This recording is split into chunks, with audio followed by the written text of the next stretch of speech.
Good morning, everyone. Welcome back. I believe that we are in our order of appearances.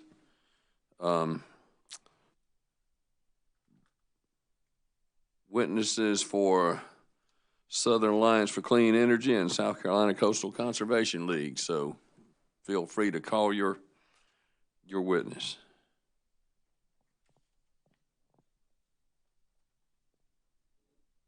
Thank you, Mr. Chairman. Good morning, Mr. Chairman, Commissioners. My name is Maya Hutt, and I'm with SCLC here on behalf of the Southern Alliance for Clean Energy and the South Carolina Coastal Conservation League.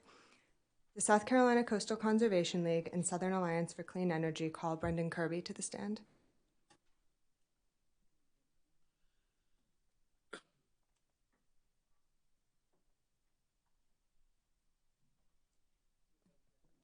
You solemnly affirm the testimony you're about to give will be the truth, the whole truth, and nothing but the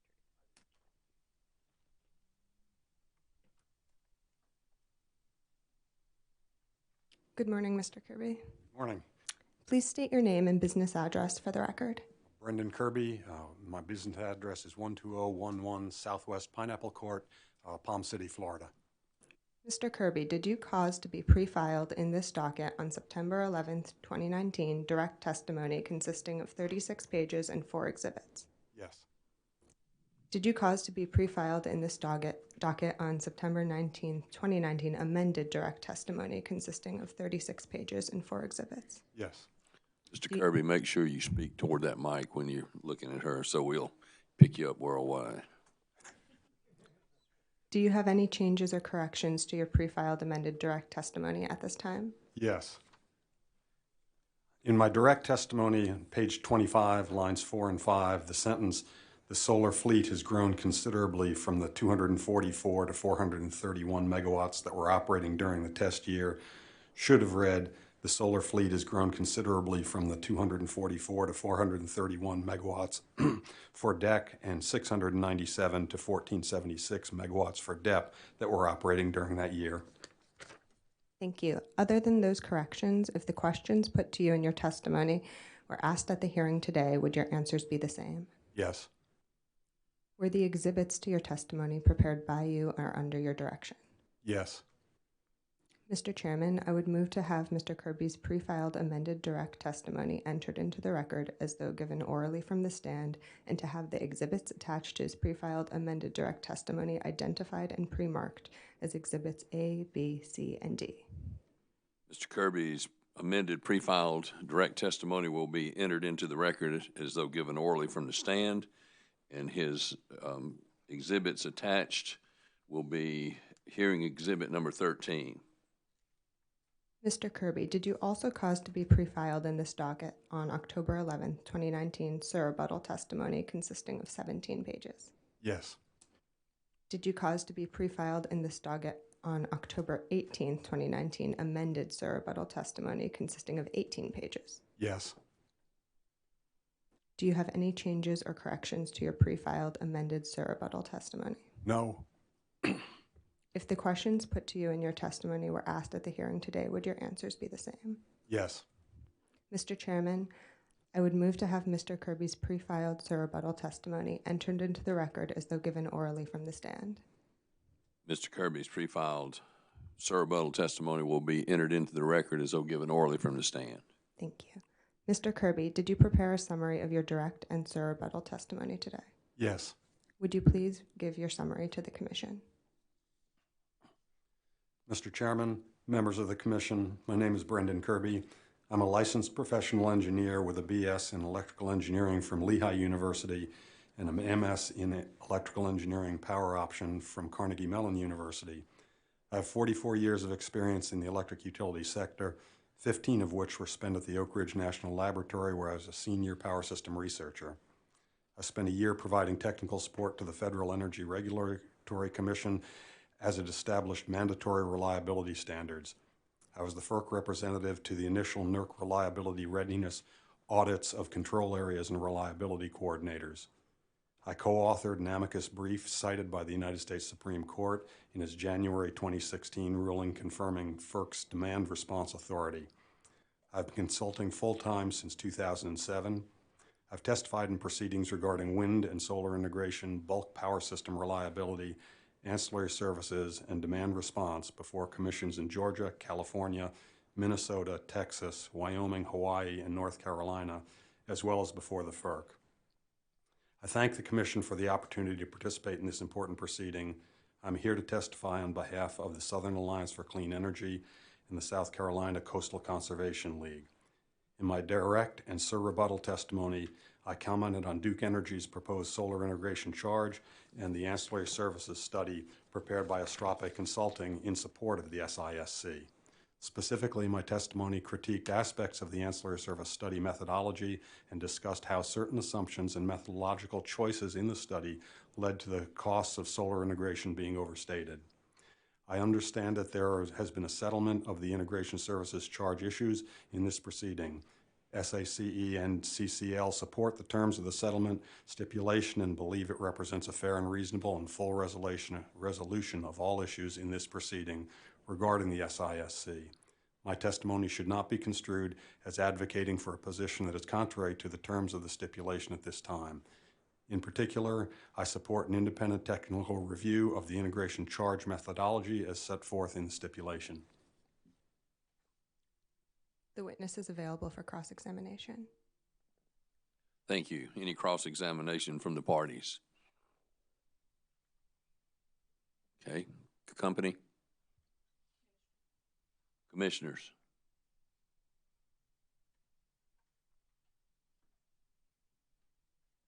Commissioner Morning, Belzer. Mr. Kirby, how are you today? Good morning, doing well.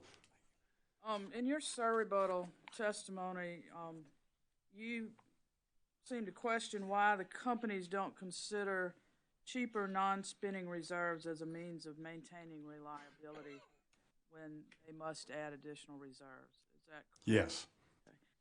Okay. What suggestions do you have for cheaper resources to be considered? Well, the difference between spinning reserves and non-spinning reserves, of course, is that spinning reserves have to come from generation that's online and unloaded.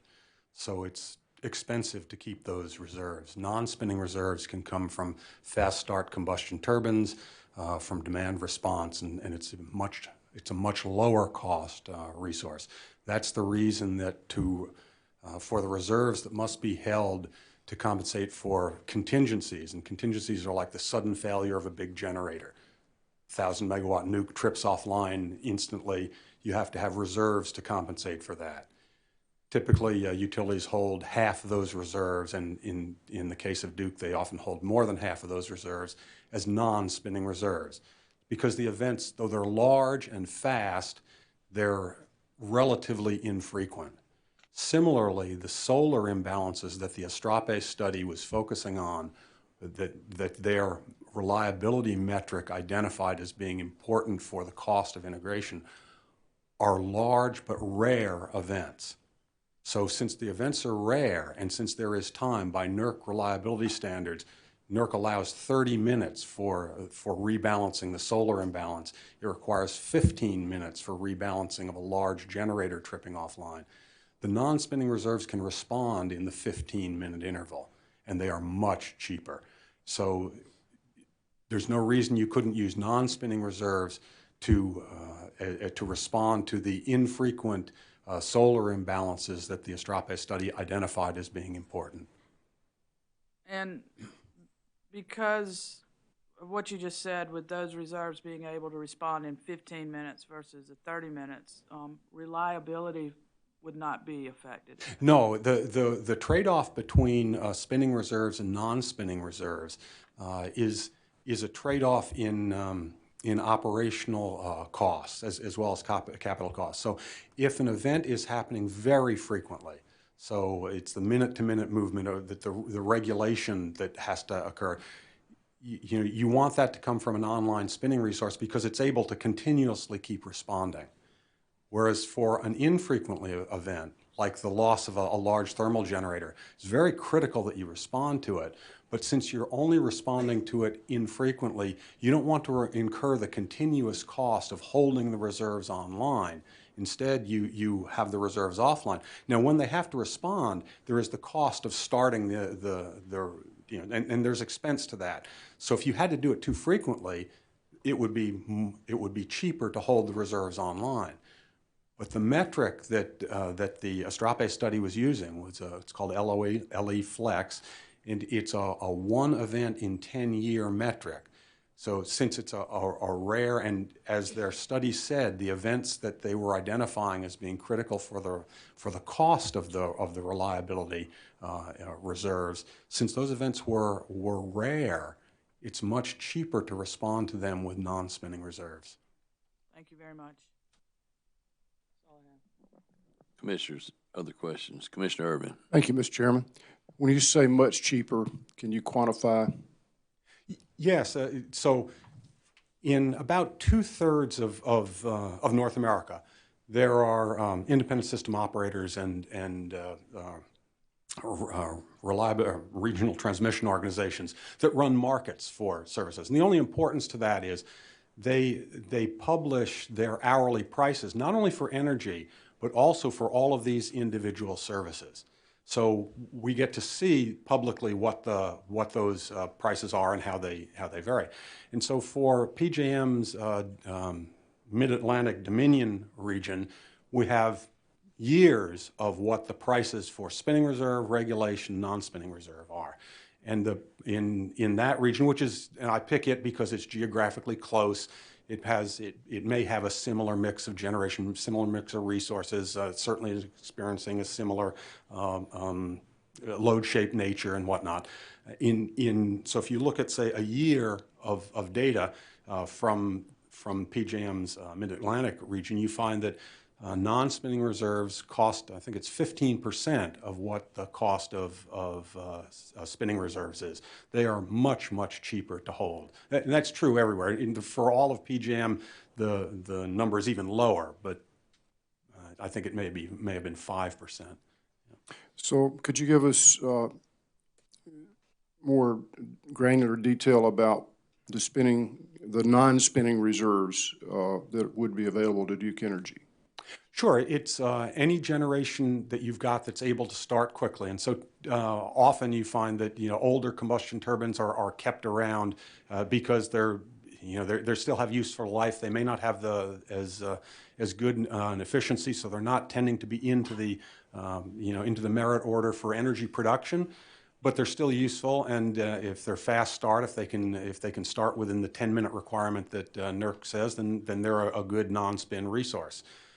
Demand response also, so interruptible from industrial customers, often water heaters. So there are a number of demand response programs that typically are limited in the number of times you're allowed to call on them, but if they are, the loads themselves can respond extremely quickly. If the infrastructure you've put in place to call for that response is there for quick enough response, then demand response makes an excellent non-spinning reserve. Do we know whether Duke Energy has that infrastructure in place? I'm not aware for the demand response. For the Duke Energy does use non-spinning reserves for a majority of their contingency reserves. So they actively use that resource. As to how much additional is available, that I could not say right now. That we'd have to ask and be told exactly how much is available. Could we get a late filed exhibit on how much non-spin reserve capacity is available for the two Duke entities? Is that something is that information available? Commissioner Irvin, I don't want to put words in my witness's mouth that's going to come before you later, but witness Holman may be able to testify to that, and he will be in a better position to answer your question at least than I would be. So if you could hold that for him, I think that would be. Thank you. Yes, thank you. One of the technological advances that we're all interested in is battery storage. So how soon do you think that technology is going to be impactful in terms of how Duke does business.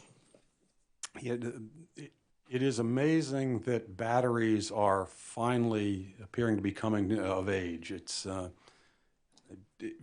from the utility industry, we've understood for 100 years that storage is really, really valuable. That's one of the lack of storage is one of the unique things about the electric industry, because you have to match demand and supply minute to minute. And so we've been waiting for that for a very long time.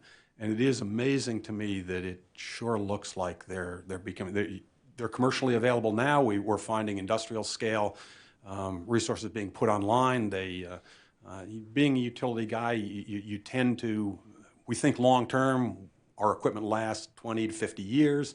So you always like to see 20 years of history to say, okay, now I believe it. Well, obviously a new technology, it's tougher for us. It's giving every indication that we are finally seeing that change, and that's going to make just a tremendous difference. Would you anticipate that the battery storage would be could be linked to solar in a meaningful way? And if so, who would best be in a position to implement that storage? Would it be the electric utility or the provider of solar? That's an excellent and complex question. The answer is probably all. For issues of variability and so the normal fluctuations that are occurring, also for the reliability issues of if a resource like a large generator suddenly trips, our most powerful tool for dealing with that is aggregation. The fact that we interconnect the power system means that those fluctuations, also even the large events, get spread among utilities because they do not happen simultaneously. That's the reason that Duke is a member of a reserve sharing pool, so that they do not have to cover the instantaneous loss of their largest generation. And similar, they help when someone else's generator fails. That greatly reduces the amount of reserves we have to carry. So the first thing you want to do is to aggregate both the minute-to-minute fluctuations and the large events. Greatly reduces the cost of responding. After that, so in some sense, having the centralized resource that responds has got tremendous advantage. So there's very good reason that utilities are looking at having centrally sited and centrally dispatched storage. On the other hand, having storage sited with a varying resource also has a lot of advantages to that resource and for its own use as well as to the utility. So I think a mix of both will be, so from a commission's point of view, I think you want to create an environment where both solutions can be deployed, and the one that's most effective will win out. So should we wait and let the marketplace decide, or are there ways to incentivize the parties? And again, the answer is both. With any new technology, there's both economic risk and also technical risk. So I think, as I said, as utility guys, we love to be first to be second. So you really want to see somebody else have 20 years experience and say, okay, it really worked, now I'm going to try it. Well, then you've also lost 20 years of opportunity, so we can't do that. So it's important to encourage the deployment of new technologies, and never to the extent that if there are difficulties, you've irreparably hurt yourself. But you want to encourage new technologies so you can see that they work and so that they can go through the growing process. It's been amazing to me over my career to see the way both solar and wind have matured from being experimental technologies to very robust utility-grade, utility-scale resources providing an incredible amount of energy. Storage is going through the same thing. They've moved from the laboratory, and now we're seeing utility grade, utility size resources being deployed. It's the benefits are so strong, you don't want to push off, just delaying and waiting for somebody else to prove it. Well, specifically, would a pilot project, for example, in a given area of need, is that one way that we could encourage the utility to venture into that new technology? I think pilot projects are always good. They're excellent. And with my years at the national lab, researchers love pilot projects. They're excellent. In addition to that, though, I think the storage technology has matured enough that I think that you are seeing it being deployed commercially. And so I wouldn't delay allowing commercial deployment waiting on a pilot project to prove itself out. So pilot projects for new cutting edge technology, and then the technologies that are being commercially offered, I would not hinder their deployment. And finally, how could we incentivize the sharing group in terms of, is that going to mean having to strengthen the grid, or does it mean reaching out to a larger geographic area of partners? How exactly could we incentivize that behavior on behalf of the electric utility? For example, and I understand that Southern Company right now is not in our sharing group, right, with Duke, but they're not that far away geographically, and they're large, and it would seem that maybe logical to expand the group. I've got a couple of reactions to the question. It's an excellent question. So, increasing the size of your reserve sharing group is always good. It's in this instance, it's unrelated to solar integration. But larger reserve sharing group, because the reserve sharing group is for contingency reserves for the loss of a large generator. Solar and wind are too small. When they have a reliability event, it does not qualify for the reserves in the reserve sharing group. So my reference to the reserve sharing group was just that the reserves that it's holding, especially the fact that they're non-spinning, those reserves are dedicated to being available for the loss of a large thermal generator. They're not available for a solar event. So when I say that you should look at using non-spinning reserves, that would be additional non-spinning reserves, not tapping those. So why couldn't they be available though? Let's say that our entire service area is affected by a hurricane or a tropical storm for days on end, and it just sits on top of us. So we lose all our solar. Why wouldn't it be available? Okay, for the contingency reserves it's a very well-defined reserve for a very specific purpose. It's true, it also covers transmission failures, but it's for the sudden large failure of typically a generator. By NERC rules, you've got 15 minutes to rebalance, to respond to that. Right? You then have 105 minutes to restore those reserves. So for a hurricane that's knocked out a bunch of generators, as each generator tripped off, the contingency reserves were available to cover that event. If the generator stays off for more than 105 minutes, you have to have other resources brought in to restore those reserves. The types of events that solar and wind have typically don't, especially small solar. So if you build a large, say an 80 megawatt solar plant, well, if the cloud coming over will not drop the solar fast enough to be a contingency event, but the transformer might have a problem. So the transformer trips off, you just lost your 80 megawatts of solar. That is a contingency event. The contingency reserves are available for it. They're not available for the slower kind of weather-related events. So there you need to have additional reserves that compensate for the variability and uncertainty. And so I agree with Duke that you would never tap your contingency reserves, but you can have additional reserves. Now, can you spread those reserves over, outside the balancing area? As a matter of, oddly enough, technically you could.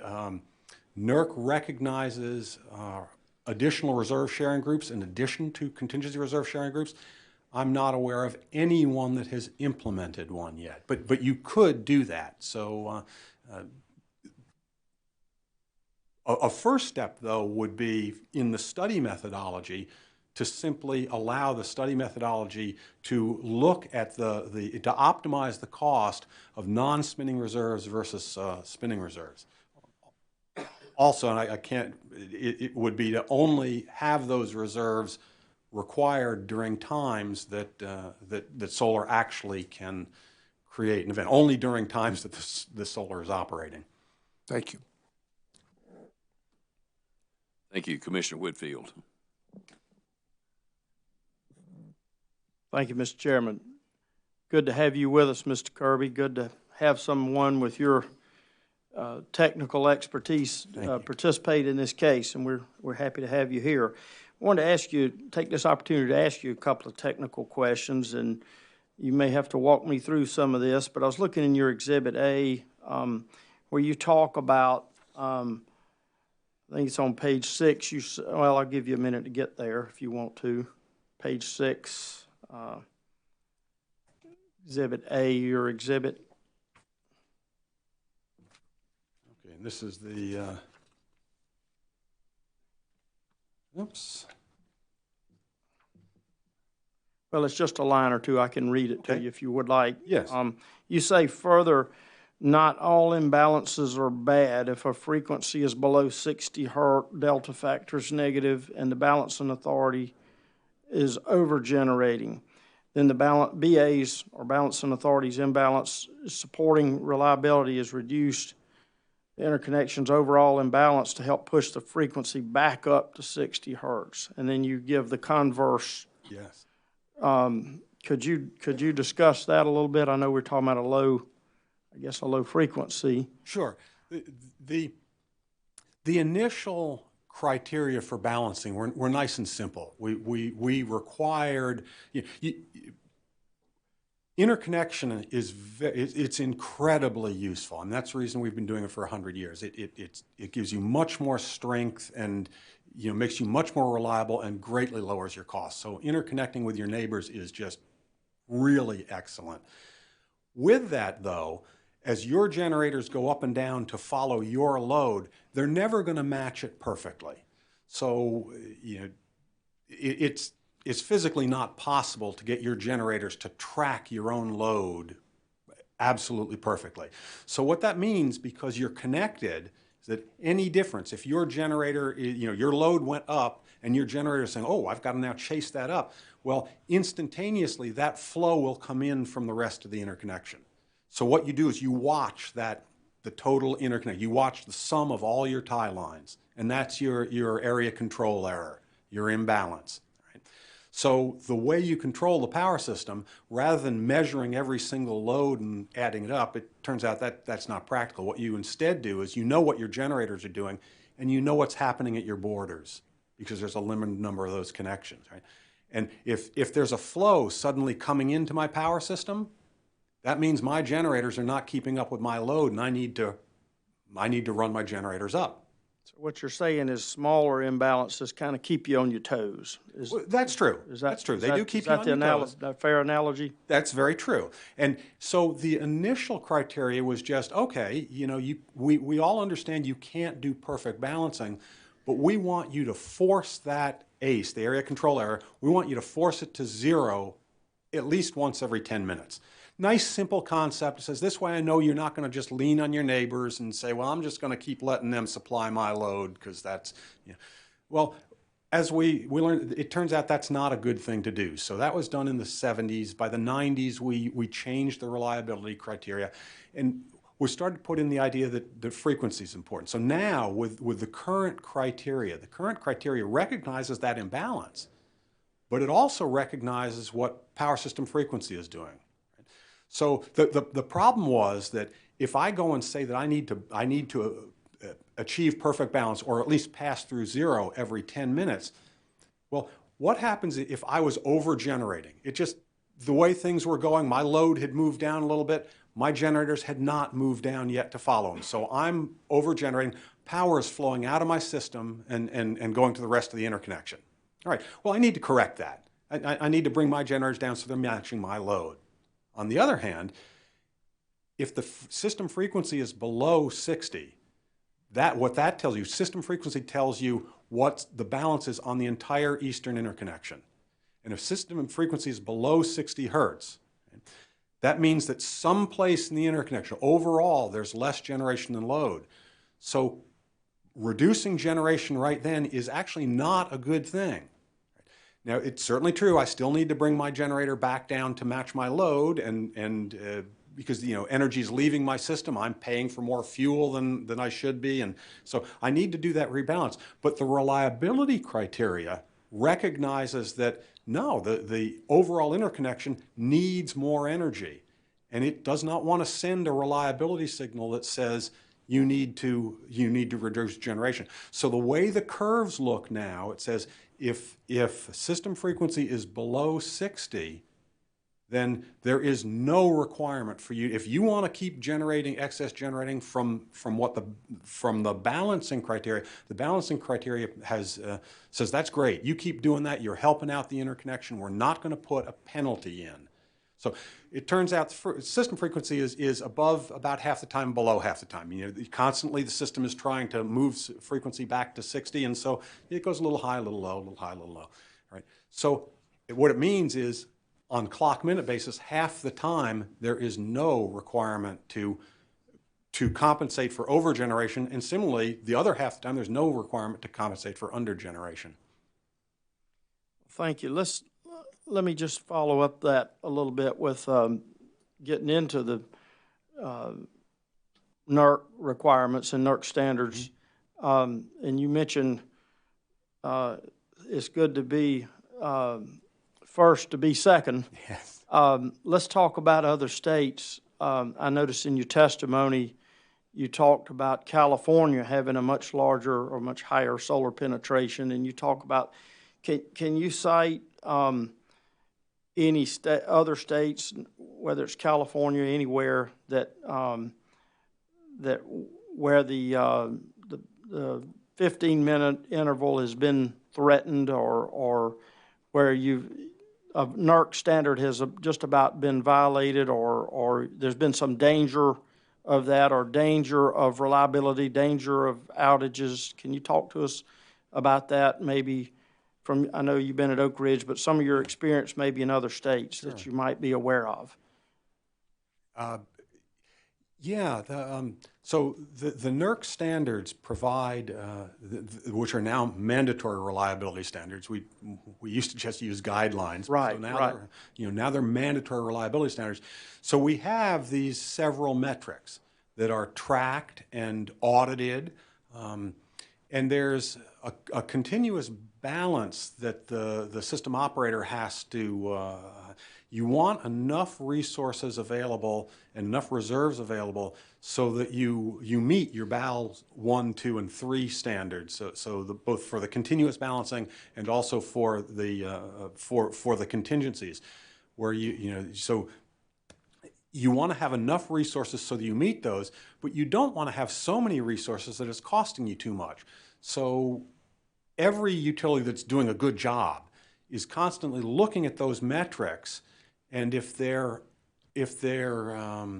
metrics are too good, then they'll back off so that they're not wasting money. If their metrics are getting down where they're getting close to where they feel like, oh, we're gonna hit a violation, well then then you'll bring your reserves up. Utilities are, I mean, in my experience, are you familiar with any violate or anybody? Well, that's what I'm trying to say. The utilities, fortunately, are very averse to having to having NERC violations. They do not like them. You could look at it and say, well, it's $1 million a day fine, all this kind of thing. You could look at that as an accountant and balance it out and say, well, yeah, but we saved $2 million, so fine. My experience is that utilities do not do that. They view it as a penalty that you really avoid. On the other hand, yeah, sure, utilities do occasionally violate the standards.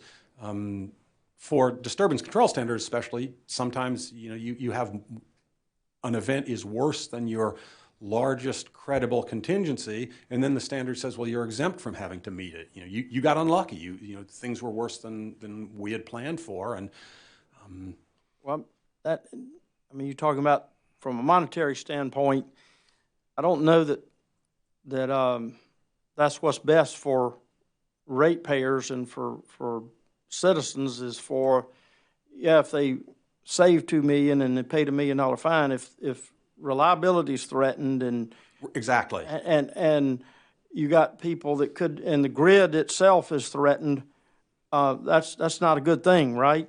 Correct. No, you're exactly right, and the industry response to the fines is and to the penalties is exactly that, and for exactly that reason. I mean, it's a great thing that I'm personally not aware of anyone that's looked at it kind of from that accounting point of view, saying that, well, yeah, but my customers won't get blacked out because my neighbors will really come to my aid. Right. So fortunately, I'm not aware that happens. The industry treats those, so it's not quite so critical to get that dollar penalty amount exactly right. It's high enough that it gets people's attention, and people treat it as, no, I don't do that. Well, thank you for your testimony, Mr. Kirby, and Mr. Chairman, that's all I have. Thank you. Commissioners, any other questions?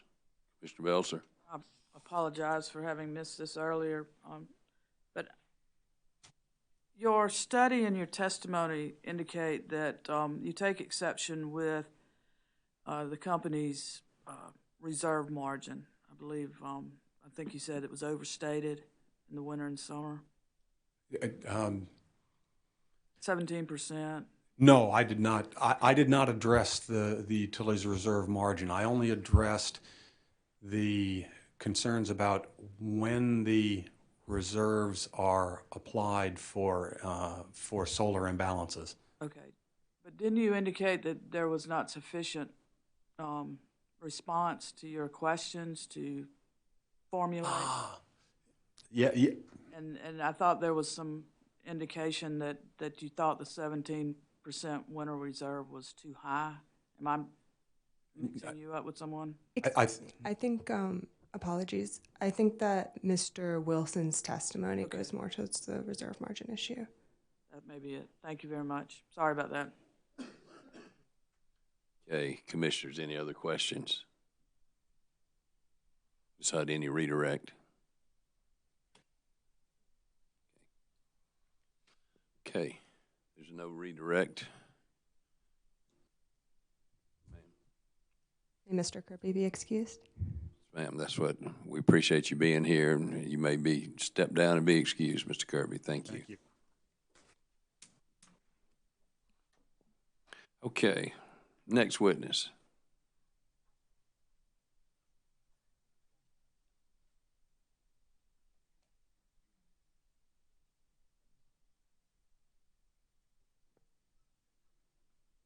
Thank you, Mr. Chairman. The South Carolina Coastal Conservation League and Southern Alliance for Clean Energy called James Wilson to the stand.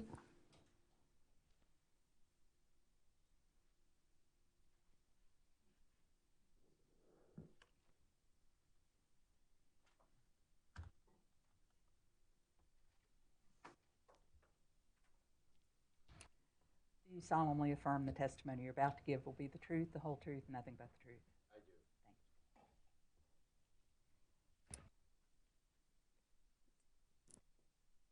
Good morning, Mr. Wilson. Can you please state your name and business address for the record?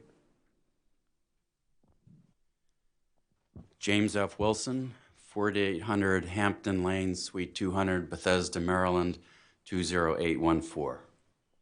Mr. Wilson, did you cause to be pre-filed in this docket on September 11, 2019, direct testimony consisting of 8 pages and 4 exhibits? Yes. Do you have any changes or corrections to your pre-filed direct testimony at this time? No, I don't. If the questions put to you in your testimony were asked at the hearing today, would your answers be the same? Yes, they would.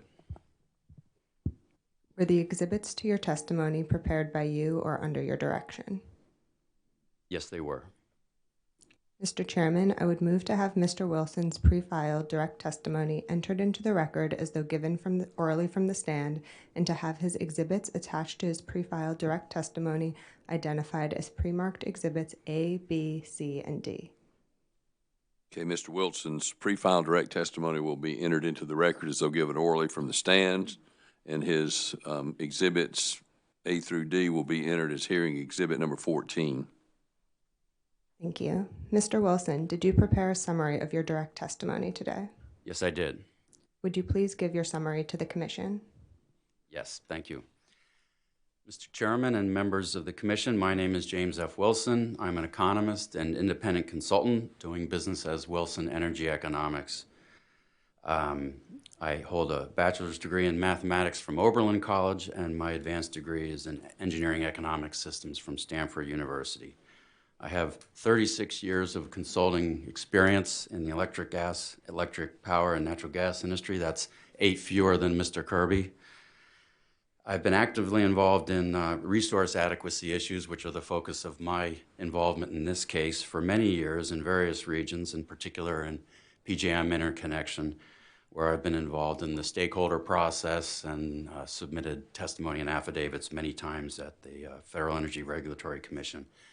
And I've also been involved in these issues in various state proceedings, in particular Virginia, North Carolina, and Georgia. So I thank the Commission for the opportunity to participate in this proceeding. I'm here to testify on behalf of the Southern Alliance for Clean Energy and South Carolina Coastal Conservation League. And in my direct testimony, I address several aspects of the avoided capacity rate design proposed by the Duke companies. Specifically, my testimony is focused on the 2016 resource adequacy studies performed by Strepe Consulting and the related capacity value study. So Duke companies propose 100% winter and 0% summer avoided capacity weighting for DEP, Duke Energy Progress, and 90-10 for DEC. This means that they've assigned 100%, 90% of the value and the loss of load risk in the winter on those two systems. My analysis shows that the 2016 resource adequacy studies and the solar capacity value study upon which the loss of load projections are based significantly overstate the risk of very high loads under extreme cold, and that's for two reasons. First, they used historical weather data back to the 1980s when you had very large number of instances of very extreme cold. They're outliers. It's very old data, but maybe it's reasonable as sort of a conservative planning approach to use such old data. But the key thing is we don't have any observations of what happens to load under that kind of extreme cold, which hasn't been seen for a long time. And they used a relationship, an extrapolation that results in greatly overstating what load might do under those kind of extreme conditions. So I also addressed a couple other aspects of the studies that tend to overstate reserve margins and winter risk, the load forecast uncertainty, the demand response assumptions, and operating reserve assumptions. So overstating the winter risk, of course, undervalues solar resources, which tend to be more available on the summer peak than on the winter peak. And together, these errors cause winter risk to be overstated, and as a result, they undervalue solar. And I recommend that the 90-10 and the 100-0 be rejected. Ideally, you'd ask the companies to perform their studies again with revised assumptions and come up with better estimates. And in my direct testimony, I also made various recommendations for future IRPs in future resource adequacy studies for future IRPs. Thank you. Thank you, Mr. Wilson. The witness is available for cross-examination and commission questions. Thank you. Any cross from the parties? No cross, Mr. Chairman, but with apologies for the oversight, we do have copies of the summaries for both Mr. Kirby and Mr. Wilson, and so I'll just pass those out during the break so folks have it if they need it. Great, thank you. Thank you, Ms. Bowen. Okay. Mr. Knowles?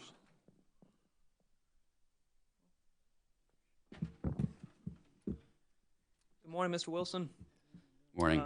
Have you reviewed the testimonies of ORS witness Brian Horry filed in these dockets? Yes. And do you believe that Mr. Horry's proposed seasonal allocation of avoided capacity is more accurate than the company's proposed allocations? I think it's more reasonable. It's more moderate. In my direct testimony, I looked at the data and the information that was available, and in a number of cases, I showed that if you, for instance, didn't include the data from the 80s, you would end up with a much more balanced LOLE. But I didn't recommend a particular seasonal weighting. Mr. Horry's is more moderate. It doesn't go back to a heavily summer weighting, but it's more moderate. So I think, yes, it's more reasonable than the company's. Thank you, Mr. Wilson.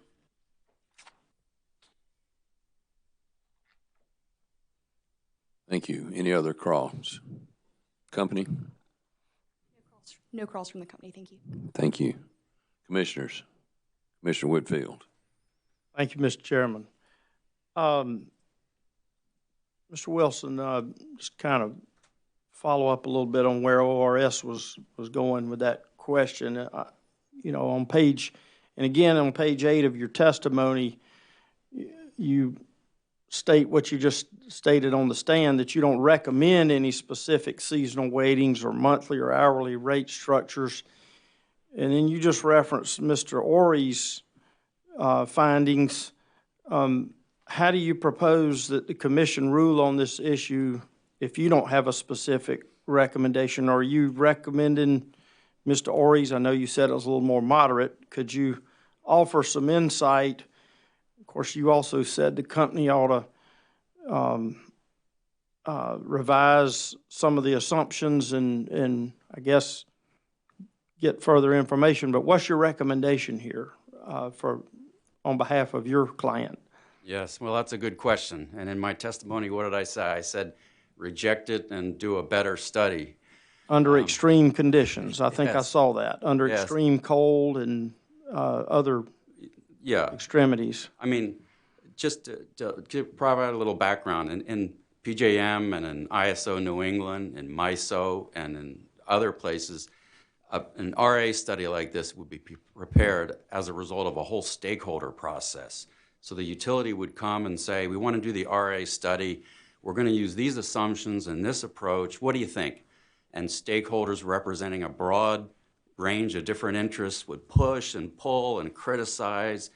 And the utility would several times, I can't tell you how many times I've heard PJM say, we'll take that back, we'll take that back. Then they come back in a month, they've revised it, they've improved it, they've responded, and they've got a different study, and we go through this several iterations, and then at the end you got something, maybe everybody doesn't like something about it, but overall it's pretty solid, and it would stand up at FERC, it would stand up at a state. So ideally you go through a process like that and have all this discussion of the assumptions before you finalize the report. Now, as it is, they got the report out there, the company has to defend it, they have to defend the aspects of it that are really, in some cases, I believe, pretty obviously weak and distorted, and they defend it year after year after year, and then here we are. So my recommendation would be to get the stakeholder process and the discussion and review kind of up front on draft versions, so you end up with something that everybody's sort of equally maybe unhappy with, but it's pretty solid. Short of that, I can't point to a particular value like Mr. Horry's, because ultimately the answer should come out of a solid resource adequacy study. He's got an approach that came up with his numbers. but it's not, you know, fully supported by a resource adequacy study. So you're kind of in a bad situation, in my opinion. Well, I was going to say, use the word unfortunately, or fortunately, or unfortunately, however you want to look at it. We're not in an RTO like PJM or MISO, and you know we have to decide this issue now under the regulatory environment we're in here in South Carolina. So, without a recommendation, we're left with looking at other recommendations. So that's why I was trying to maybe see if you had any. Of course, I know you're recommending further studies, but we don't have the process they have in PJM or MISO where I've heard about that. All the stakeholders coming together. I've heard about that at NARUC, but you know, South Carolina is not a member of an RTO, and we aren't privy to that type of a process at this time. So if you have anything else you want to offer further, we're certainly all up here listening. Yeah, and what we saw in North Carolina is they said, well, okay, but in January we're going to, you know, get together and we're going to talk about the assumptions for next time. And I did make a number of recommendations of things that ought to be studied carefully for next time. So, you know, there's always next time. But of the values that are on the table, you've got two different interveners that provided what I believe are better, more moderate seasonal weightings, and I think you do well to choose either one of those over the companies. So noted, Mr. Wilson. Thank you for being with us. Thank you, Mr. Chairman. Thank you. Commissioner Belzer. Thank you, Mr. Chairman. Mr. Wilson, I appreciate you being here. I think you've responded to the issues I had. As I read your study and your testimony, you took, even though I was trying to give Mr. Kirby the credit for it, but sorry about that. You took exception, am I correct, with a 17% reserve margin that Duke has used in their study? Yes, I think in particular the economic load forecast uncertainty that they're using pushes both summer and winter reserve margins higher than necessary. And in my testimony, I talked about how you know, they've really overstated that. Even based on the data that they used to develop the economic load forecast uncertainty, they're assigning probabilities to outcomes that weren't even within the data set. Over, you know, I think it was a 30% probability to values that aren't even in the data set. So they exaggerated the uncertainty. And then furthermore, they're using a 3 or 4 year economic load forecast uncertainty. And as I argued, that's appropriate in a model where as load grows over time, surprisingly, you do things. You delay a retirement, you accelerate a plant, you respond to it. In their model, there's no such response. So in a model like that, it's appropriate to use maybe 1 or 2 years of economic load forecast uncertainty. So that's the big one that pushes both reserve margins higher. And then, of course, the flaws in the representation of winter loads pushes the winter reserve margin much higher. And I know I'm not trying to be argumentative, and I appreciate the recommendations you make for future studies, but for this particular proceeding that we have to make a decision on, you're not giving us an alternative reserve margin to consider, are you? Well, there's always reject this and status quo, which is somewhat more moderate, if I recall. So. Thank you for being here. Appreciate your testimony. Thank you. Thank you. Commissioners, other questions?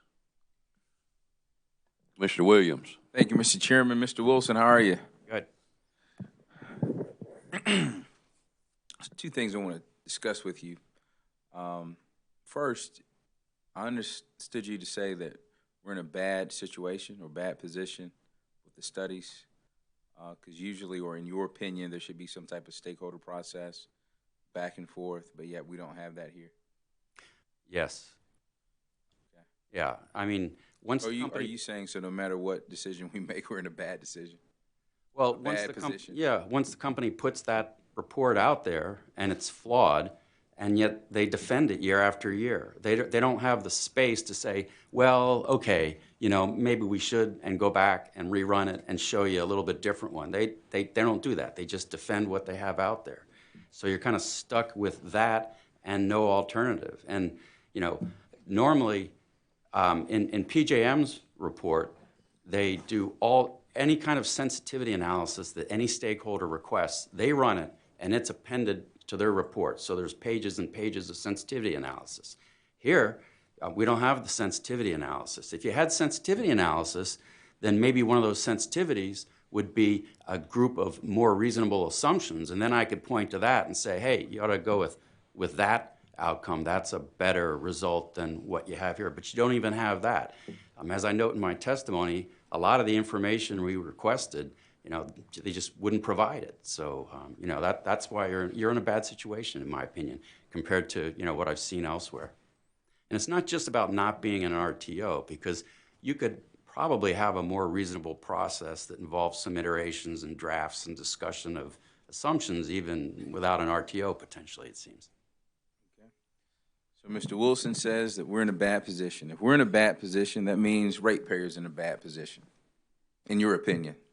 Well, no, because you can make a good decision even if, you don't have a really good, obvious option in front of you that says this is the right result and this is well supported. That's the bad position you're in. You can still make a good decision one way or another. You might not have the support for it that you would like to have. Support, what type of support are you talking about? Evidentiary support, or? Ideally, you'd have a resource adequacy study that stakeholders more or less all were on board with, and that suggested the seasonal weighting, and that suggested the solar capacity value, and you go forward with that. Instead, you have a resource adequacy study that's got a really, I believe, very distorted weighting, and you don't have any other resource adequacy study. You don't have some other one that you can say, oh, well, that one's more reasonable, let's work with that. You don't really have an alternative seasonal weighting and capacity value and avoided capacity values that you can grab onto and say, this is well supported. And based on where we are, your position is that we should go with Mr. Ori. Well, I didn't say that. I said, there's a couple different stakeholder alternatives. I can't remember quite how they compare. They were both more moderate, but not way over on the other side. So I think you would do better to choose one of them, and I don't have a recommendation between the two. Come on, Mr. Wilson. We want you to take a position. We want everyone's hand on this plow. No, that's not usually my role. The second thing I want to talk to you about, you make some pretty strong statements about distortion, assumptions that are, I guess, misleading, or not maybe misleading, but better assumptions. Why do you think in your opinion, why do you think the company would submit such information? Well, you have a new problem here, and all over the country, with the polar vortex, there was a lot of wake-up call about, whoa, winter matters more than it used to, okay? And in PJM freaked out, and there was an enormous amount of stakeholder process and stuff went on after the polar vortex to really focus in on winter resource adequacy, both power plant preparedness and resource adequacy analysis to take into account that, sometimes we can have really high loads in winter. So all over the country, there's been an awful lot of focus on that. And the 2016 resource adequacy study had a sort of new focus on winter risk. And one aspect of that was to come up with winter load shapes, and that's what I criticized. So Astrape, came up with an approach to extrapolate the relationship between cold and load from temperatures in the 20s, where each degree is like hundreds of megawatts, and they extrapolated that down to these extremely low temperatures, 5 and 3, and there's a -5 in there that you haven't seen since the 80s. and they just extrapolated it like this. Okay, so this was a new problem, and they came up with a new solution. And you know, I think their version 1.0 solution is very inaccurate, as I explained in my testimony. So that's the main problem. And again, in PJM, they went through a lot of iterations of all the things they wanted to change to deal better with winter resource adequacy. Stakeholders pushed and pulled, and they've got something very reasonable now. But this is sort of version 1.0, and hopefully the next version will be a lot better. I got you. What other inaccuracies do you see? Well, the big one was that extrapolation, the load forecast uncertainty. I mentioned that. That's overstated, and that raises both the summer and the winter. Demand response, you know, they still got way more summer than winter demand response in the resource adequacy study, which is really forward-looking. So if you really believe that your risk is heavily in the winter, then you really ought to get going on demand response for the winter. And let's think about it. I mean, it's very rare, very brief, very extreme peaks on winter mornings when it's really, really cold, which may not happen for years. What's really, define, when you say really, really cold, well, those what does that mean? What does that mean to you? Could you give a degree? Well, those, I mean, it varies from place to place, but, I remember numbers like 8, 6. I mean, you've had very few under 10 degrees, but you have had some, and it's really when you get under 10 degrees and then 6 and then 3 when load is really high. But the key thing is that when you go to 8 and then maybe to 6 and then maybe to 3, is load continuing to go higher and higher? The data suggests not, and that's kind of expected because there isn't anything else you can turn on, right? When you get to 10 and 8 and 6, it's all turned on. And moreover, you're probably going to have school closings, and then some businesses might open late. So you really expect that to flatten out. So, all right. Thank you very much. Thank you. Thank you, Commissioners. Mr. Urban. Well, just to kind of put a bow on your failure to commit, your unwillingness to guide and direct, I would like it if you could summarize your recommendations for future proceedings in a late filed exhibit, because you indicated there was some information that was not provided, and we'll be going through this process again and again and again. And so let's see if we can do better the next round. And what that means is we need specific recommendations on, for example, how do we get a sensitivity study? And what data did you ask for which was not provided? And if you're called again, of course, I'd encourage you to talk with the attorneys about filing a motion to compel. If there's certain information that you just have to do a sensitivity study, your attorneys can get that for you. But we're too late in the process to do it now, this round. But that doesn't mean we can't improve going forward. So would you do that for us? Yes. And your attorney can submit it through the proper channels to all parties. Thank you. Will do. Okay, if we're going to have a late file exhibit, it'll be number 15, hearing exhibit 15. Okay, Commissioner Belser. Thank you, Mr. Chairman. Mr. Wilson, I just had a couple of general questions. How often are resource adequacy studies done? It's an annual process in all the RTOs. Okay. And is that sufficient? Is that how often they should be done? I mean, it's one question of how often are they done and how often should they be done? Well, in PJM, it's gotten boring.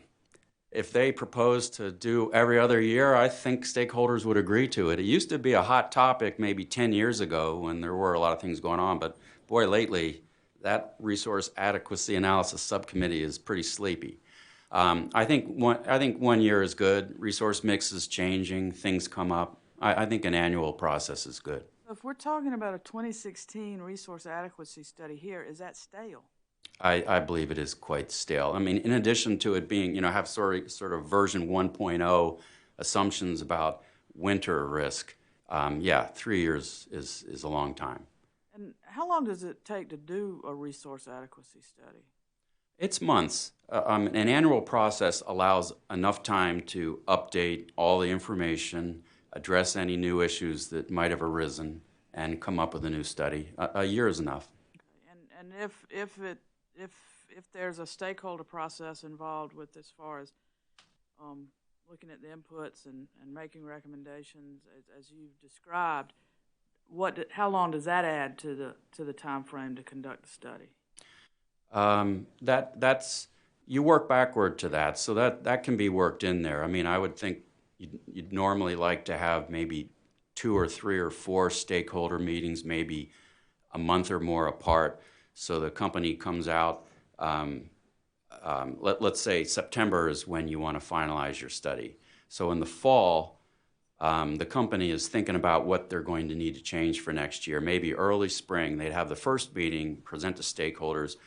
We'd like, next time around, we think we're going to change this. We want to do a better job of that. We want to do this. And the stakeholders give them feedback, and they say, we'll take that back. And then maybe later in the spring, they have a second meeting, and then they can kind of finalize things so that all summer they're actually doing the resource adequacy analysis, collecting all the new information, and then they can finalize in September. And is a resource adequacy study, is that something that should be done in order to prepare an IRP that may be required? Yes, that determines reserve margins and the seasonal allocation and important input to an IRP. Yes. So in South Carolina, where we have an IRP done every so years, and then there are updates in between the full IRP, is that adequacy resource study needed for each update, or just with regard to the full IRP filing? Well, the updates are needed if conditions are changing such that each new resource adequacy study gives a significantly different result. Like for PJM, it's been so stable, they hardly would need to do that really. But here, especially since I don't think you really converged on a solid study, I think a year might be good. Once you get to a point where you're kind of turning that crank and getting the same answer year after year, then maybe more than a year is okay. Thank you very much. Thank you, Mr. Chairman. Thank you. Commissioner Howard. Mr. Wilson, I've got an observation in my limited scope. It seems to me like resource adequate studies are more local. I mean, there's different problems in PJM than there are in Duke and Dominion territories that we deal with in South Carolina. For example, one of the big problems is gas line capacity in PJM and that kind of stuff. It's a problem here, but not nearly to the extent that it is in PJM or other RTOs.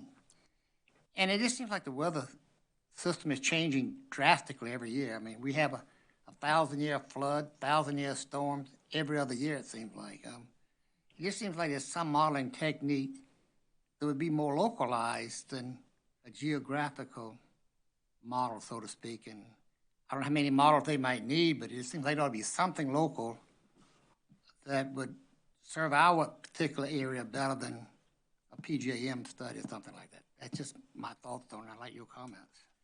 Well, the fundamental concept of a resource adequacy study is common to all areas.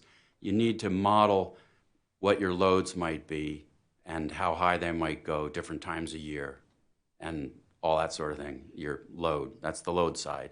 And then the resource side, what resources you have, what resources you anticipate in the future, how they perform, and what's available when, and all the probabilistic approach to both loads and resources, because you're looking for those instances where the load's really high and the resources are really low and you can't meet customers. You're looking for the LOLE. So that fundamental concept is what resource adequacy studies do everywhere. Now within that, there's all sorts of nuances like, have you represented transmission limitations or not? How you model the different resources. There's a lot of nuances underneath that. And of course, it depends on how interconnected, because there's always a question of for a resource adequacy study, are you just modeling kind of a smaller area, and then you're representing, you know, the ties to the outside area as, you know, import capability? It's always tricky to decide where to draw the line and how to represent the help you might or might not get from over that line. So you don't want it to be too.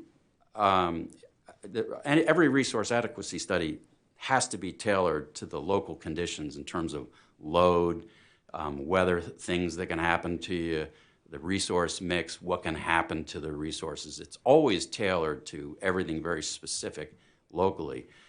But I don't think you necessarily want to make it just a small area resource adequacy study, because if you're well interconnected, then really resource adequacy happens at that broad area. You know, utilities are helping each other out. So I hope that answers your question. Thank you. Commissioner Hamilton. Thank you, Mr. Chairman. Mr. Wilson, were your clients aware that you could not receive the data from the company that you requested? Do you get in front of that microphone there, Commissioner? Well, this has been an ongoing thing with Astrape studies where I've requested information and they haven't been able to provide it. You know, for instance, you know, the model they use has a number of reports that are documented in the documentation. And if you request those reports, they say, well, when we ran it, we didn't flip that switch, so we can't give you that report. We don't have it. And yeah, the attorneys are aware, and I don't remember quite how hard we pushed, perhaps because I have so many times been refused. Perhaps I wasn't persistent this time. I'm not sure. Don't remember the details. Thank you, sir.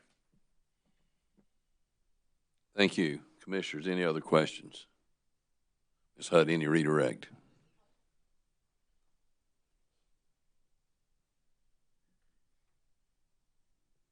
Just two questions. So first, as a follow-up from the questions from Commissioner Whitfield, would it be reasonable and appropriate to default to past seasonal allocations, which were not tainted by the issues in the study that you've discussed and which were more balanced between winter and summer, until the next proceeding or until the study can be revisited or revised? I think that would be preferred to approving the allocations that are proposed in this proceeding. And could the commission direct Duke to make a compliance filing that rectified the problematic assumptions in the study and ran sensitivity analyses? Well, that sounds like a question to an attorney of whether they could or not. So perhaps the question of, would it be a good thing if they were to do that? Yes, that would be a good thing. Great, thank you. Thank you. All right, anything else for this witness? Okay. Mr. Wilson, thank you for your testimony. You may step down. Okay, we move on to ORS. Are we going to do a panel or separately?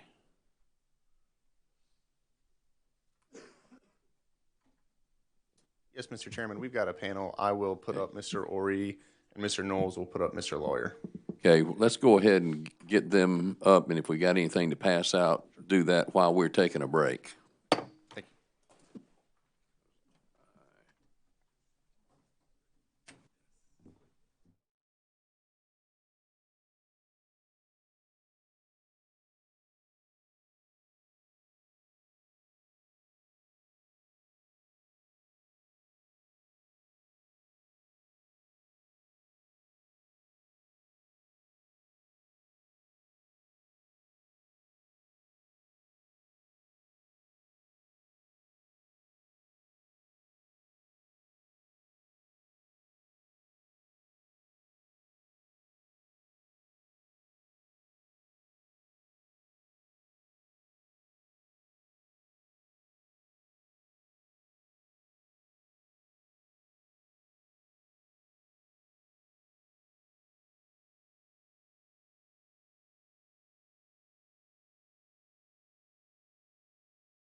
Okay, Mr. Bateman. Morning, Mr. Chairman. ORS calls its panel Mr. Brian Ori and Mr. Robert Lawyer to the stand. And as I'm sure the Commission is aware, Mr. Ori will present both his direct and surrebuttal on this single panel. You'd raise your right hands, gentlemen. Do you solemnly affirm the testimony you're about to give will be the truth, the whole truth, nothing but the truth? Mr. Ori, please state your full name and occupation. My name is Brian Horry. I'm a senior partner at Energy and Environmental Economics. And are you the same Brian Horry who pre-filed 33 pages of direct testimony and one exhibit in this case on September 11th, 2019? Yes, I am. Do you have any changes or corrections to your pre-filed testimony or exhibits? Yes, I have one change to my direct testimony. On page 14, line 4, the value 9.931% should be corrected to 9.831%. Thank you, Mr. Horry. And are you the same Brian Horry who pre-filed 16 pages of surrebuttal testimony in this case on October 11th, 2019? Yes, I am. Do you have any changes or corrections to your pre-filed surrebuttal testimony? No, I do not. If I ask you the same questions today as those contained in your pre-filed surrebuttal testimony, would your answers remain the same? Yes, they would. Thank you. Mr. Chairman, pursuant to confidential designations made by the company, ORS initially redacted portions of Mr. Horry's direct and surrebuttal testimonies and filed the unredacted versions under seal. Subsequent to the filing of ORS's direct testimony, Duke lifted the confidential designations, from my understanding, and as a result, ORS filed a letter with this commission on October 15th, 2019, in which it requested that the commission publish the unredacted version on its docket management system. ORS would request that Mr. Horry's unredacted direct testimony with the noted correction and his unredacted surrebuttal testimony be read into the record of both dockets as if given orally from the stand. Mr. Horry's unredacted direct, pre-filed direct testimony and his unredacted pre-filed surrebuttal testimony will be read into both records as though given orally from the stand. Thank you, Mr. Chairman. Did I get all those? Yes, sir, you did. Thank you. Mr. Horry, it's good to have you in person this week. Thank you. And we would also request that Mr. Horry's direct exhibit 1 be marked for identification and entered into the record as the next hearing exhibit in both dockets. Okay, Mr. Horry's exhibit will be entered as exhibit number 16. Thank you, Mr. Chairman. Mr. Horry, did you prepare a summary of your direct and surrebuttal testimonies? Yes, I did. Would you please present your summary for the commission? Good afternoon, or good morning, Chairman and members. At a high level, my testimony has the following findings and recommendations. Avoided energy costs. So I find that Duke's forecasts of avoided energy costs are reasonable. Avoided capacity costs. I find that Duke's method and assumptions for avoided capacity costs are generally reasonable, but recommend two small changes that affect both DEC and DEP. The first is the lifetime of a CT. In my direct testimony, I recommend that Duke use a 20-year life for the CT rather than the company's assumption of 35 years. The 20-year life is a common assumption of economic life used in jurisdictions like California, PJM, and in highly regarded independent levelized cost of energy reports. By using the overly long 35-year life, Duke has spread the cost of the CT over too many years and thereby lowered the annual cost of a CT that feeds into the avoided capacity cost calculation. In my surrebuttal testimony, I explain how a 35-year CT life could be acceptable if Duke correctly included the cost of major overhauls in its fixed O&M costs for the CT. I also show that correctly including such major overhaul costs in a 35-year calculation would result in almost the same avoided capacity costs as I recommend in my direct testimony with a 20-year CT life. Seasonal allocation of capacity costs. I find that Duke correctly uses loss of load expectation, or LOLE, to allocate capacity costs to seasons and time of day. However, I do not agree with the amount of solar assumed in the analysis. Duke evaluates its need for capacity assuming that Tranche 4 solar is already installed. Tranche 4 is much more solar than is currently on the system, and I contend that the avoided cost should reflect impacts on the system that exists when the contract is signed, not some far future state. In my survey testimony, I revised my recommendation slightly to reflect that solar that, while not currently installed, has already signed contracts and will most likely be installed. This changes my recommended allocation somewhat, but using Duke LOLE data for Tranche 1 solar, I still recommend a higher allocation to the summer season than Duke. So, solar integration costs. Since there is the stipulated agreement on that, I won't go over my recommendations here, although it's included in the written summary. So I'll just conclude with the Form PPA. So in my direct testimony, I raised several concerns regarding the Form PPA. Duke has addressed those concerns to my satisfaction in the rebuttal testimony, as I confirm in my rebuttal testimony. Thank you, Mr. Horry.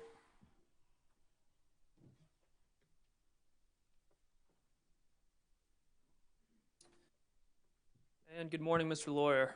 Morning. Would you please state your name and occupation for the commission? My name is Robert A. Lawyer. I'm a senior regulatory manager with the Office of Regulatory Staff. Are you the same Robert Lawyer who pre-filed 8 pages of direct testimony in this case on September 11th, 2019? I am. If I ask you the same questions today, would your answers be the same? Yes. Mr. Chairman, ORS asks that Mr. Lawyer's direct testimony be entered into the record as if given orally from the stand. Mr. Lawyer's pre-filed direct testimony will be entered into the record as though given orally from the stand. And Mr. Lawyer, did you prepare a summary of your testimony? I did. Would you please share that with the commission? Good morning, Mr. Chairman, members of the commission. The purpose of my direct testimony is to set forth the results of ORS's examination of Duke Energy Carolina LLC's and Duke Energy Progress LLC's compliance with certain sections of the South Carolina Energy Freedom Act, or Act 62. The company's filing included all of the items required in Section 584120A to include a standard offer, avoided cost methodologies, form contract power purchase agreements, commitment to sell form, and other terms and conditions necessary to implement this section of the Act. I assert that this commission may have the flexibility and discretion under Act 62 in determining how often to hold proceedings to update the company's avoided costs, such as more frequently than every 24 months, and that the company's standard offer tariffs should conform to the temporal determination made by this commission. I highlight that customers are ultimately responsible for all avoided cost payments to QFs under PURPA's mandatory purchase obligation, and stress the importance that the methodologies employed by the company and the resulting avoided energy and capacity rates fully, fairly, and accurately account for costs avoided or incurred by the company in accordance with Act 62. This includes variable integration charges that can help limit subsidization of QFs by ratepayers that expand private investment in solar development. I further assert that if the Commission should determine competitive procurement to be in the public interest, Section 58-41-20E2 of Act 62 affords this opportunity. ORS supports the recommendations put forth by witness Brian Orey and find them just and reasonable to the company's customers, consistent with PURPA and the FERC's implementing regulations and orders, non-discriminatory to QFs, and serve to reduce the risk placed on the using and consuming public. This concludes the summary of my direct testimony. Thank you, Mr. Lawyer. Mr. Chairman, Mr. Horry, and Mr. Lawyer are available for questions from the commission and parties. Thank you. Any cross for this panel?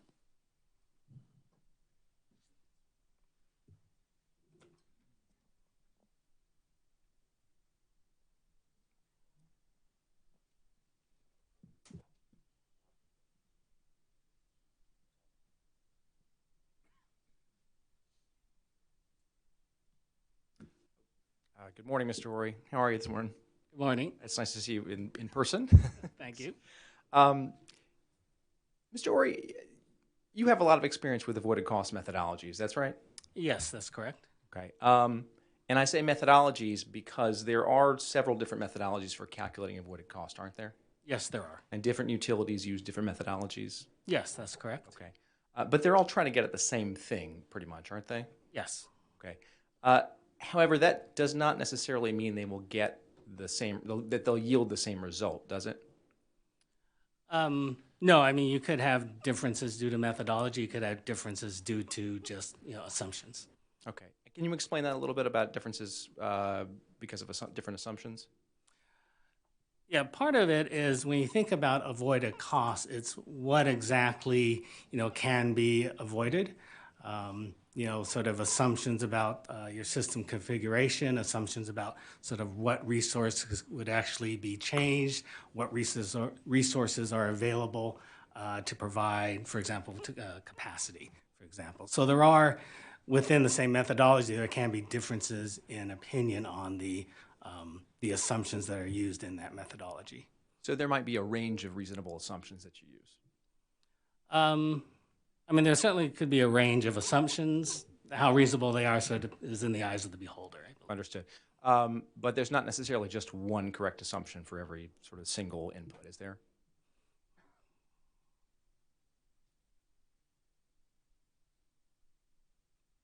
There may be some assumptions where it's more clear what the right value is, but I would say that, most assumptions there is still room for debate. Okay.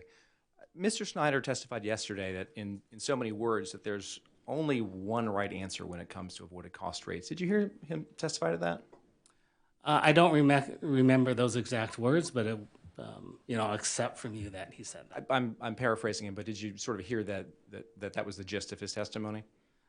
Well, I know that there is the set of avoided costs that they've calculated, and that they are, presenting as their avoided costs and that they're defending. So I don't know, or I can't recall to what extent, he's saying, this is the set of costs that we believe in, which I certainly think would be the case, versus this is the only feasible set of avoided costs.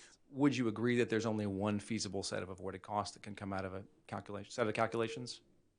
I think they're, feasible. I mean, certainly, I think feasible is not the right word. Let me ask it again then. Would you believe that when it comes to avoided costs, there's only one reasonable answer? No, I think reasonable parties could have, different results. Thank you. And Mr. Ori, just to clear something up, in your pre-filed direct and surrebuttal testimony, you do not address the critiques that Mr. Burgess made of Duke's avoided cost calculations, do you? That's correct, I don't. Thank you. I'd like to talk a little bit about your review of the company's avoided capacity rates, if I may. As you mentioned in your summary, you do take issue with the company's seasonal allocation of capacity, is that right? That's correct. Okay. And just to be clear, you do not object to their use of the LOLE methodology. Is that right? That's correct. I believe the LOLE methodology is an appropriate methodology to use to come up with those seasonal allocations. So your critique really goes to the assumptions that Duke made when it applied the LOLE methodology? Yes, that's correct. And would you agree that the company's resource plan is an important input into its avoided cost calculations? I'm sorry, can you ask that again? Sure. Would you agree that generally or with respect to Duke that the resource plan that the company uses is an important input into its avoided cost calculations? Yes, in general, I'd agree. So if the resource plan is different, you'll get different results. You could get different results. It sort of depends on what the changes are and what the avoided cost is that you're calculating. And you understand that the resource plan that Duke used in its calculations came from the 2019 IRPs, is that right? Yes, that's my understanding.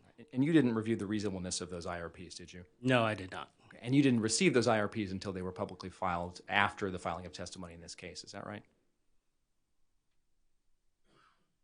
I certainly didn't review them until after they were publicly filed. I don't know if I can't recall if there might have been some data request for a draft or anything like that. And are you aware that subsequent to issuing those IRPs, its IRP, Duke Energy Carolinas announced that it would retire several coal units on a more accelerated schedule than it was indicated in the IRP?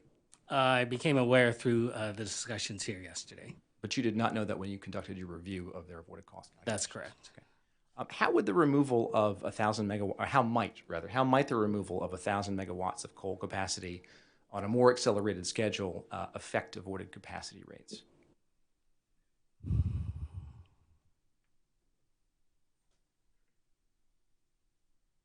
Well, here's one of those cases where I think there could be some judgment involved in terms of whether the types of resources we're looking at for the avoided costs case here, particularly, solar QFs, whether they could occur in enough magnitude to actually sort of be able to, replace the retirement of a coal unit. Normally what you would want to do is you would want to sort of take those units out of the plan. That may accelerate your need date. I think yesterday I heard it might be 1 year acceleration in the need date, which you would expect then to increase the capacity cost slightly for that slightly nearer date. But then if there's really nothing that can be avoided there because the magnitude of that deficiency is so great that none of the resources you're considering to credit with the avoided cost could possibly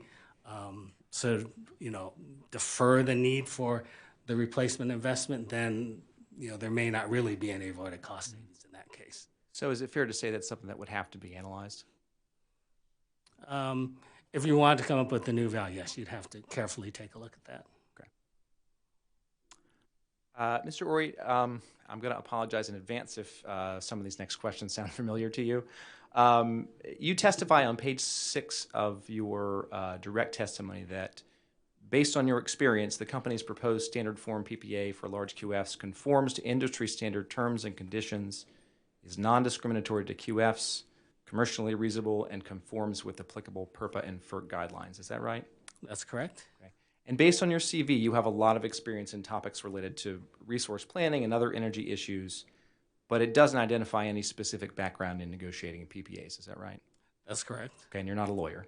That's correct. Okay. And you do not have experience negotiating PPAs for renewable power projects in regulated markets like South Carolina. Is that right? That's right. As we discussed in the Dominion case, I have experience with contracts, but not that specific experience. So I looked to others in my firm for sort of consultation on that, and we met and sort of talked through the issues, and that's how I came up with my recommendations through the inputs of other experts in my company. Okay, so you relied on other members of your team to assess the reasonableness of those PPA terms? To help with the assessment, yes. And there's no information about their qualifications in your pre-filed testimony, is there? There is not. Okay, and those individuals are not available for cross-examination? That's correct. Okay. And is it fair to say that you did not personally look closely at all the terms and conditions of Duke's proposed contracts? No, I did look at all the terms and conditions, but it was quite a while ago. Yeah, I did look through all of them. Okay.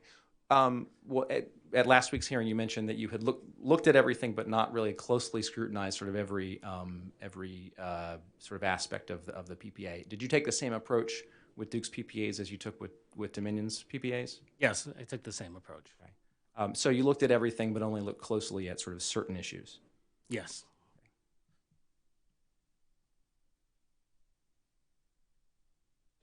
Those are all the questions I have. Thank you. Thank you. Thank you. Other cross, Mr. Golden.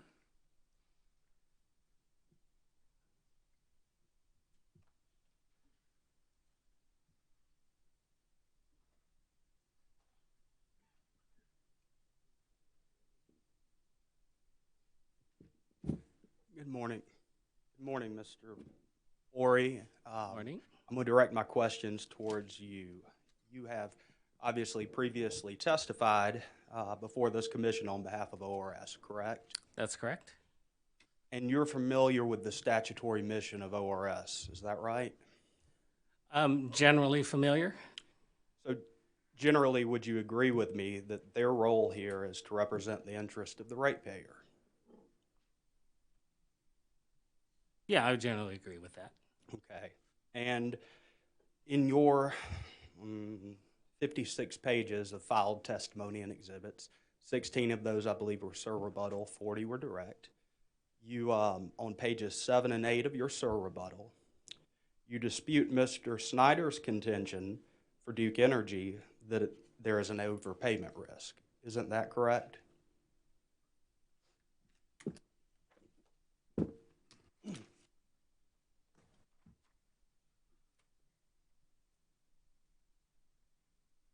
Yes, I show that, or I discuss how if the avoided costs are calculated correctly, then there is no overpayment risk.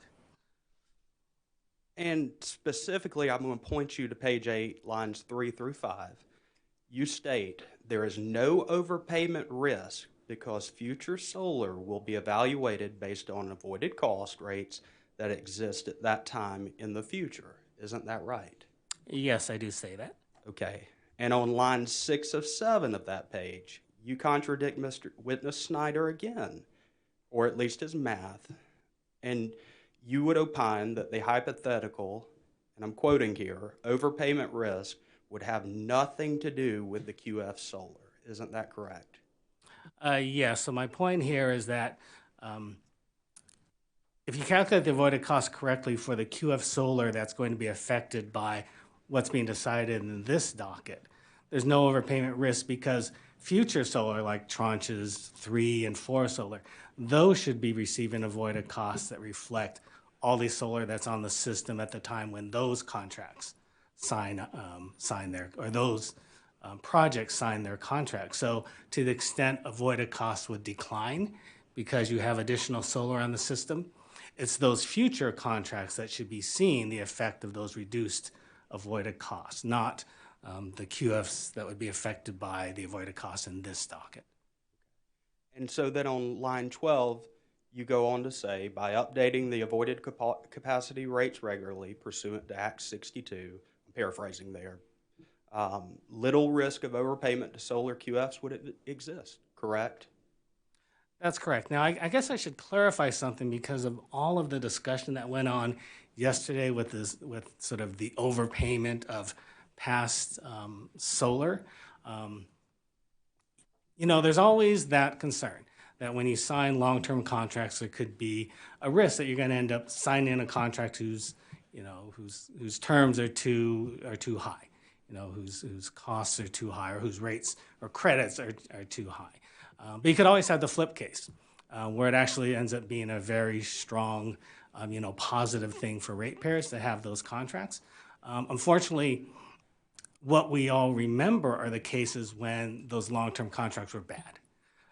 For example, in California, when qualifying facilities were first introduced, there was a thing called Standard Offer 4. So that's where the utilities sign these long-term contracts with qualifying facilities, large generators, up to 50 megawatts in size. And at the time, coming right out of the energy crisis, everyone thought, okay, these are good. This is a reasonable forecast of avoided costs. This is a reasonable way to compensate these generators. And then years later, because of the way the markets evolved, because of the way sort of energy prices evolved, now they look like bad deals. And so in hindsight, it looked like, oh, we never should have signed those. But the decision at the time, was fine. So, there's sort of bad decisions and bad outcomes. And unfortunately, it's always the bad outcomes that we tend to remember. So I just want to sort of offer that to the commission. And certainly, and I appreciate that. But as you said, the flip side, there's a lot of times where the benefits are actually reaped by the ratepayer. Yeah, there can be, yes. Okay. And so again, keeping in mind ORS's mission, you do affirm there is no overpayment risk with accurately calculated avoided costs, correct? Yeah, the overpayment risk with accurate numbers. Here I'm really focusing on sort of how you should price current solar versus future solar. And so I'm saying there's no overpayment risk there. The term of the contract could imply, more overpayment risk, but it could also convey, potential for sort of underpayment gain as well. So with a low avoided cost and a forecast rise in natural gas, which outcome would be more likely than not? The natural gas floors that we're seeing now are extremely low. Honestly, 5 years ago, we do a lot of forecasting in our work, and we never would have imagined, we'd be seeing avoided costs this low, seeing natural gas prices this low. If you asked me like 2 years ago if I expected gas prices to rise back up when we first saw the dip, I would have said yes. If you asked me last year if I expected natural gas prices to rise back up, I would have said, yeah, probably. Here we seem like we're in a bit of a flat period where natural gases are low, but there's a lot of pressure on fracking, and so there's a lot of forces that may sort of remove that gas bubble and may force prices back up. And I certainly don't see natural gas prices going below where they are now. So you would agree that we're at a somewhat historic low for natural gas prices? I would agree, but I'll also point out that I've been wrong in the past as well. As have I. I just asked my wife, okay? Okay. So one more question. Is it not more likely than not that those rates would rise over the next 20 years? I would expect them to rise. I have no further questions. Thank you. Other cross from parties? Company?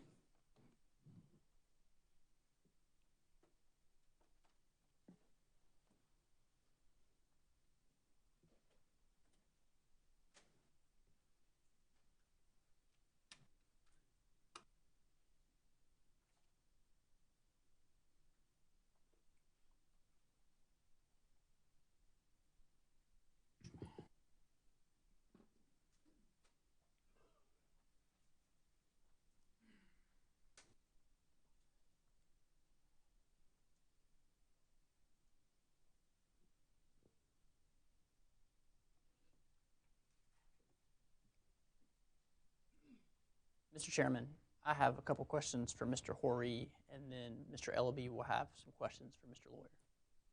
Okay. Thank you. Good morning, Mr. Horry. Brett Bryceworth, on behalf of Duke Energy. How are you today? Good morning. So, I'd like to speak with you about the avoided capacity rates and the differences between Duke Energy's proposal and your testimony.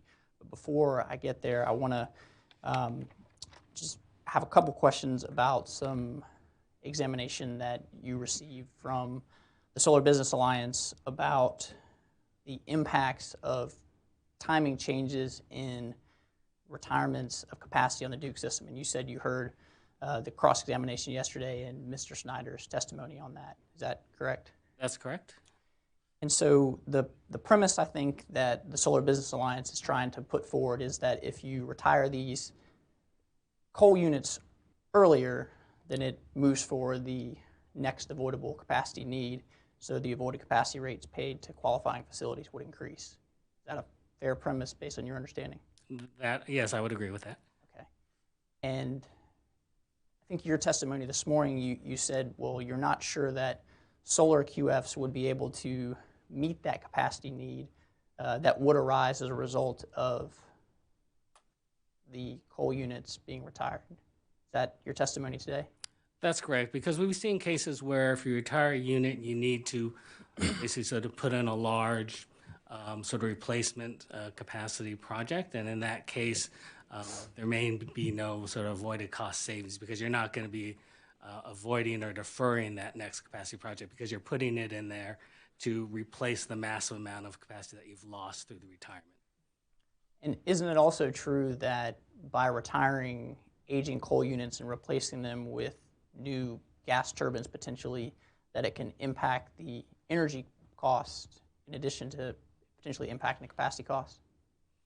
It could happen. You know, it's hard to say what the impact would be because depending, you know, that presumably would be an efficient resource, so it wouldn't be sort of at the top of the stack. It wouldn't be the stat or the units that are actually being changed and setting the marginal cost or the avoided cost would be down lower. So, you know, I'm not sure, you know, depending on the size of that unit relative to what was retired, how much the actual marginal units, the most expensive units running, how much those would actually change. It's fair enough. And so I think Mr. Snyder's testimony was that it when he's planning the system, when we're calculating avoided cost, or the commission's approving avoided cost, that it's reasonable to snap a chalk line was the term that he used, and then you lock in all the assumptions, and then the commission has the ability to review it again in the future. Would you agree that that's a reasonable approach? Certainly that's a reasonable approach. Thank you. So if you could turn to page 13 of your direct testimony, please, sir.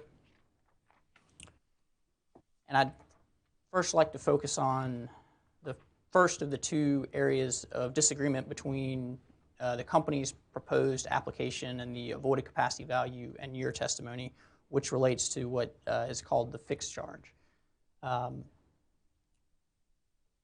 On page 13, lines 8 through 13, you introduce a question and answer where you say, why should Duke Energy Carolinas increase the fixed charge rate for a CT, and how does that impact the resulting avoided capacity rates? And you state that it's common industry practice to calculate the annual value of generation capacity as the direct cost of the CT multiplied by a fixed charge rate. Did I read that correctly, or is that your understanding? That's correct. Okay. And so in a high-level sense, when you're calculating this avoided capacity value, there's two inputs. There's the fixed charge, and there's the CT, the price per kW, the assumed value of the CT that's being avoided. Is that accurate? Yes. And so your testimony critiques the fixed charge.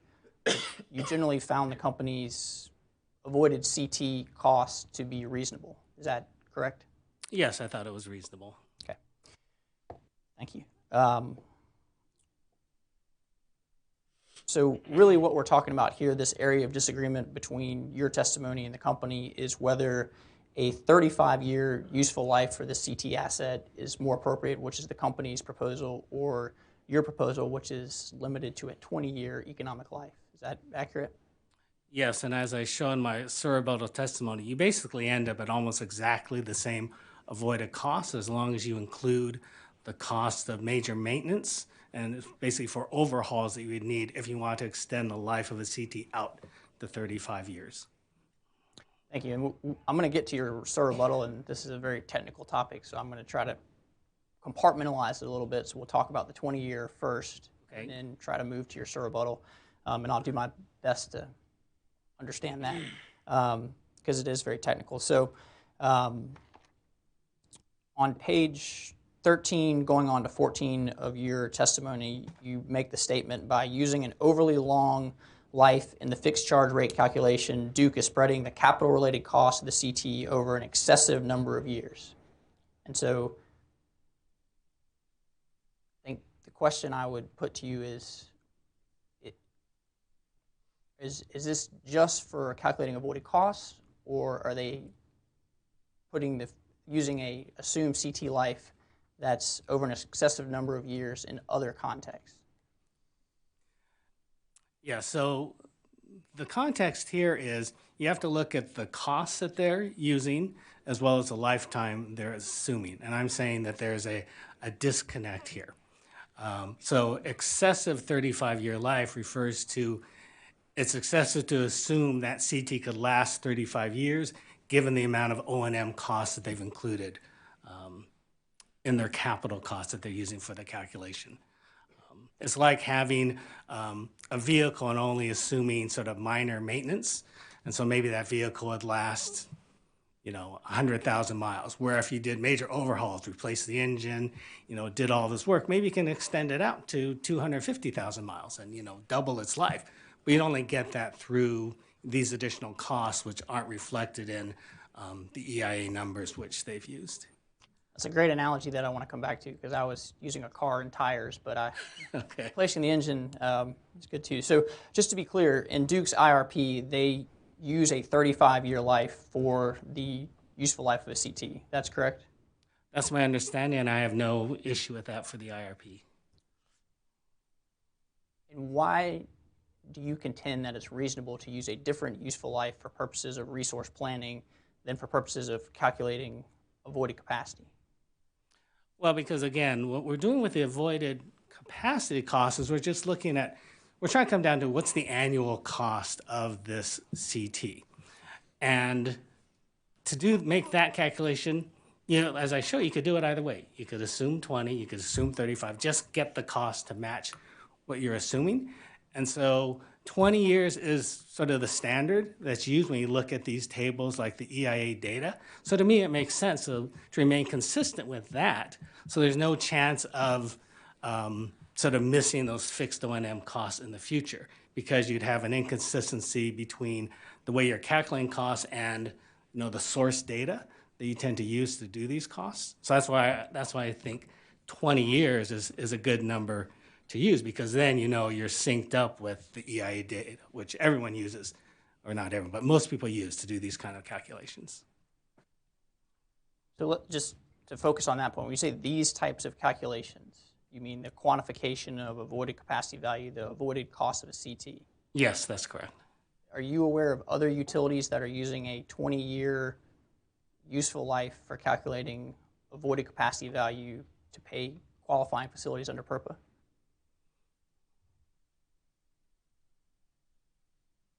You know, I'm familiar with how it's used for avoided cost calculations.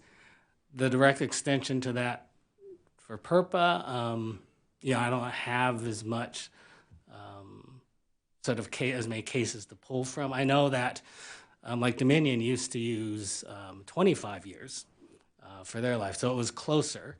Although then they switched to I believe it was a 60-year, which made no sense. But well, I wasn't. But we're not. So that's a different conversation. But I mean, I think Duke's at 35 years, and we'll get to that. But so your testimony is calculating avoided costs under PURPA. Don't have any direct knowledge that a 20-year useful life has been used by other utilities or approved by other state commissions as being accurate and appropriate to reflect the avoided capacity value of that next increment of QF generation. Is that correct? Yeah, I just don't know if that's how many times that's been adopted, how many times other numbers have been used. Okay. So you referenced how your testimony points, you provide citation support for why you think 20 years is appropriate, and this is on page 13 of your testimony, a few footnotes where you point to California, you point to 2 studies. First, with regard to California, you point to, and if I get the link is the California Public Utilities Commission Energy Division, Energy Efficiency and Cost Effectiveness. I assume ACC is avoided cost calculation for 2016. Yes, that's correct. Okay, so can you explain briefly what the cost effectiveness evaluation is of an energy efficiency program, which is what this is focused on? I'm sorry, can you ask that question again? My understanding of the link that you've cited to is the quantification of avoided cost for determining the cost effectiveness of an energy efficiency program in California. Is that correct? Okay, I'm glad you asked that question, because to clarify, the avoided costs, and this is actually calculations that we've been doing for the state of California since 2004. Originally, it was for energy efficiency measures, but has since been adopted for all sort of resource cost-effective evaluation, including solar, including distributed generation, et cetera. So it goes beyond just energy efficiency, although that is the docket where those costs are adopted, and so that's why the link talks about energy efficiency. So are those costs, because my understanding of a cost effectiveness test is it's used to establish a standard that has to be beat. It's not a price to be paid. Would you agree with that? To show that an energy efficiency program is cost effective, or perhaps a solar program in California, I'm not familiar, you have to show that it is more favorable to the customer than this standard threshold. Is that fair? In general, I mean, there are some programs that will be accepted for other sort of societal reasons, like low-income programs that don't have to cost past that. But your point is correct that it is sort of a benchmark they use to compare programs against, but it itself does not sort of define what the compensation should be. Fair enough for that.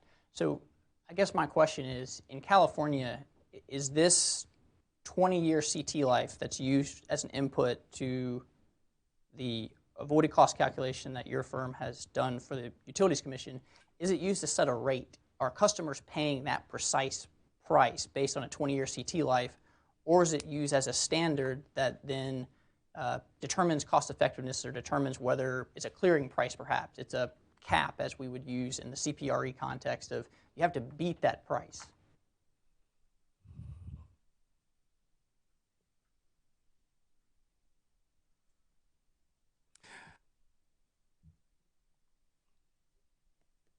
Yeah, so it actually isn't used to set rates, although I will mention that in the setting of rates, it was common to calculate sort of a proxy CT value to come up with the avoided cost of capacity to help with revenue allocation and rate design, which do sort of indirectly set rates because you're just deciding how much every class of customer should pay. But it would also be used to set non-firm discounts. So for interruptible customers, customers who are willing to accept lower reliability in exchange for the utility being able to curtail them or interrupt them, these avoided capacity costs would be used to set those credits. And I'm not sure what has been calculated recently, but when I was with PG&E, we were using a 20-year CT life back then. But just to be clear, that this 20-year CT life in California is not used to set an avoided cost rate paid to a generator. Is that correct? Subject to check. Yeah, subject to check, I would say it's not being used to directly compensate generators. And the California's implementation of PURPA doesn't provide a fixed rate 10-year contract similar to what Act 62 contemplates in the near term for South Carolina utilities and customers to pay to qualifying facilities. Is that correct? I'm just saying there's a little bit of an apples to oranges between what this rate is being used for in California and what it's being used for here in this proceeding in South Carolina. Do you agree with that? Mr. Chairman, I've given plenty of leeway to Mr. Breitschwert, but I'd ask that he would just ask the question rather than testifying.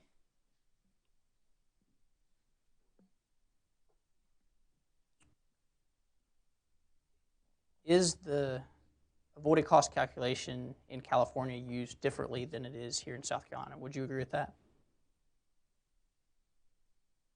I would agree with that. Okay, thank you. So the other citation you point to support your testimony is the cost of new entry study from PJM. Do you see that in your testimony? I think that's on page 13 as well. Yes, I do. Okay. Mr. Chairman, at this time, I'd like to introduce two exhibits, if I could, please.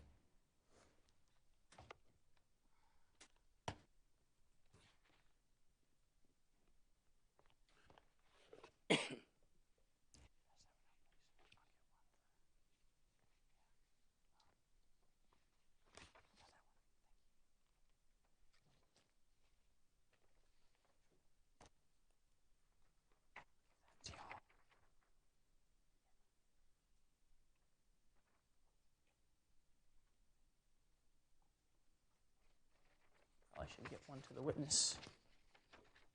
Yep, I have not yet. Thank you. So you can to the commissioners. So you'll provide them to the parties as well as what you have left. Yeah, I need to provide how many copies?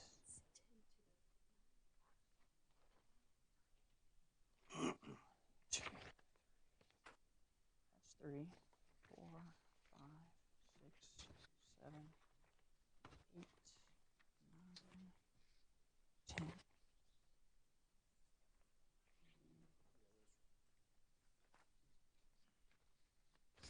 Some riveting stuff there you'll enjoy.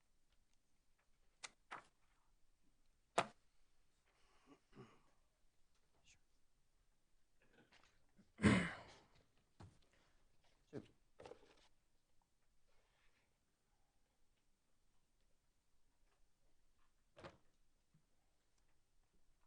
Mr. Horry, the first document that I've provided you is the cost of new entry study that you cited in your testimony. Is that correct? Yes, it is. And so my general understanding, and the date on here is April 19th of 2018. Would you agree with me that this study was designed to determine the cost of new entry of a generator into PJM for the base residual auction to be held later in 2018?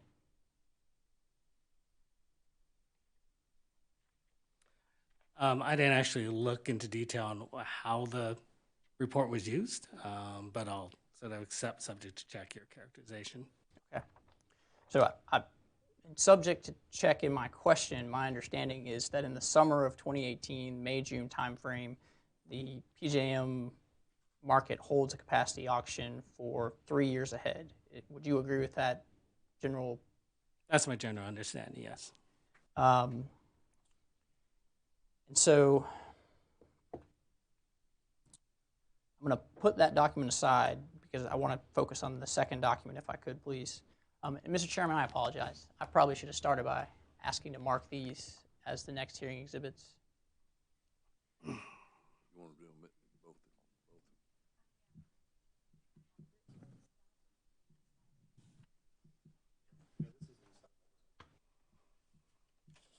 What is it? It's a PJM report on the outcome of the study that the code report goes into. So I can ask him to go there next week or review that first.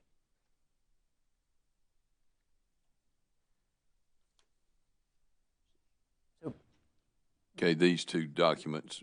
Mr. Chairman. Go right back. What? If it pleases you, I think we've clearly authenticated the first document, the PJM cone study, the larger one. And so that's cited into Mr. Horry's report. I'll spend a brief moment with Mr. Horry going through the second document just so it's appropriately authenticated into the record, if that's appropriate and acceptable to the Commission. So, Mr. Horry, are you generally familiar with I think you testified that you're generally familiar with the base residual auction process in PJM, correct? Yes, that's correct. And so have you seen this second document that I provided, the 2 pages titled Viewpoint, the Variable Resource Requirement Curve? No, I have not.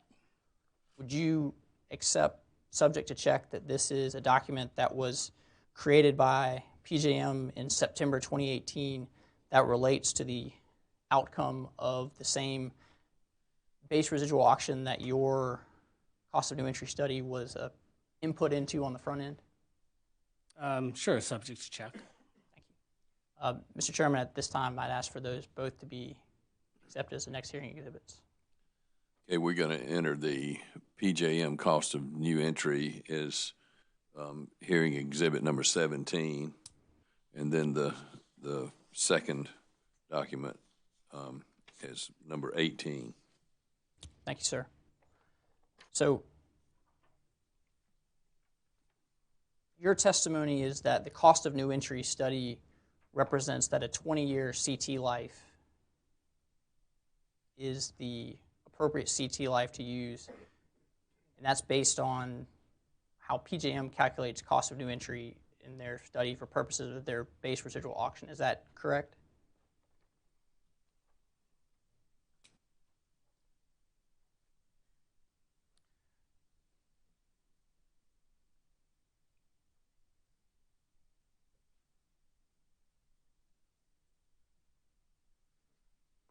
Yeah, I guess I would agree with that. I was a little hesitant because, what I was using here was just sort of this consistency between the cost they have of the turbines and the life they have of the turbines, and, pulling both out of here. So I just want to make that clear. Okay, fair enough. And I think the second document, the viewpoint document, the 1-page document that I've provided you, Item 1, would you agree with me that it says that the price ceiling for the VRR curve is based on the cost of new entry, the net cost of new entry or net cone? Are you familiar with what the concept of net cone is?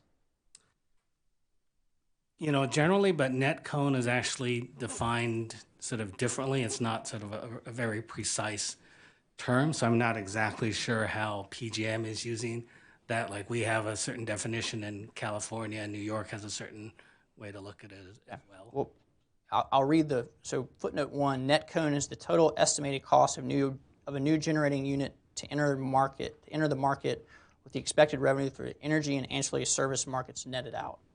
So that's what they're defining as net cone. So would you accept, subject check, or if you know, is the cost of new entry the full cost that you use based on that 20-year CT life, or is it the net cone that's used to establish the ceiling, the price ceiling as identified in bullet 1 here for the PJM base residual auction?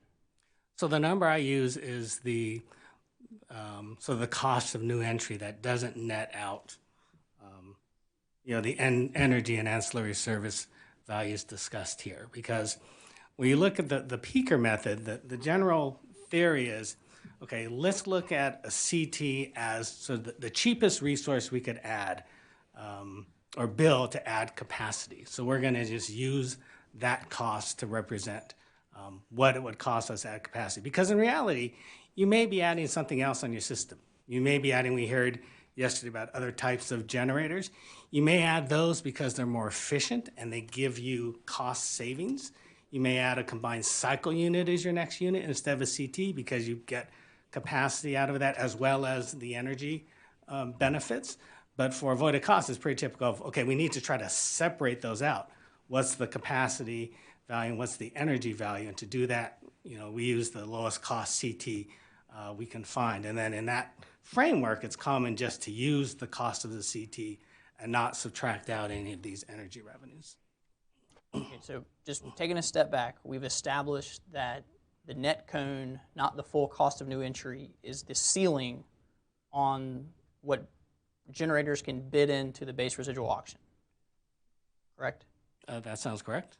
And at the very end of this bullet 1, would you agree with me that the sentence provides that the actual winning bids were based on a capacity weighted average that was 51.1% below this net cone?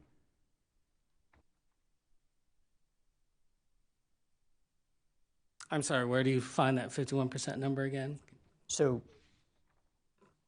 first bullet, you see on the left column, or if you just read, I'll give you a moment to read through that.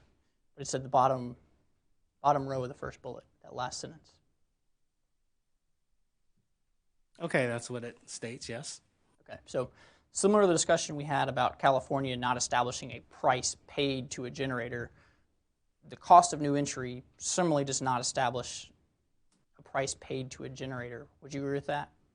Yes, that's correct. And in fact, this suggests that the market clearing price, or the bidding price that was successful in this base residual auction, was actually 51% below the net cost of new entry. That's what the document says, yes.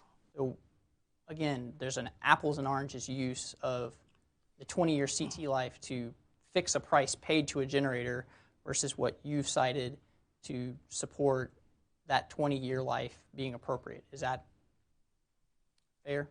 Well, I mean, I think what you're pointing out is a different use for the avoided cost number, but I don't think that changes the fundamental fact that you want to keep the costs of a CT and its life. You want to keep those linked together. You want to make sure that those are consistent. And whether that number is then used in other sort of ways and applications, I think doesn't change that fundamental fact that you want that consistency there. Okay, well, consistency is a good point. We can move away from this document now and want to focus on consistency in South Carolina. So are you familiar with the depreciable life of Duke Energy Carolinas and Duke Energy Progress's combustion turbines for rate-making purposes? No, I am not, other than sort of references to that were in Witness Snyder's rebuttal, I believe. Would you accept, subject to check, that it is a 40-year useful life that is used to depreciate combustion turbines for rate-making purposes? I'd accept that, subject to check.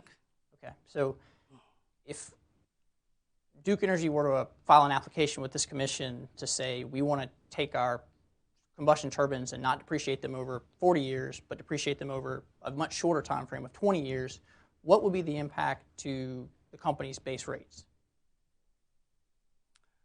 Well, the base rates, you would have an increase since you're depreciating it over a shorter time frame.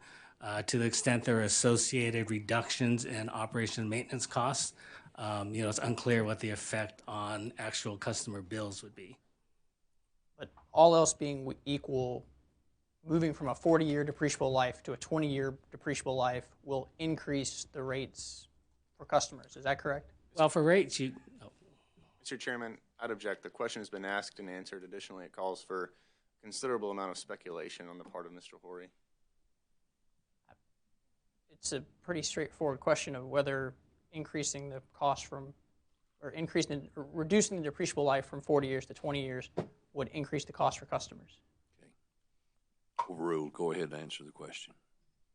Okay, and so I'll point out that yes, that would increase the cost associated with that component of the revenue requirement, the depreciation piece, but there would be an offsetting cost savings because under that case, you would be doing far less maintenance on that plant. So you'll see some cost savings, and the way those sort of pencil out in total for the total revenue requirement and the total customer bill, I don't know. I mean, I expect that actually to be probably more costly because it probably makes sense to do the overhauls, maintain the site, because there are a lot of costs associated with having to sort of retire a plant and incur all these additional sort of site cleanup costs. But I don't know if they'd really be that different. But you certainly can't just look at the one piece. You can't look at just the depreciation. You have to look at what's happening on the operations and maintenance side as well. So, did you hear Mr. Snyder's testimony yesterday about the indifference principle under PURPA? Are you generally familiar with the indifference principle under PURPA? I'm generally, but I don't know if I'm familiar enough with where you're going to take this question. So if you can provide me more detail, that'd be great. Certainly. Would you agree with me that the objective of PURPA at a fundamental level is to make customers indifferent between the utility generating power and purchasing capacity and energy from a third-party generator not owned by the utility or qualifying facility? Yes, I would agree with that. And that's in the statute. The but-for principle may be a better way to put it. Yes. Maybe more familiar with. So does it seem inconsistent to you to use a 20-year useful life for purposes of determining what you should pay qualifying facilities, but then using a 40-year useful life when you're setting the base rates for that customers are paying for that same utility-owned combustion turbine?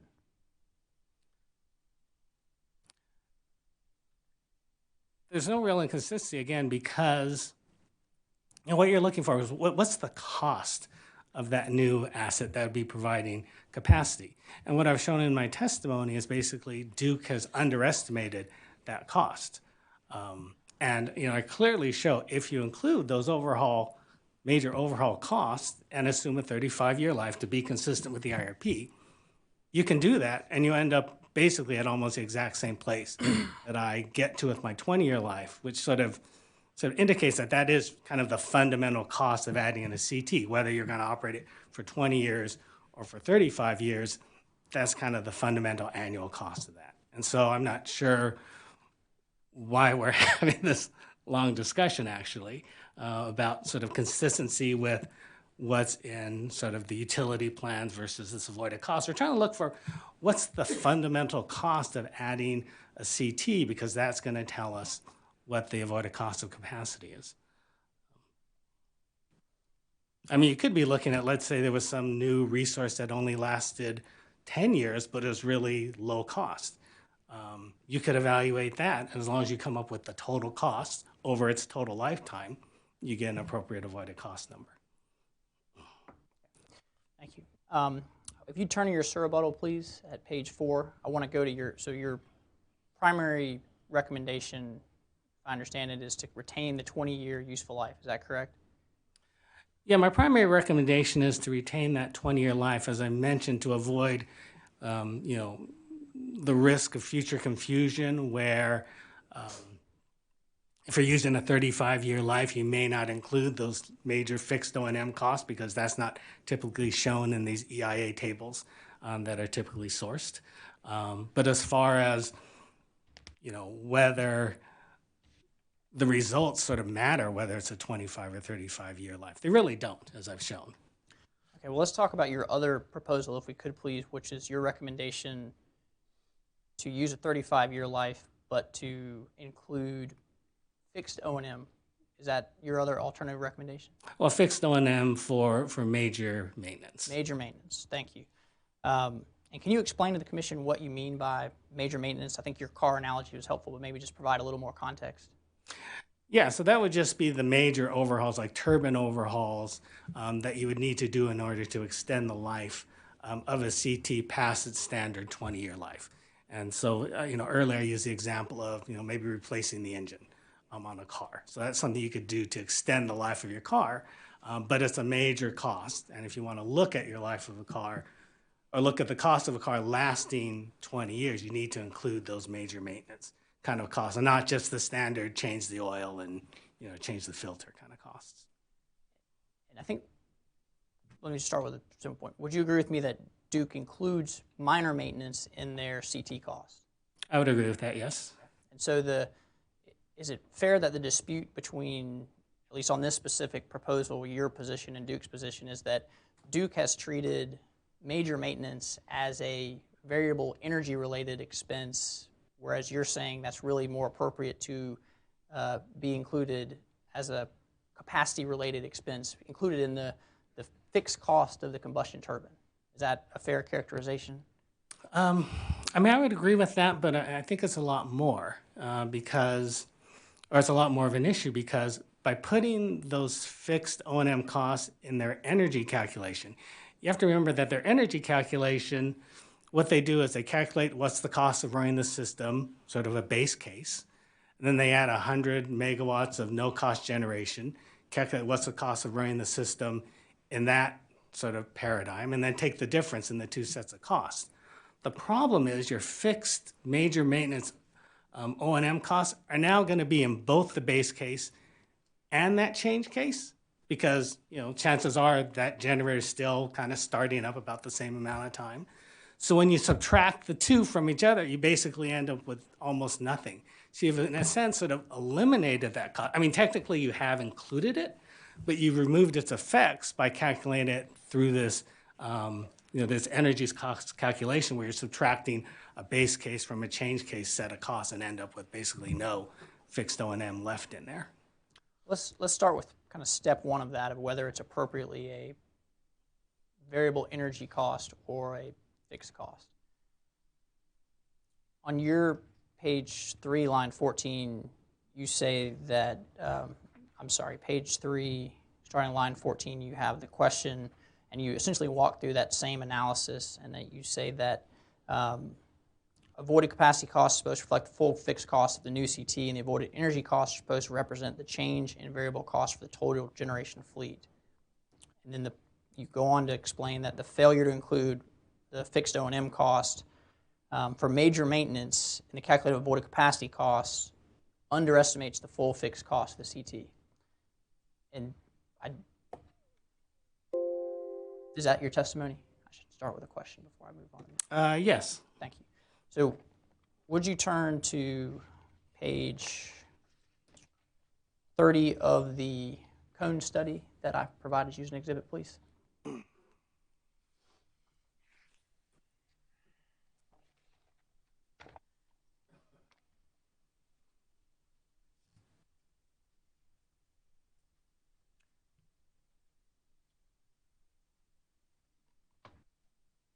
So in section 5 at the top of the page, that speaks to O&M costs. Yes. And it says, I'll just read it to expedite this. Once the plant enters commercial operation, the plant owners incur fixed O&M costs each year, including property taxes, insurance, labor, minor maintenance, and asset management. Did I read that correctly? That's what it says. Okay, thank you. So within O&M costs of the plant, minor maintenance is included, and that's included in the avoided capacity rate, but it doesn't say major maintenance. Would you agree with that? Yeah, I believe this table excludes major maintenance entirely. Thank you. So would you turn to page 31, please, at the bottom?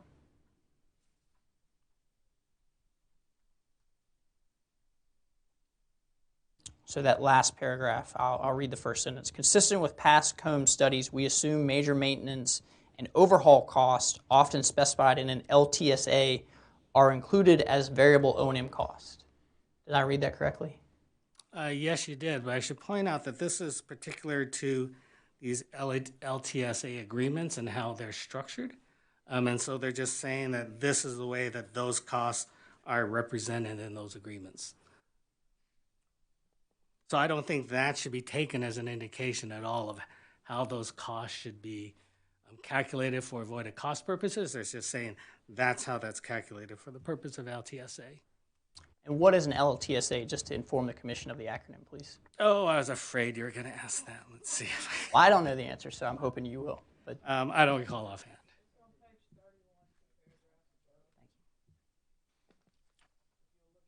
Oh, yeah, long-term service agreement. Thank you. So just on page 34, if you turn there, just to under variable O&M. So this is my understanding of the disagreement between your testimony and the company's testimony, or the company's calculation of avoided costs. Would you agree with me that the company's, including the major maintenance in the variable energy rate, and your advocacy is that's not appropriate, at least under this option of how you would get to your proposed avoided capacity cost, and it should be under the avoided capacity value of the CT. Is that generally correct? Yeah, so let me clarify, because this is a bit confusing. The avoided capacity cost is based on a CT.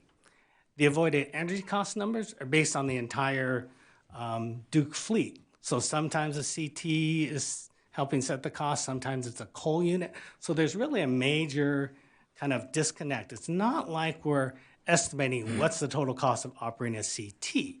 If we're doing that, we could include the cost of major maintenance in variable if we wanted, but we'd still get those costs.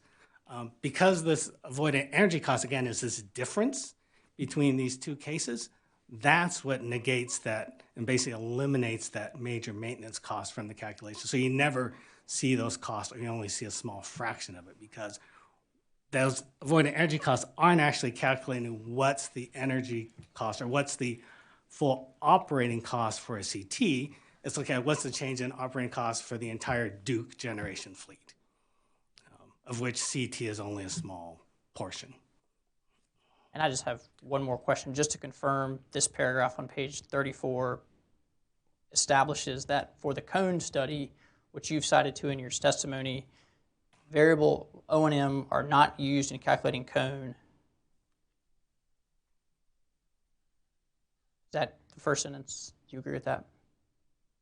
That's what it says, yes. And then 4 lines down it says, we assume the costs related to major maintenance that are often specified in a long-term service agreement are considered variable O&M costs consistent with past cone studies. Did I read that correctly? Yes, and again, I would point out the major problem is the way you've included fixed O&M in variable costs, you essentially remove it from the calculation. Well, the response or the question to address your question is much too complicated for me. So I'm going to ask the chairman's permission, since this was an issue that was raised on redirect when Mr. Snyder comes up to address that. But, Mr. Chairman, I have no further questions. Thank you. Mr. Ellaby? I've heard a couple of times while Mr. Ellaby's going up there, lawyers, attorneys out here say, if you're a lawyer, you know this. So I guess, is it lawyer code for like I have a couple of questions to really mean I've got like 75?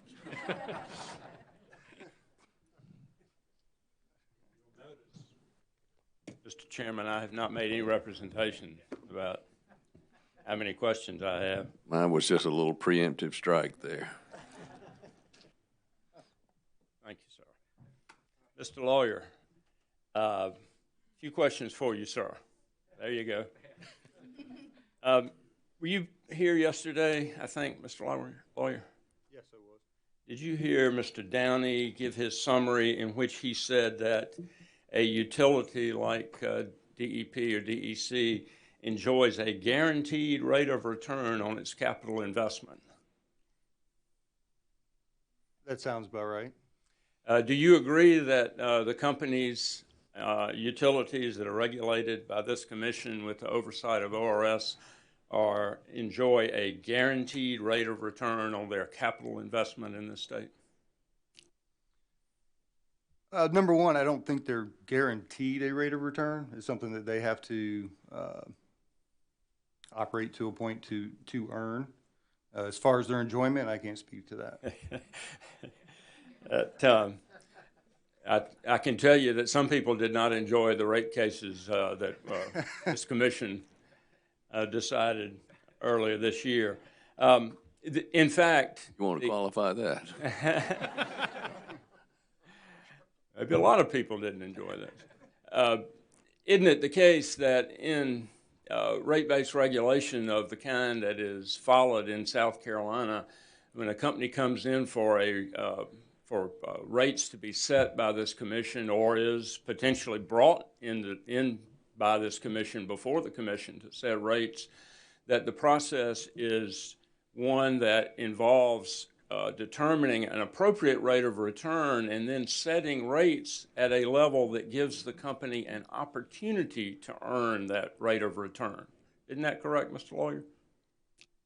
That is correct, and the key word is opportunity. And ORS's role in that process is to make sure that the expenditures and capital investment that is going to be included in rate base is appropriately included in rate base. Isn't that right, sir? Yes. And expenses that are recovered are appropriate and prudently incurred and reasonable expenses that are going to be allowed to be recovered in rates. Isn't that correct, Mr. Lawyer? That is correct. Let me ask you another topic, please, sir. There's been a lot of testimony from witnesses about comparing risks associated with regulated utilities on one hand and risks associated with QF operations on the other hand. Have you heard that testimony? I have. And there was also questions from commissioners. I think Commissioner Williams talked about the possibility of a significant change in circumstances that might suggest that a windfall could occur for a qualifying facility after a long-term contract was put in place. Did you hear some testimony and questions about that yesterday? I vaguely remember something along those lines. And it occurred to me that we had an example that might be useful to for me to ask you about, and for the commission to remind the commission, in the form of the tax legislation that Congress passed a couple of years ago, the Tax Cuts and Jobs Act. Do you recall that, sir? Yes.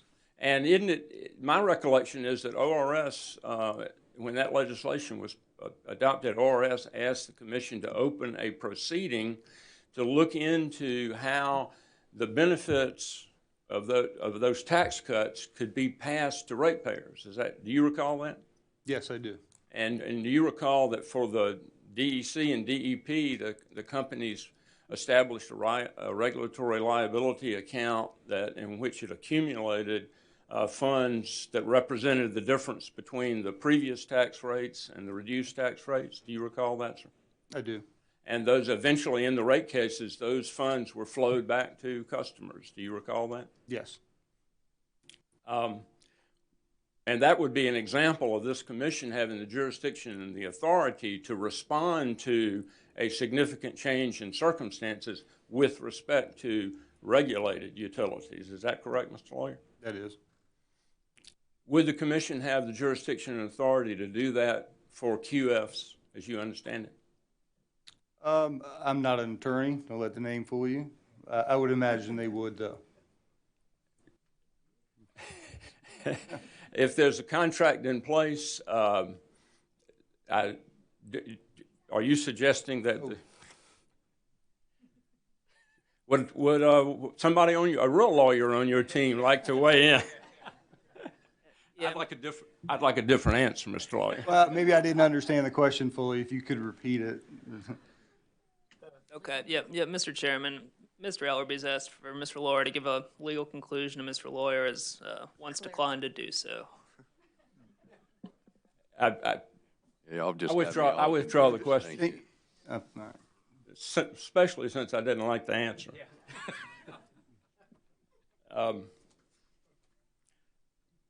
Last area, Mr. Lawyer.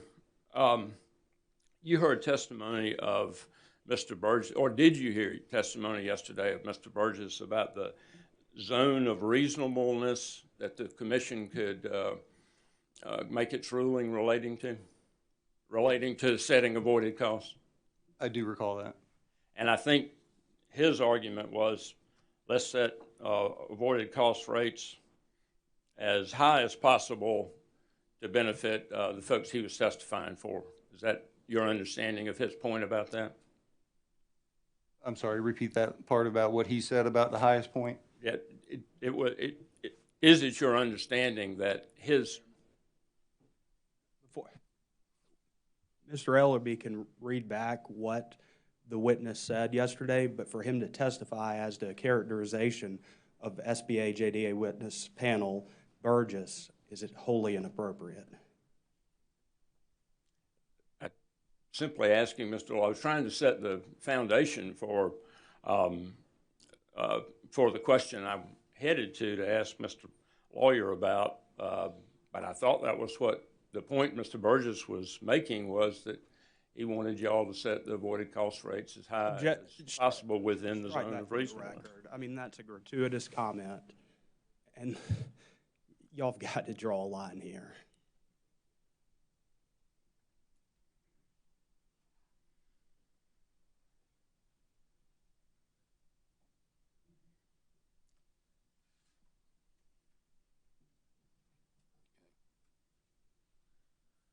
Okay.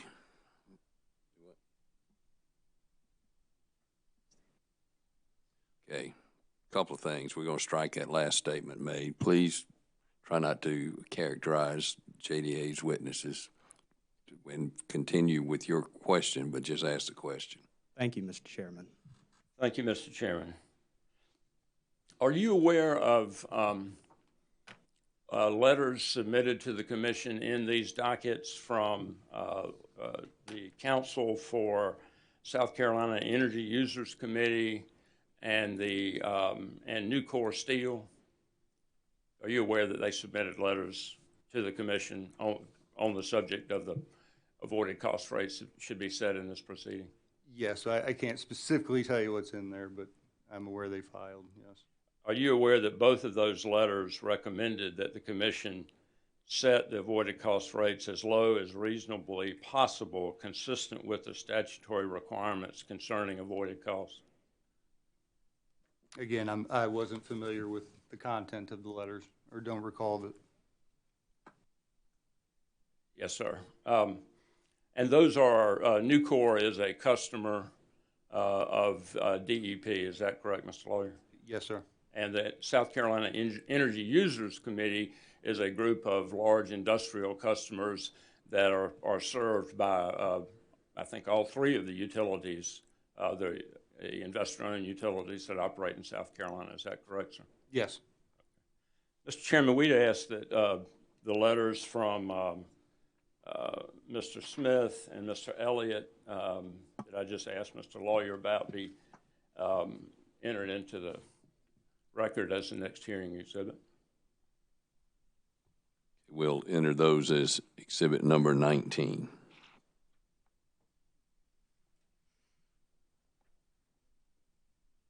And no further questions, Mr. Lawyer. Thank you. Commissioners, Commissioner Whitfield. Thank you, Mr. Chairman. A little quick on the draw there. Let me get ready. I got a couple of questions for you, Mr. Ori. You heard, I guess, the witness previously, Wilson, saying he didn't have all the data, all the information, quite a bit of discussion about that on the last panel. Did you have, you've made, of course, a couple of recommendations here. Did you have all the data you needed from the company? Yeah, so when I looked at what the company did for seasonal allocations, I took issue with the amount of solar they were assuming, but I didn't sort of look at the forecast that they use or what sort of underlies their LOLE studies. So, I wasn't looking for the same type of data that Witness Wilson was looking for. And part of that was because I felt that even if I were to get that kind of information, there wasn't sort of the time to really do a new LOLE study. So that's sort of why I didn't go down that path. But you had what you needed in your role as consultant for ORS, and you, of course, made the recommendations that you've been crossed here by a good bit, and you've also mentioned in your testimony. Yes, that's correct. And let's talk about, just for a second, a recommendation. Mr. Ori, I'm going to go back, I guess, well, really it's in your rebuttal testimony, but you refer on your rebuttal testimony on page 15, lines 11 through 14, and I'll give you a second to get there. That's your rebuttal. You refer back to your direct testimony and you recommend, quote, that the commission adopt integrated services charges as calculated by the companies as the highest charge to be applied and upper limit to the integration services charges, end quote. Can you further explain this, since your recommendations are what we have? Sure. So I felt that the company's calculations, I believe it's $1.10 per megawatt hour and $2.39 per megawatt hour, I thought they were, reasonable and certainly better than assuming no integration costs. But I also had concerns with the way Strapi did the study and some of their assumptions. And so I think there's the potential for, future integration studies to actually show lower integration costs. And I wanted, any potential cost reductions to be able to be reflected in these integration costs for these contracts. Well, thank you, Mr. Ori. That's all I have, Mr. Chairman. Thank you. Commissioner Williams. Good afternoon, gentlemen. Good afternoon. Almost afternoon. Mr. Laurier, I really thought you were a lawyer, to be honest with you. Wow.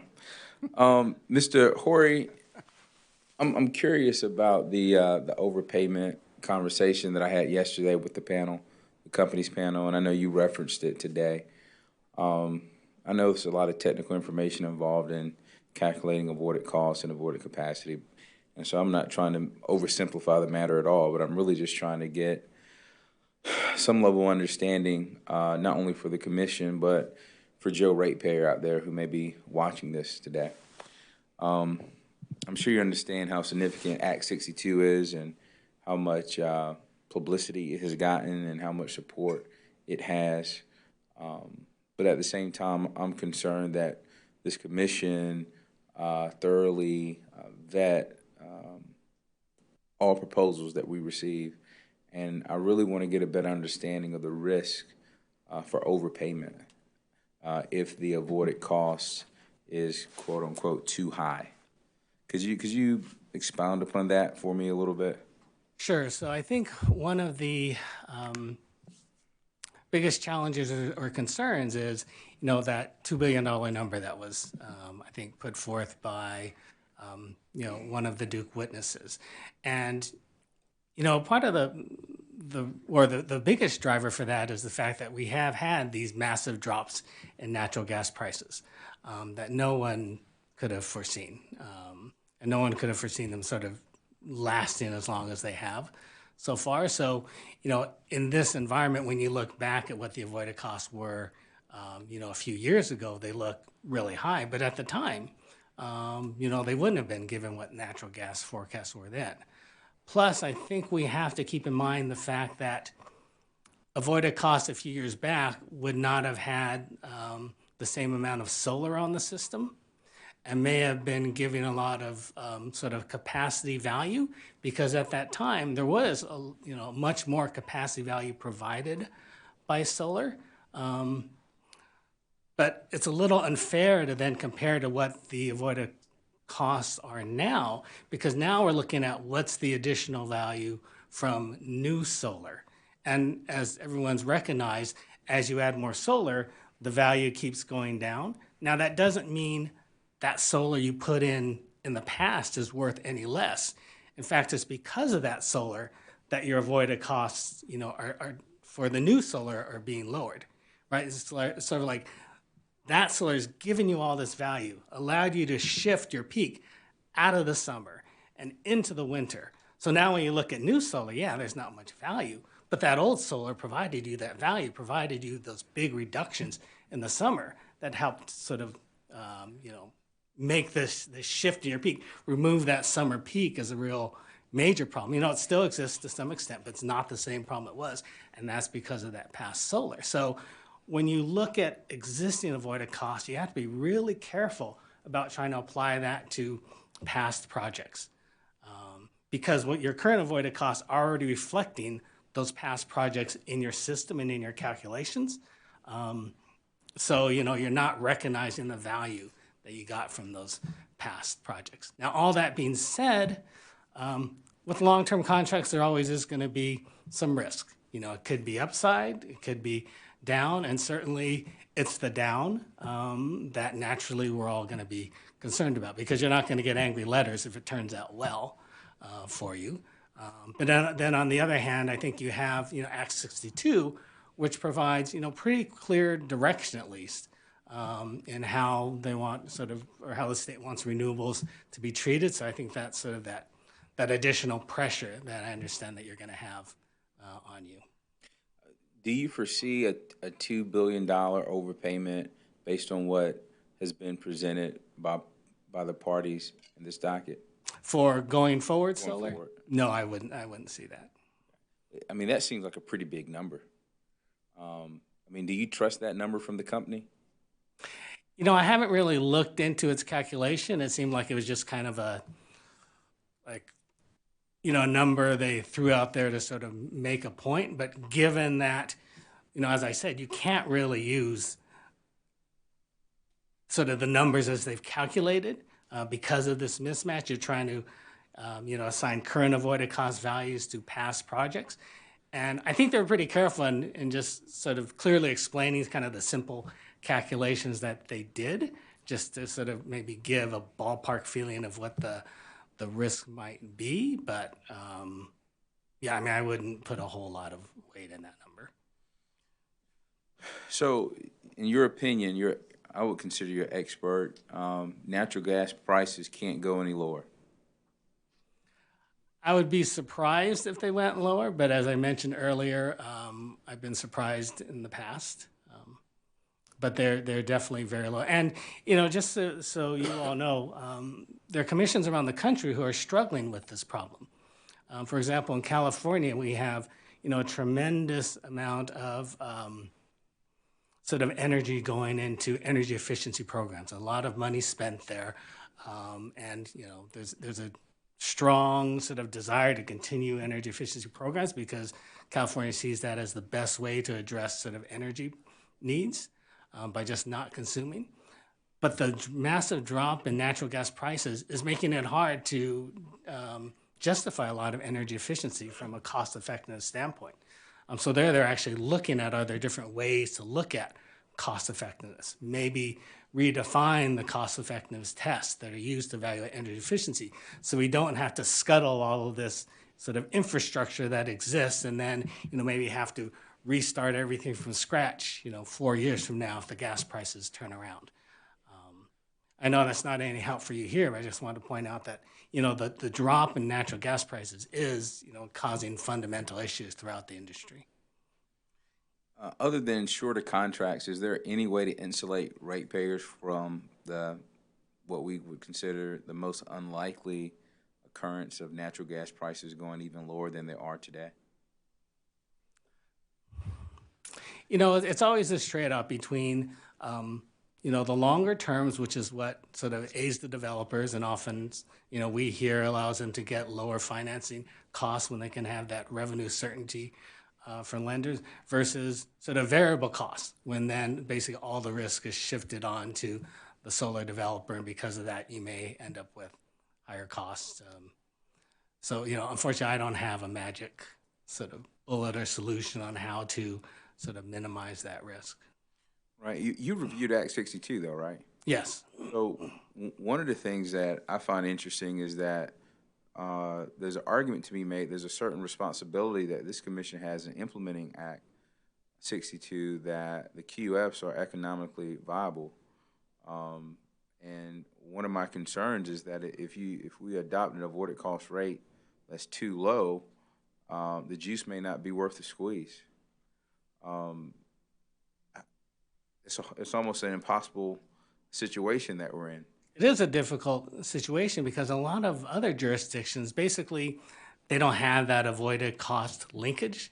They'll set, a mandate for a certain amount of solar, or they'll set up other paradigms like renewable portfolio standards or something to sort of drive the development they want, but not make it dependent on, tying to avoided costs like is being done here. So it is it's a much harder sort of challenge here. All right. Thank you for your testimony. Thank you. Commissioner Howard. Mr. Horry, we were going back and forth with the 20-year versus 35-year. My basic question is major maintenance cost between the 20 and the 35-year. In your mind, what percentage of that cost is a variable, a capitalized charge versus a maintenance charge, O&M charge, and what would go in rates if it's capitalized, and what percentage would be capitalized?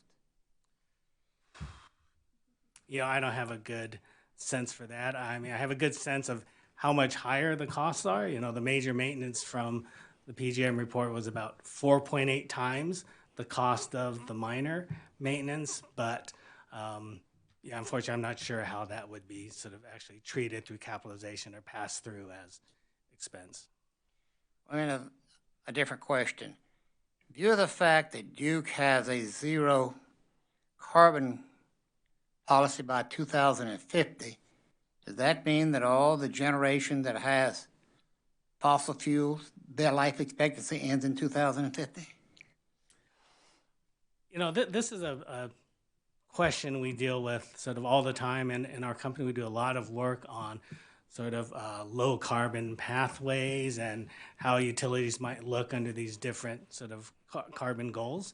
So unfortunately, I'm not familiar enough with sort of what Duke's trying to accomplish, but a lot of times, like some jurisdictions, you'll hear about these like carbon-free goals or these 100% goals, but a lot of times they leave room for some amount of fossil generation because it actually is far lower in cost to keep, some CTs available, some fossil units to help when, you have the massive storms and, that last for weeks, and so you don't have enough solar to charge your batteries, et cetera. So, I certainly would hope Duke isn't thinking about getting rid of their entire fossil fleet because we think that would be much higher cost for them if they're just doing, renewables and batteries despite the forecasted drop in battery prices. It would be a risk. Okay, thank you very much. Thank you. Commissioner Hamilton. Thank you, Mr. Chairman. Mr. Horry, I have... In front of that microphone there, Commissioner. All right, sir. Thank you. I have one question for you. I know in your rebuttal testimony that you discussed the solar integration service charges, and I know this was part of the settlement. But how often do you think that these things should be analyzed and checked? Should it be done on a semi-annual basis when you go from summer to winter peak, or what time frame do you think these charges should be looked at? So I think they should be looked at least every 2 years, and it's largely dependent on how fast sort of the industry is evolving or the solar sort of levels of installation are sort of increasing in the different service territories. It'd be nice to be able to do it annually, but these are pretty involved studies, so I don't know if that would be possible. So your recommendation would be at least every 2 years? Yes. Thank you, sir, very much. Thank you, Mr. Chairman. Thank you. Commissioner Belser. Thank you, Mr. Chairman. Good afternoon, gentlemen. Thank you both for your testimony today. Appreciate you being here. Mr. Lawyer, you're off the hook. I'm going to direct my questions to Mr. Horry. I know you've had quite a discussion this morning over for lack of a better, I'm going to call it matching of adding, shortening the time of life of the CT, but adding in the maintenance cost versus the 35 years. And so this probably goes along that, but I picked up on, in reviewing your testimony, I'm on your SIR rebuttal on page 4, lines 7 through 9, where you state, therefore, because the companies failed to include the FOM or fixed operating and maintenance cost for major maintenance in their calculation of avoided capacity cost, the company's method underestimates the full fixed cost of a CT and is fundamentally flawed. Did I read that correctly? Yes, you did. And I know you've talked about it, but can you just briefly explain that further for me? Sure. And yeah, it is really complex because it's the nature of the weird way we do avoided energy cost calculations. So let me back up and let me talk about like the way it would be done in like the PJM report, since we talked about that a bit. So there you would calculate, the fixed cost of the CT, and then you would calculate its operating and operation and maintenance costs of the CT to look at what's the total cost of operating a CT. So in that kind of framework, it's not as important on where you put those major maintenance costs because, they're both there. You're still calculating all those costs related to just operating a CT. If we move to our avoided cost framework, we're still calculating fixed costs of a CT, but those avoided energy costs, those aren't the cost of a CT anymore. And so that's where I think we have this major disconnect and we lose our fixed O&M costs because our avoided energy costs aren't the operating cost savings of a CT, it's the operating cost savings of the entire Duke fleet. Okay. Now let's go on down into that paragraph I just read from, lines 7 through 9, this next sentence. Moreover, from a practical perspective, moving the major fixed operating and maintenance cost into the calculation of avoided energy cost does not just entail a simple reclassification of the cost, but essentially makes those costs disappear. And I think you discussed that somewhat, but if you could clarify that for me. Sure. So like what happened in the PGM study, that would be just a simple reclassification because you're still looking at just the cost of a CT, both its fixed cost and its variable and operation maintenance cost.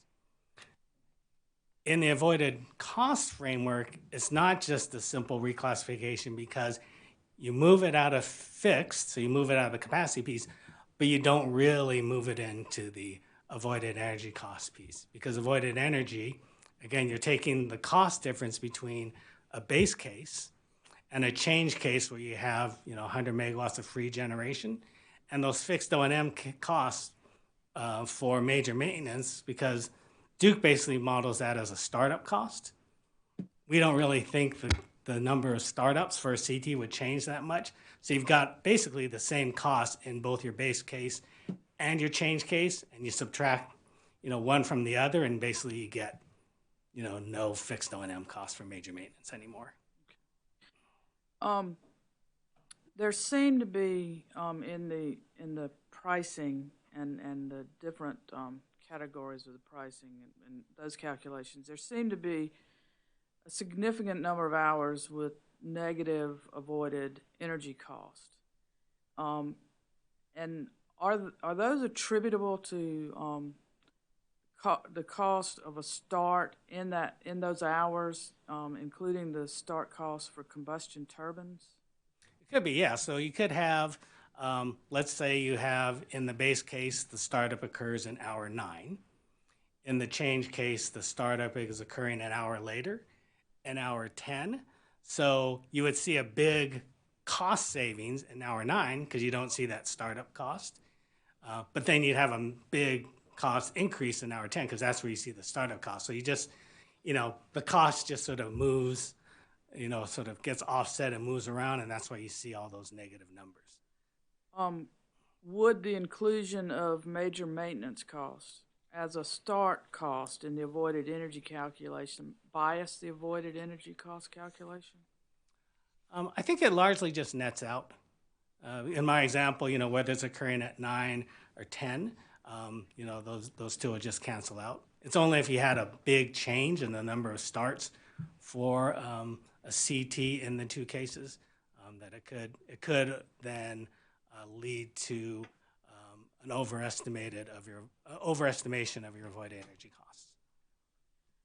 Thank you very much. Appreciate your testimony today. That's all I have, Mr. Chairman. Thank you. Commissioner Irvin. Thank you, Mr. Chair. I was interested to hear about how low natural gas prices have gone down. And so I'm just curious, would it make sense for Duke Energy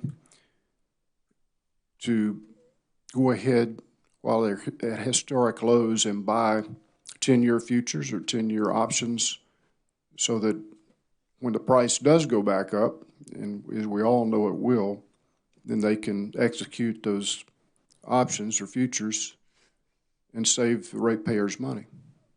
And wouldn't that be an insurance policy, so to speak? That kind of sort of fuel procurement strategy, I think on the face of it, it seems to make sense, but, there's a lot of details on what the costs of incurring that would be. And also there is, potential regulatory risk for them, because I don't know in South Carolina how hedge costs are traditionally viewed, but it could be, well, let me rephrase. It's fairly easy for the utility to just pass through costs and therefore not do a lot of hedging, because there could be the risk that if they overhedge and sort of make the wrong bet, that then they would be sort of penalized in a case going forward. So I wouldn't want to sort of try to comment on what they. Well, I don't want to say on a large scale, but for example, we heard one of Duke's own witnesses say that they have, in fact, executed on some 10-year contracts just to be sure that the market is a viable market, and just to test the market, so to speak, between the bid price and the ask price. And so I'm just wondering if a small amount of their expenses could be justified by going in now and buying long-term contracts. And if if the price stays low, obviously that was not a good bet. But if it goes up, as everybody says it's going to happen sooner or later, probably sooner, as fracking, as you said earlier in your testimony, comes under great pressure. It doesn't just make sense that we perhaps encourage them to look at that as an option to keep prices low in the long term? So you gave me a nice out at the very end where you said, does it make sense to have them look at it? Yes, I think it makes sense to have them look at it. And perhaps study it. Yes. I think that would make sense. I wouldn't want to sort of make a judgment on how much they or Sure. what exactly they should do. No, that's for the experts. We'll leave that to the experts. But if it's, you're convinced that it's about as low as it's going to go. Yes, that's my feeling. Yes. And all the other experts are convinced of that. And we also know that fracking is under pressure. In fact, Canada, I believe, has already outlawed it. And certain parts, some other countries have already outlawed fracking. Is that true? I'm not familiar with that, but I wouldn't doubt that. And there's several states that are trying to restrict it. They Yes, claim that it's causing earthquakes, it's causing pollution into groundwater. There's certainly environmental issues. There are environmental issues that are out there.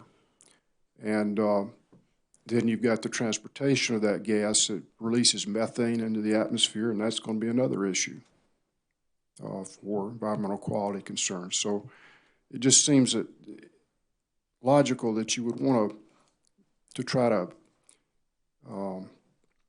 buy some kind of insurance policy that might pay great dividends going forward when that price does come up. So I'm glad you agree that we should look at it. Okay. That I agree it's worth looking into, yes. Thank you. Thank you. Commissioner Whitfield. Thank you, Mr. Chairman. Mr. Horry, I wanted one more shot, especially after it's not often we have a forecaster, someone with your expertise up here, but as Commissioner Williams said, we're in a difficult spot. And I know you don't have a crystal ball, but we're in a difficult spot, whereas economic regulators, our decision involves us trying to predict the future. And going where Commissioner Irvin was just going, I'm not going to go down the hedging part, but let's talk about, just for a minute, as you don't have that crystal ball, let's talk about what we do know. In talking about these historic lows of natural gas, is it fair to say that they're at historic lows and possibly won't go any lower or much lower, because if it does go much lower, production will curtail? Of course, South Carolina's not a producing state, but in the states where the production does occur, some of the wells may be shut down to help stabilize the price. Is that something you deal with in your forecasting? You know, that's something that there are others in my firm who pay a lot more attention to than I do, but just through sort of general conversations with them and just general monitoring of the industry.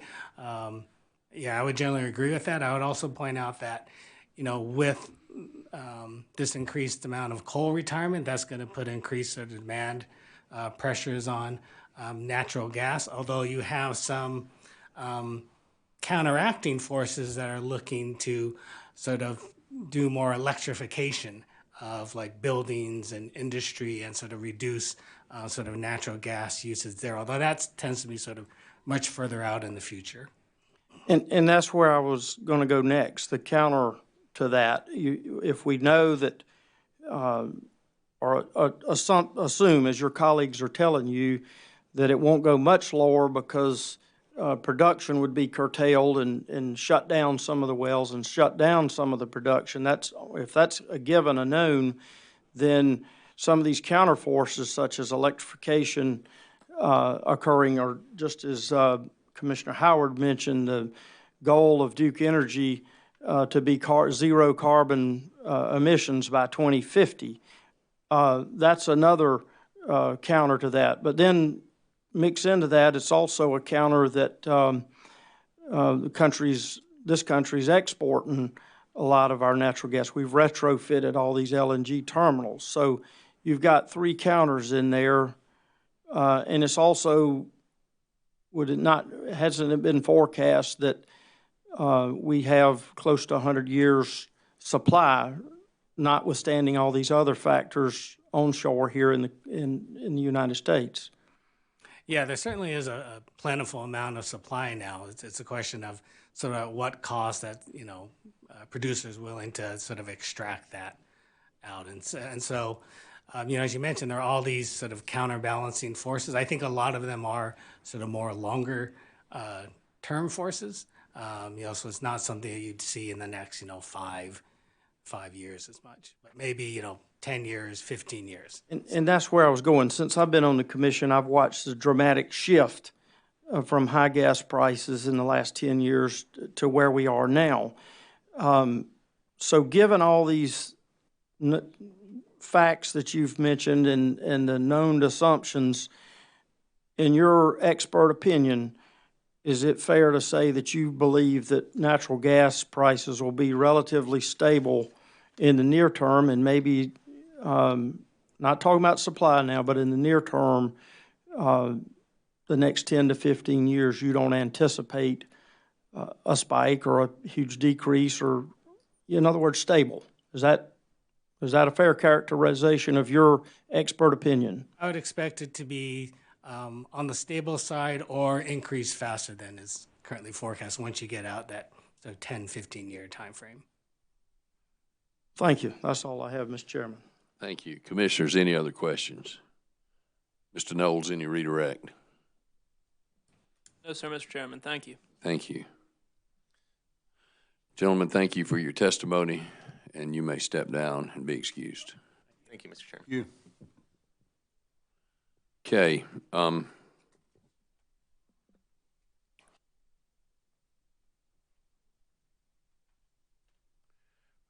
We're going to take a break. we'll come back at about 1:26.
Okay, welcome back.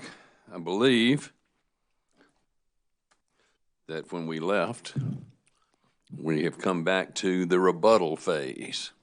So, Ms. Doolin? Thank you, Mr. Chairman. On rebuttal, the companies call Glenn Snyder and George Brown.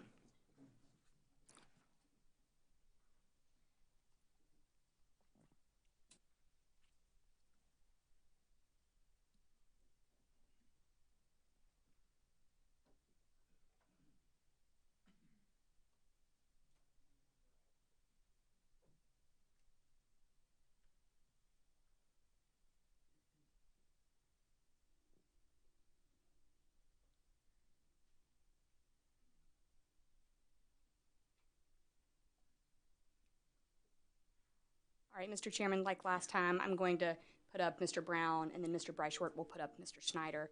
And I have marked through a lot of what I was going to cover with Mr. Brown in the interest of expediency, so we'll march through this just as quickly as we can.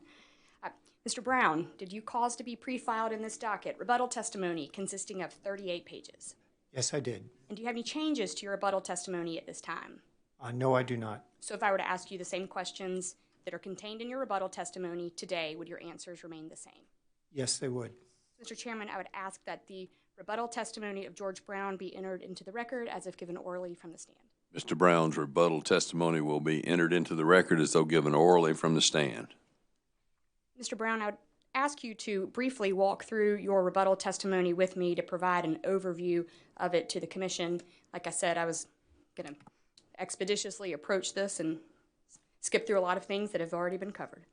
One thing we haven't talked about that your rebuttal testimony speaks to is the recent proposed rulemaking issued by FERC. Can you very generally describe this proposed rulemaking for the Commission? Yes. As I describe in my rebuttal testimony, on September 19th, 2019, FERC issued a Notice of Proposed Rulemaking on PURPA implementation. The acronym for Notice of Proposed Rulemaking is NOPR, so you will hear me refer to this as the FERC NOPA or the PURPA NOPR. This NOPR represents FERC's proposal to modernize PURPA to account for changes in the industry over the past 40 years. Some of the most interesting proposed changes are to allow states to set avoided cost rates at a variable rate that better reflects the actual market rate at the time the energy is delivered. The NOPR also proposes to allow states to set the avoided cost rates pursuant to a competitive solicitation process. FERC also proposes reforms to the concept of a legally enforceable obligation, which was covered in Mr. Johnson's testimony. Thank you, Mr. Brown. And could you describe the applicability of the PURPA NOPR to this proceeding as you've described in your rebuttal testimony? Yes, my rebuttal testimony describes the factual findings and conclusions reached by FERC and the basis for those findings. In response, FERC proposed rules that would modernize the implementation of PURPA through revising its regulations. We agree that the proposed rules are just that, proposed, and have no legal bearing on the Commission. However, it is important to understand that the factual findings by FERC are not proposed, but are conclusions based on years of evaluating data on PURPA and based on extensive filings made by stakeholders, including NARUC. Could you please describe your response to Witness Davis's contention that customers' overpayment obligation is overblown and unfair as you describe in your rebuttal testimony? In my rebuttal testimony, I defend Duke's calculation that customers are projected to incur $2.26 billion overpayment for QF Solar compared to current avoided cost rates. My rebuttal testimony also describes that customers have already paid approximately $185 million more for PURPA contracts than they would have if Duke had purchased or generated the same amount of power at prices in effect at the time the PURPA power was delivered. Thank you, Mr. Brown. In the interest of time, the rest of your rebuttal testimony can speak for itself, and we'll move on to Mr. Snyder.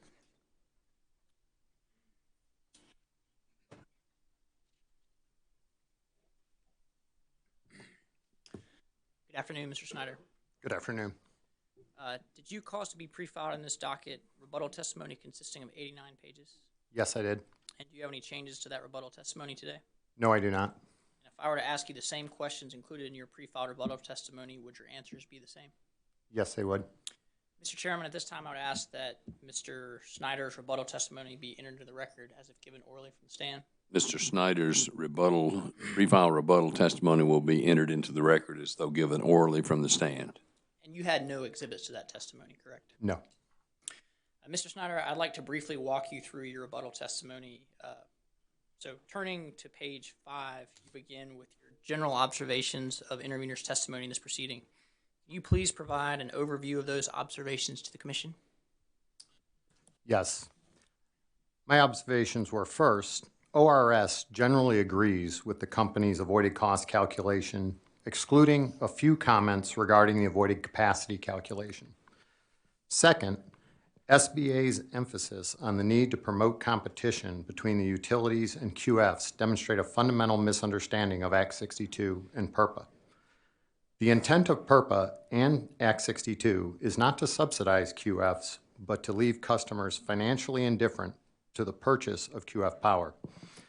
Moreover, SBA, SACE CCL, only put forth critiques that attempt to raise the company's avoided cost rates and fail to note how solar development and not Duke, how solar developers and not Duke have a direct financial interest in the outcome of this proceeding.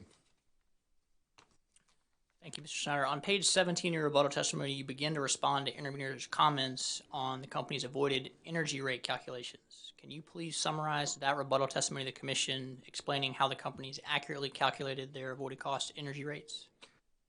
As I explained in my direct testimony, Duke has accurately utilized the Peaker methodology to calculate its avoided energy rates, as evidenced by the fact that OR witness Horry agrees with these calculations. SBA, however, makes several factually incorrect arguments to suggest that Duke's avoided energy rate calculations are biased against QFs and that QFs deserve higher rates to the detriment of the company's customers. For example, SBA, without support, argues that Duke failed to account for marginal generating units' environmental costs when calculating avoided energy rates, such as coal ash. To the contrary, the addition of QF energy on the company's system has no impact on historic coal ash costs, and the only coal ash costs that can potentially be avoided by QFs are on a going-forward environmental costs, which Duke, as a matter of fact, has accounted for in the avoided energy calculation.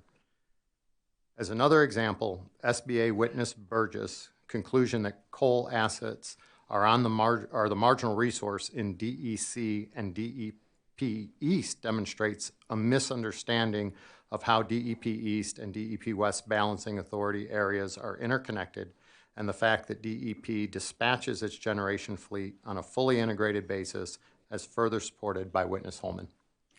Thank you. And turning to the avoided energy, the avoided capacity rate calculations, on page 41 of your rebuttal testimony, you respond to interveners' comments regarding the avoided capacity rates the company has put forward. Would you please summarize that testimony for the Commission? Yes, I would. Duke has accurately calculated its avoided capacity costs based upon publicly available data from U.S. Energy Information Administration.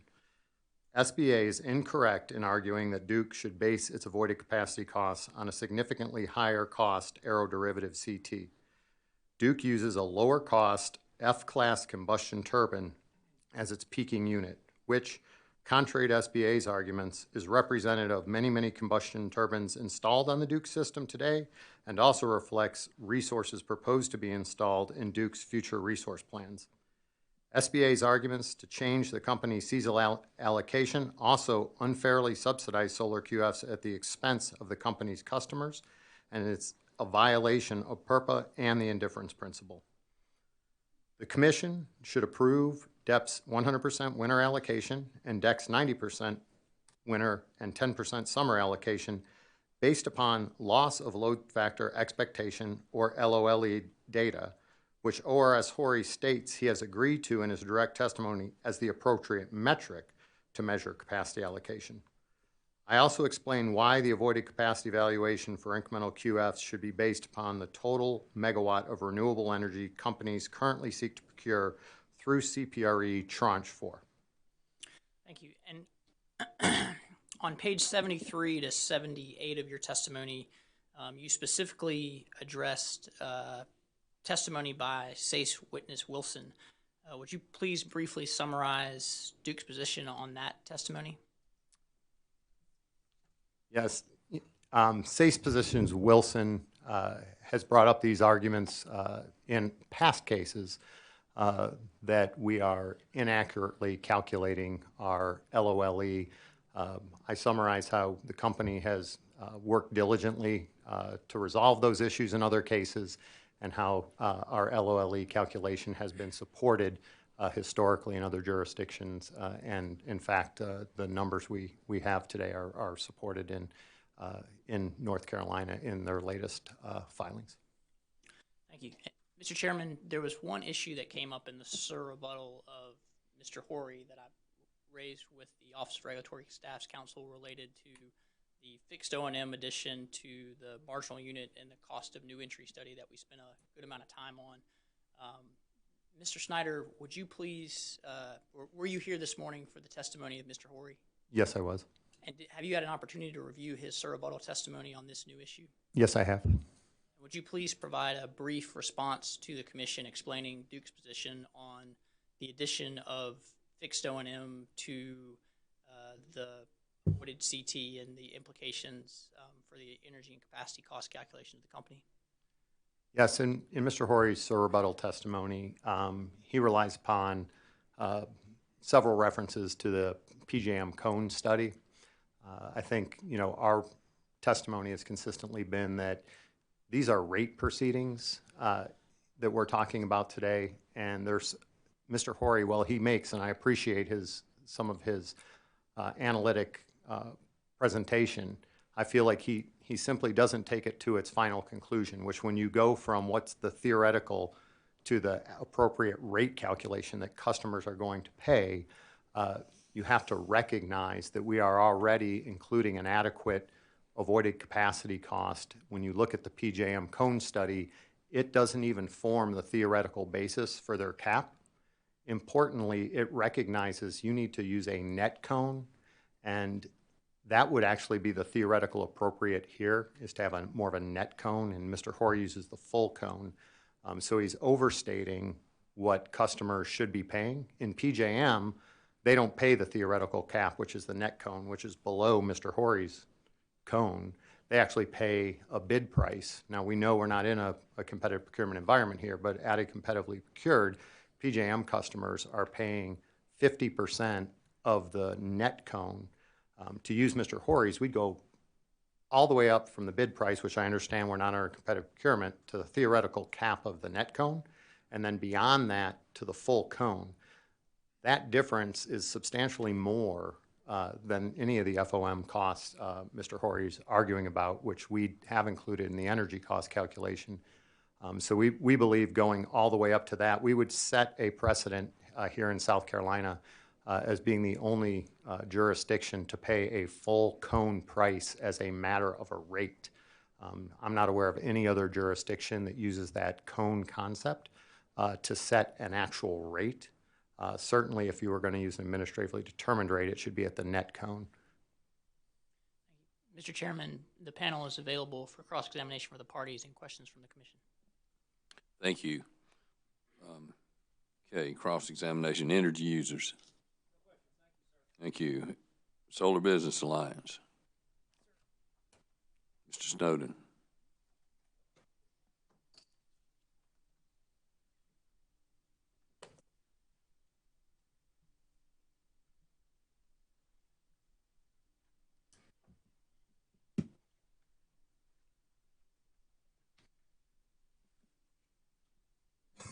Mr. Brown, Mr. Snyder, good afternoon. It's nice to see you. Mr. Snowden. Long time no see. Yes. Mr. Brown, I'd like to start very briefly with the discussion of the NOPR, the PERPA NOPR that you were talking about in your opening there. So you acknowledge that this is only a proposed rule with no legal significance. Is that right? Yes. Okay. And in your but in your rebuttal testimony, you say that this represents FERC's current thinking on PERPA. Is that right? Yes, the current findings of fact. Okay. And when you say findings of fact, though, you are not referring to findings of fact that have been made by any adjudicatory body or court or any finding of fact with legal significance, are you? I don't believe this has any legal significance yet. No. Okay. It's just kind of what FERC said when they proposed the rule. Okay. You also testify that PURPA gives states a great deal of latitude in implementing PURPA. Is that right? Yes. And in Act 62, the General Assembly required this commission to comply with PURPA and with FERC's implementing regulations and orders. Is that right? Yes. Okay, but it did not decide to require this commission to comply with proposed orders. Is that right? That's correct. And it doesn't require this commission to conform to whatever FERC's current thinking is on FERC. Is that right? That's correct. Okay. You're aware that there is a dissent to the NOPA written by Commissioner Glick. Is that right? Yes. I believe I reviewed that. I can't remember it all. It was a very lengthy document. Okay. So would you agree that Commissioner Glick says in the dissent that the NOPA would effectively gut PURPA?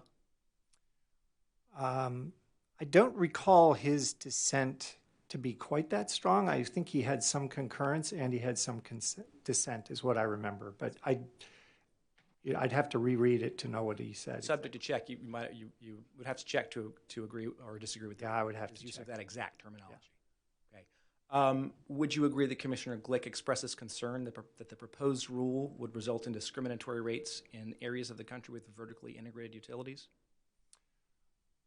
Subject to check. I think that probably, assuming you're reading from his opinion, and I would agree with you. That is what he said. And Commissioner Glick characterizes the proposed rule changes as probably leading to less competition, not more, doesn't he? Again, subject to check, yes. Mm-hmm. You also testify on rebuttal that no other states in the Southeast offer PPA terms that are greater than 10 years. Is that right? For large QFs, I think that's true. Okay. And you cite Alabama, Tennessee, Mississippi, and Georgia?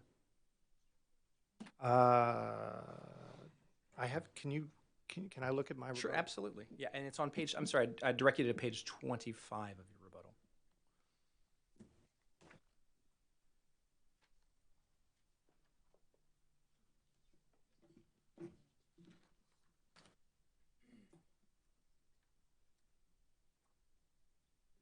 Yes, that's my understanding of what their rules are today. Okay. Do you know how many PURPA projects approximately there are under development in Alabama, Tennessee, Mississippi, and Georgia? No, I do not. Would it be fair to say that at present there is no significant PURPA development in those states? I don't know. Okay. I'd like to move on and discuss CPRE a little bit. You testify on page 20 of your rebuttal that CPRE accomplishes the goals of delivering, well, I can let you, sorry, give you a minute to go there. Okay, I'm on page 20. You testify there that CPRE accomplishes the goals of delivering energy and capacity at the lowest possible cost better than PURPA PPAs. Is that right? I'm paraphrasing you. Better than standard avoided cost PURPA PPAs. Yes, there was a savings relative to the standard avoided cost, yes. Okay. But Duke did not hit its procurement targets in CPRE Tranche 1, that's right? Duke Energy Carolinas did not hit its targets. Okay, right, DEC. And a Duke-sponsored project that had won a contract did drop out sort of late in the game, didn't it? A Duke asset acquisition project? Mm-hmm. Is that the one you're referring to? Well, you tell me. Was there a Duke asset acquisition or Duke-sponsored project? There was a Duke asset acquisition, which means another developer offered to sell that project to Duke Energy. I think it was Duke Energy Progress at a price. And then Duke Energy was responsible for turning around and submitting the PPA equivalent bid into the IA, which is the independent administrator. And subsequently, the asset owner, the developer, when it was awarded and when it went to finalize the asset acquisition agreement, the developer no longer was willing to sell it at that price. Okay, so it could not deliver on the price that was bid in, essentially. Is that right? Correct. Okay. And we discussed yesterday that the all-in rate for CPRE Tranche 1 for DEP and DEC was around $38. Is that right? Yeah, ballpark, yes. Okay, for a 20-year term. Okay. Subject to check, would you agree that the current proposed rates in this proceeding would equate to about a $30 all-in rate for a typical solar generator? Subject to check, I would agree with that. They are lower than 38, yes. Okay, and that's on a 10-year term? On a 10-year term. Okay, so assuming that $30 rate is true, wouldn't it be the case that under the proposed rates, Duke would be paying about 25% less to a PERPA QF over the term of that 10-year contract than it would be paying to the CPRE Tranche 1 projects during that same period of time on average? Duke will be paying lower rates to any PERPA project that contracts with us based on the recently approved North Carolina rates or the rates that we filed here. So all PERPA rates have continued to come down since we initiated the Tranche 1 RFP. Okay. Mr. Chairman, one witness shouldn't be sharing notes with the other witness. The witnesses need to take care of their own testimony.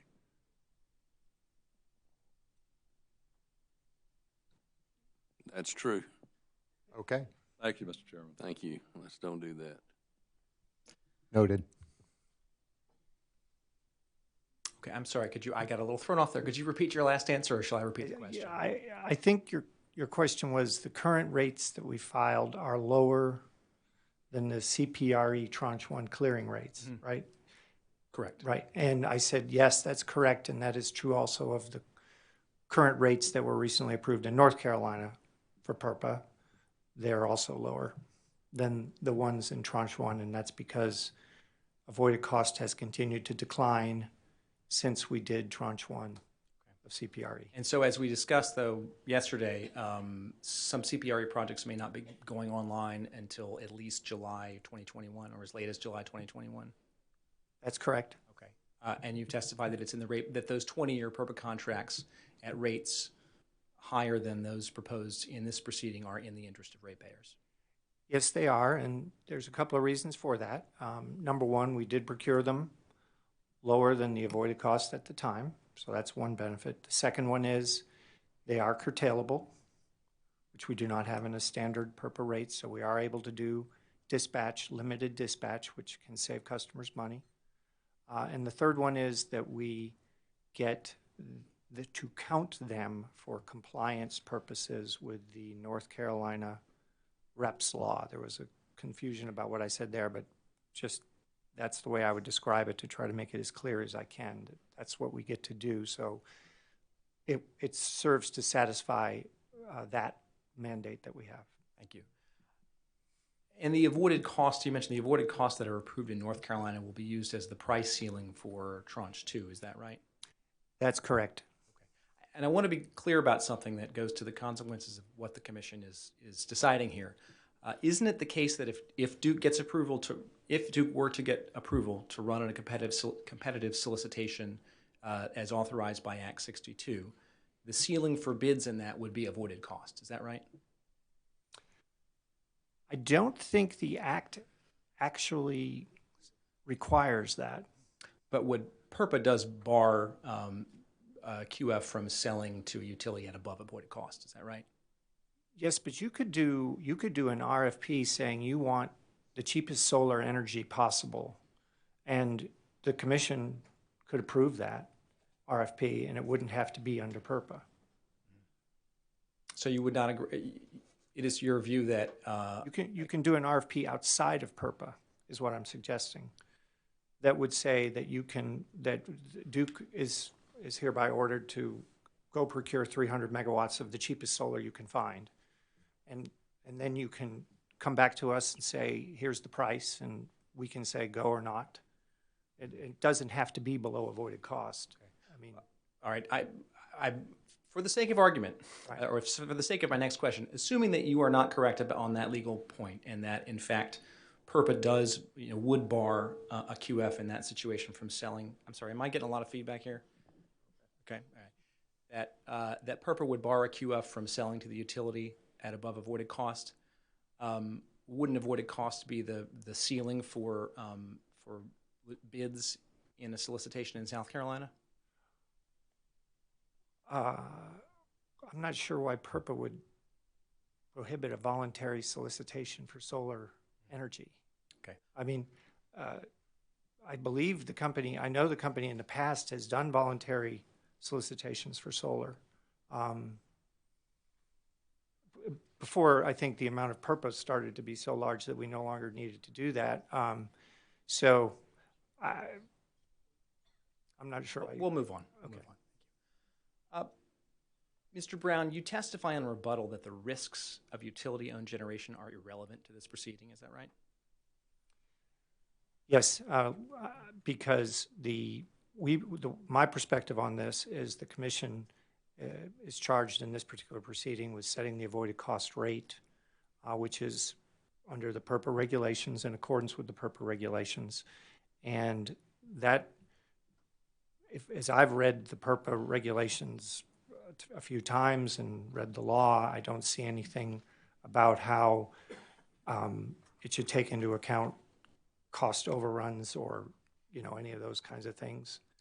Is there any reference to customer overpayment risk in the PURPA regulation? No, the assumption at PURPA is that if the rates are correctly set, the customers will be indifferent.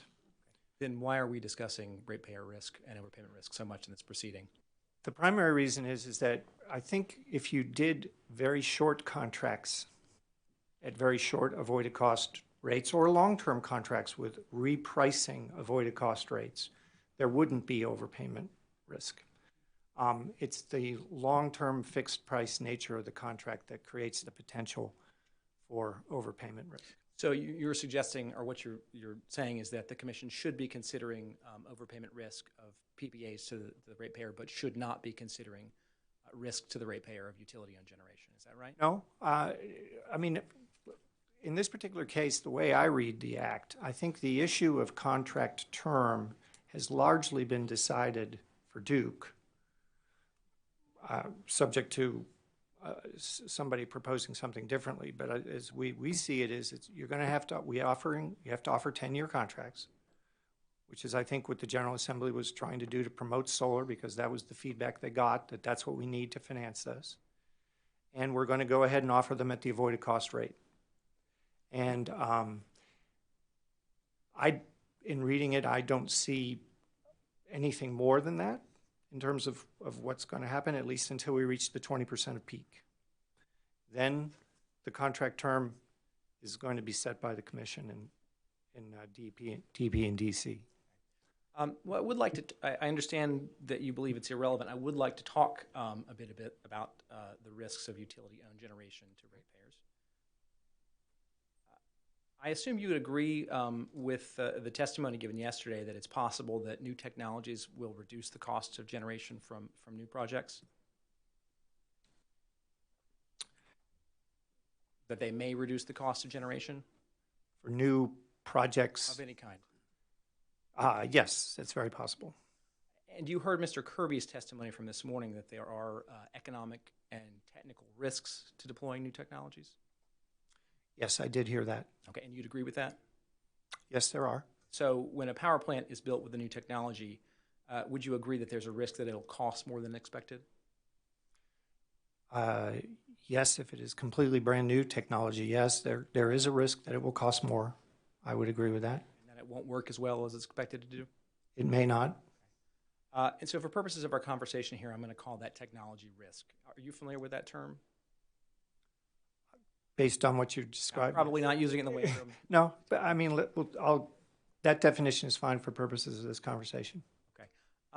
Now, a good example of this would perhaps be Duke's Indiana Edwardsport IGCC project that went into service in 2013. Are you familiar with this project? I am generally familiar.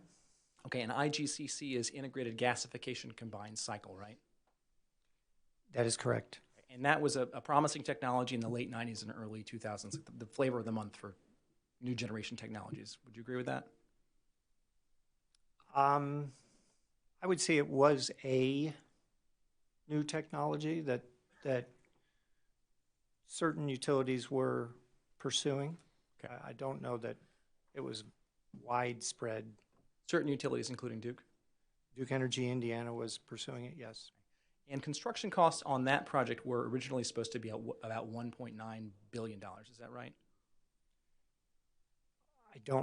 I don't know exactly what the original estimate was because I was not involved in Duke, Indiana at the time. All right. Would you agree that construction costs on that project exceeded original estimates by more than $1 billion?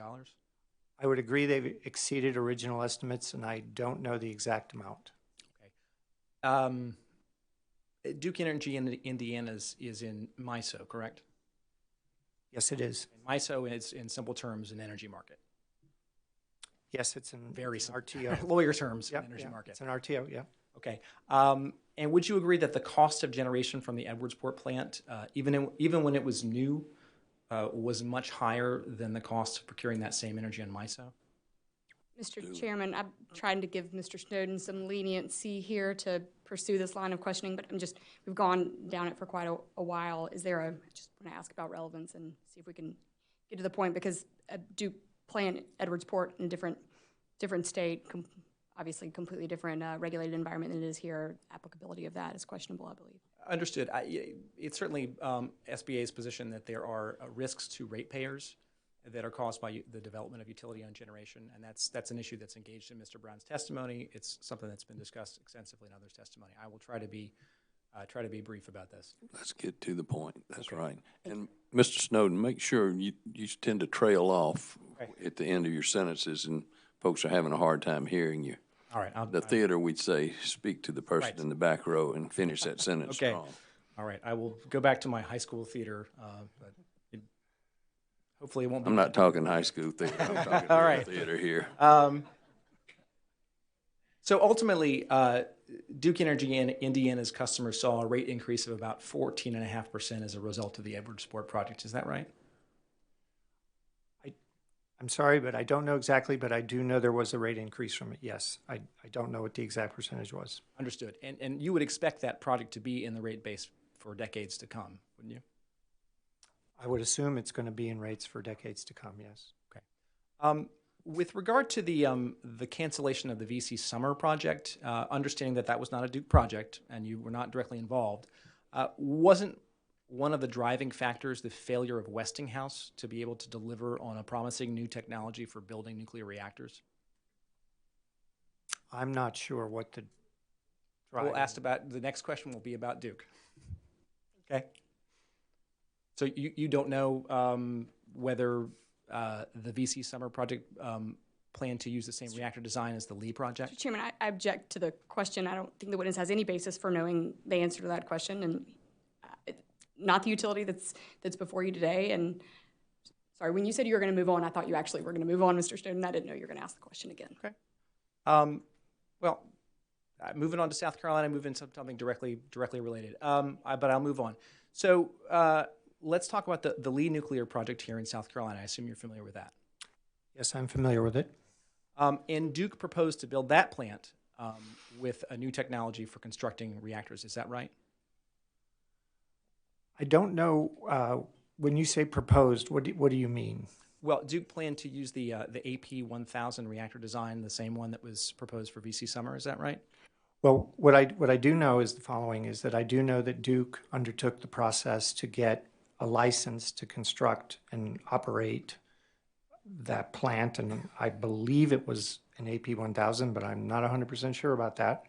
I don't know that I don't know whether we ever filed like a CPCN or any of those sorts of things. I just don't know whether we did that or not. Okay. Would you agree that when Duke requested the cancellation of the project, requested permission from the North Carolina and South Carolina commissions to cancel the project, it cited the likely inability of Westinghouse to build EP 1000 reactors as one of the principal reasons? Again, I do know that we petitioned to cancel. I don't know all of the reasons that we listed to cancel. Understood. But the project was ultimately canceled, correct? Yes. Okay. And after it was canceled, Duke got recovery of approximately $125 million from South Carolina ratepayers. Is that right? For development costs? I'm not sure. I know, here's what I know. What I know is it was in the rate case. I don't know exactly how it was resolved. Okay. Okay. In that same rate case, didn't Duke initially seek to increase its South Carolina residential rates by 12% and its commercial and industrial rates by 8%? I don't recall what the rate increase was. I'm not in that area. Understood. Understood. Mr. Chairman, again, I'd ask Mr. Snowden, I am having a hard time following the relevance of the line of questioning. I don't think anything about the residential increase in the rate cases was in your testimony or in Mr. Brown's testimony, and can we either get to the point of the relevance of this proceeding? Sure. The relevance of this proceeding is we have had extensive discussions about the risk to ratepayers of QF generation versus utility constructed generation. I think the impact directly to residential and commercial industrial rates is probably of paramount interest to the, I'm sorry, I should be speaking to you. You should, but we're getting bogged down in a lot of little minutia stuff. We need to get to the point. Okay. Okay. We can do this in lots bigger chunks than these little chomp. Understood. Well, I'll move on from that question. Mr. Brown, you understand that Duke also recovered, or would you agree that Duke also got recovery of approximately $347 million in development costs for Lee from North Carolina ratepayers? I know there was money recovered. I don't know the amount. Okay. But you would not say that Duke acted unreasonably or imprudently in expending those funds on developing Lee, would you? In my opinion, no, and I think in my opinion the process worked the way it's supposed to, and that is that the Utility Commission has to decide whether the utility is authorized to collect that.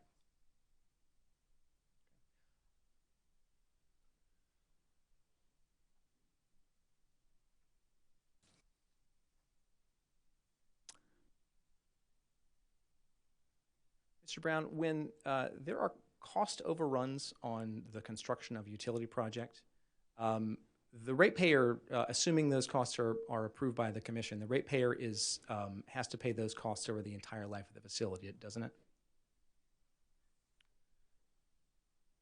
Yeah, I mean, what would happen is, excuse me, if whatever is approved to be put in rates, that's what's put into rates.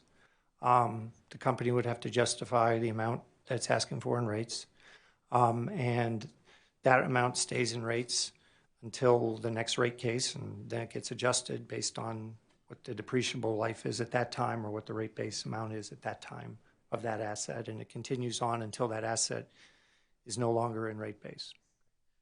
And so for rate making, Duke uses a 40-year useful life for combustion turbines. Is that correct? The only reason I know that exactly is because I think that was what the testimony said earlier today by one of the witnesses. That's the only reason I know that. Okay. But you have no reason to disagree with that? No, I don't have any reason to disagree. I'm done talking about the risks of constructing a utility-owned unit, but I'd like to talk a little bit about the risks of operating them and the economic risks.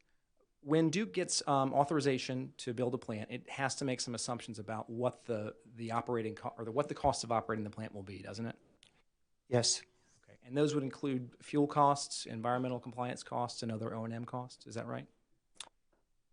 Yes, the company has to estimate sort of the total cost of operating and of that plant and ensure that it is the best approach to meet the need that it identifies in our planning process.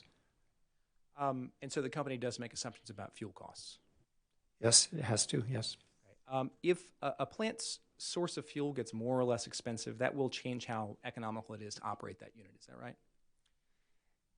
It will definitely change the absolute economics, but it may or may not change the relative economics to other generation, depending upon what happens to other generation fuels. Okay, so but the economics of the plant operations may change depending on the change in prices of its fuel relative to other fuels. Is that right? Yeah, it could get better or worse, yes. Okay. And how about environmental compliance costs? Those can change substantially, can't they? Yes, they can change over time. Okay, so coal ash management costs would be one example of that? Yes, certainly. And for coal plants, you also have a recent example would be the air toxics and other environmental regulations that rolled out during the Obama era. Is that right? Yeah, I'm not an expert in that. There are other people who could tell you the exact impact on our Carolinas fleet of that. I don't know how significant it was. But you would say that in general, the change in environmental compliance costs can substantially impact the economics of a plant? Yes. And there is a risk that future carbon regulations would impact the economics of Duke's fossil fuel-fired plants, isn't there? Yes, if there are carbon regulations, it will change the dispatch of plants, and I'm sure that we will have to adapt to those carbon regulations. And I'm not speaking specifically of carbon regulations, but at some point, changes in fuel and environmental costs could make a plant uneconomical to run, couldn't it? Yes, it's possible. I mean, eventually all plants become uneconomical because it's not worth continuing to spend money on them compared to the new technologies out there. But that can happen during the projected useful life of the plant and not at the end, right? It could. It could happen. And would you agree that that's part of what has driven the early retirement of coal plants in many parts of the country? That's a very difficult question. I think a lot of what's driven the early retirements of coal, in my opinion, is low natural gas prices. And so the cost of fuel for coal plants relative to the cost of natural Correct, gas. on that relative fuel basis, yes. Isn't it possible in 5 or 10 or 20 years that if fuel prices and environmental costs for natural gas plants went up enough, those plants would no longer be economical to operate? It's a very hard thing to, I guess theoretically, if they went up high enough, yes. But when you say not economical, that assumes there's something that can replace it that is available at that time that has the same operating characteristics. And that is hard for me to envision at this moment, honestly. Not saying it can't happen ever, but the shorter you make that window, the harder it is for me to see it happening. Understood. Thank you. Mr. Chairman, I'd like to have another exhibit marked, please. Mark it as here is number 20. It's marked.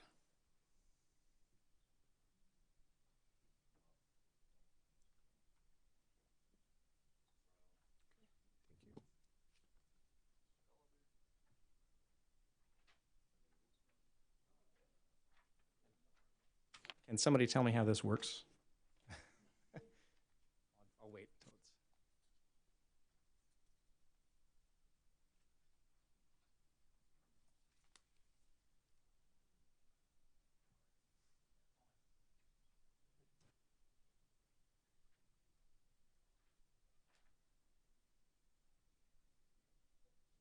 There we go.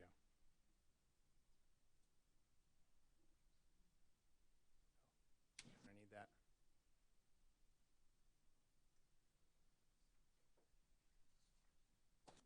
Okay, great. Thank you. Mr. Brown, do you recognize this document? Yes, I mean, I think I know what this is. This looks like our Form 10Q filed with the SEC. I'm trying to find the date. That's right, like the third line. Would you say this is the June 30th, 2019? Oh, yes, I see Okay. it now. Sorry. And Yeah. not the whole thing, just No. the first 5 pages. Yep.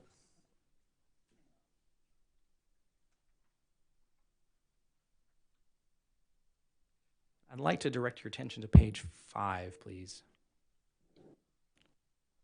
Okay, you see that? Yes. Okay, and you see where it says cautionary statement regarding forward-looking information? Yes. Would you agree this is what Duke tells its shareholders about the risks that the company faces that might affect their returns? I think this is what Duke tells sort of all potential investors, current or potential investors, in accordance with SEC regulations. Okay. So Duke has identified the risks that are on here as potential risks to either current or prospective shareholders. And also debt holders, I would say. I don't think it's limited to shareholders. Okay, understood. Thank you. And so looking at the first item here, I promise I won't read everything. The first item here, it says costs of compliance with existing and future environmental requirements, including those related to carbon change. Is that right? To climate change, yes. Okay. And then the second item on the list is costs and liabilities to comply with federal and state laws related to coal ash. I'm paraphrasing. Is that fair? Yes. Okay. And then the third is the ability to recover eligible costs associated with coal ash impoundment. Yes, and that one means that our customers would not pay what we have to pay. Right. There is a risk that, that Duke would not be allowed rate recovery on those costs. Okay. Correct. Moving down to about 2/3 of the way down, where it says the timing and extent of changes to commodity prices and interest rates, et cetera, et cetera. Did you scroll down? Oh, I'm sorry. Oh, yeah. Okay. That item right there, where it says changes in commodity prices. Would you read that to refer to changes in, to include changes in fuel prices? It could be fuel prices, says because the reason I would assume that is it recovers such costs. So it's if we're deemed to not have done a good job managing our fuel, then we might not recover the costs. Understood. And then this item here towards the bottom, construction and development risks associated with the completion of the registrant's capital investment projects, et cetera, and the ability to recover costs from customers in a timely manner, or if at all. Yes, I see that one, and again, I would highlight the inability to recover those costs if commission deems it inappropriate. Understood. The point is that I'm getting to is that all these risks that are identified by Duke have to be borne either by Duke shareholders, or prospective shareholders or debt holders, or by its ratepayers. Is that right? Yes. Okay. So somebody's got to bear these risks. Or share them, yes. Or share them, yes. And isn't it true that in rate-making proceedings, Duke consistently argues, as other utilities do, that its investors demand that the more risks the company bears instead of the ratepayer, the higher the return on equity that they need to attract capital? I'm not familiar with exactly the arguments, but that sounds reasonable to me. That we should be I think the laundry list of risks here is why we believe we are authorized to earn a return on equity. Okay, thank you. Or should be authorized. Understood. Thank you. Way to say it.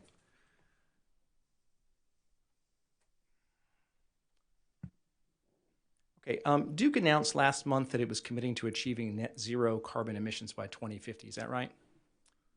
That's correct. Okay, and it's committed to reducing carbon emissions by at least 50% by 2030. Is that right? That's correct. Okay. I believe those are enterprise-wide goals, I believe. Understood. It's Duke Energy Corporation, Consolidated. Carolinas Progress. Okay. Based on the 2019 IRPs, about how much new natural gas capacity does DEC and DEP plan to construct over the next 15 years? I don't have that number in front of me. Mr. Snyder would be better to ask. Mr. Snyder, would you agree that it's about 12 gigawatts, give or take? Over the 15-year period, subject to check. I don't have my IRPs in front of me, but that is a ballpark number that I'm familiar with. Okay, thank you. And in addition to that, there's the gigawatt of I think you said new high efficiency gas units that you talked about yesterday in your testimony to make up for the earlier retirement of the coal units. No, I think what we're saying is to the extent those were in the 15-year window, it's just going to change the timing. It doesn't add. So if I'm retiring something in 28 and I retire it in 24, it doesn't cause me to have an incremental need. It shifts the timing of that need. So by the end of the horizon, if I retire it in 1 year versus another, I don't end up with a bigger need over the 15 years. It just changes. It accelerates the need for that. Understood. Thank you.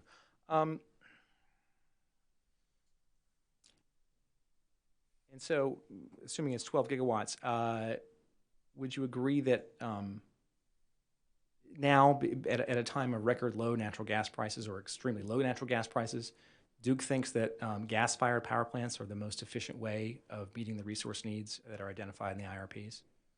The IRP has a comprehensive mix. I think I've said we more than double the amount of solar we have today. We're, I think as other witnesses testified, we show an incremental amount of batteries coming on as a chance to see how they prove themselves out.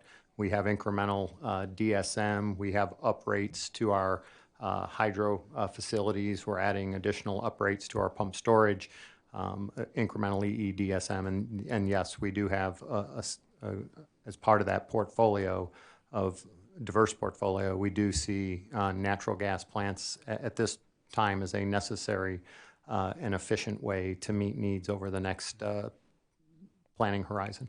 Mr. Snyder, I understand my questions can be complicated and there's not always a yes or no answer, but I think in the interest of time, if we could try to confine our answers to the question asked, I would. So no, it wasn't just gas. There's a portfolio, and that portfolio included 12,000-ish subject check gas plants. Thank you. But is it fair to say that Duke's assumptions about long-term costs of natural gas are a driver of the strategy of relying on natural gas for the large portion of the capacity needs? We actually put in a forward gas projection, and we run sensitivities around those, yes. Okay. Is there enough natural gas infrastructure in South Carolina to support 12 gigawatts of new natural gas capacity? In the total service territory, as you add new gas, you will need new infrastructure. Okay, so no? So no, you'll need new infrastructure. That would have to be built, understood. Do you have any sense of the magnitude of capital investment that would be required to support 12 gigawatts of new natural gas capacity? By and large, we procure that through third-party arrangements, and we don't invest capital with the exception of the intrastate affiliate, but we don't have an interstate company at this point. And when you say intrastate affiliate, you're talking about Piedmont, is that right? Yep. Okay. Do you have any sense of the magnitude of capital investment Piedmont would have to make to support that amount of capacity? No, I don't, because I don't know where the plants are ultimately going to be located. In the IRP, we don't assume Piedmont's going to serve them. They could be served by PSNC or someone else. Okay, understood. Do you consider the cost of that natural gas transmission infrastructure when you're looking at the costs of the plant in the IRP? When appropriate. Okay. It seems to me that 12 gigawatts of natural gas capacity over 15 years is a pretty big bet on natural gas prices staying low, isn't it? No. Okay. If the cost of natural gas goes up significantly, isn't there a lot of exposure to the ratepayer? Right now, as Mr. Brown pointed out, you have a limited number of technologies that are dispatchable, capable of serving load 24/7, 365 days a year.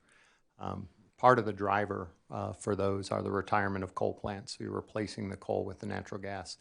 Again, this is part of a diverse portfolio that already has a significant amount of renewables, EEDSM as well.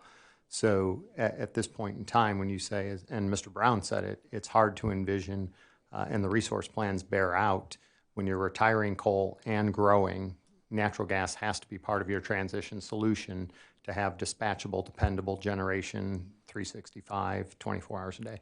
And so that's why it's part of the mix. Okay, Mr. Brown, I appreciate your response, but an answer would be great. If the cost of natural gas goes up significantly, and I understand that there may not be alternatives, that maybe this may be the best way, but if the cost of natural gas goes up significantly, there is a lot of exposure for the ratepayer, isn't there? There can be, depending on the hedging strategy, as Commissioner Irvin brought up. You may be able to ameliorate some of that through hedging, but you are exposed to gas prices in general. I agree with that. And Duke does not currently include a hedge value for natural gas in its avoided cost calculations, does it? No, it does not. Okay. I'd like to talk a little bit about the risks of ratepayers getting a portion of their power from PURPA PPAs. When a solar QF enters into a PPA with the company, who bears the risk that the project will go over budget?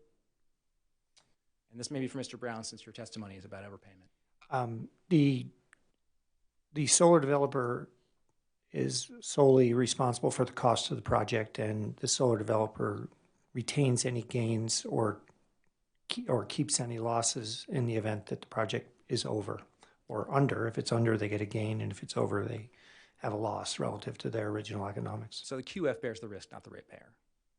That's correct. Okay, and again, that's because the QF is only paid if it delivers on its PPA. That's correct. Okay. So who bears the risk that the project will fall behind schedule, the QF or the ratepayer?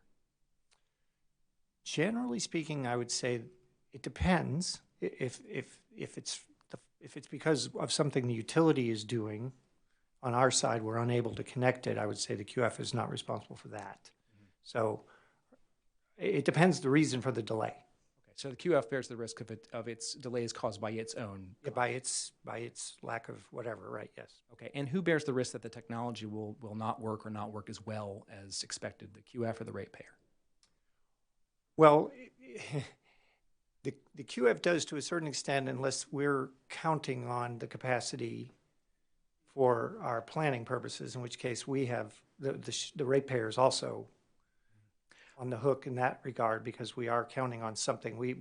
If we have it forecast in our plan, we build our plan around it. If it doesn't materialize, then there's a gap. Now, I don't know how big that gap is, because it really depends on how big the solar is, when it, what happens to it. There's just, but we may have to adjust our plans. Okay, and Mr. Brown, you're aware that the proposed PPAs for large QFs include substantial liquidated damages in the event that a QF is not going Yes, and that's designed to incentivize the QF to come online. Okay. Yes. And out of curiosity, if Duke collects liquidated damages on a contract like that, where does that money go? I'm not sure where it goes. So you don't know whether it goes to the ratepayer or? I don't know. Okay.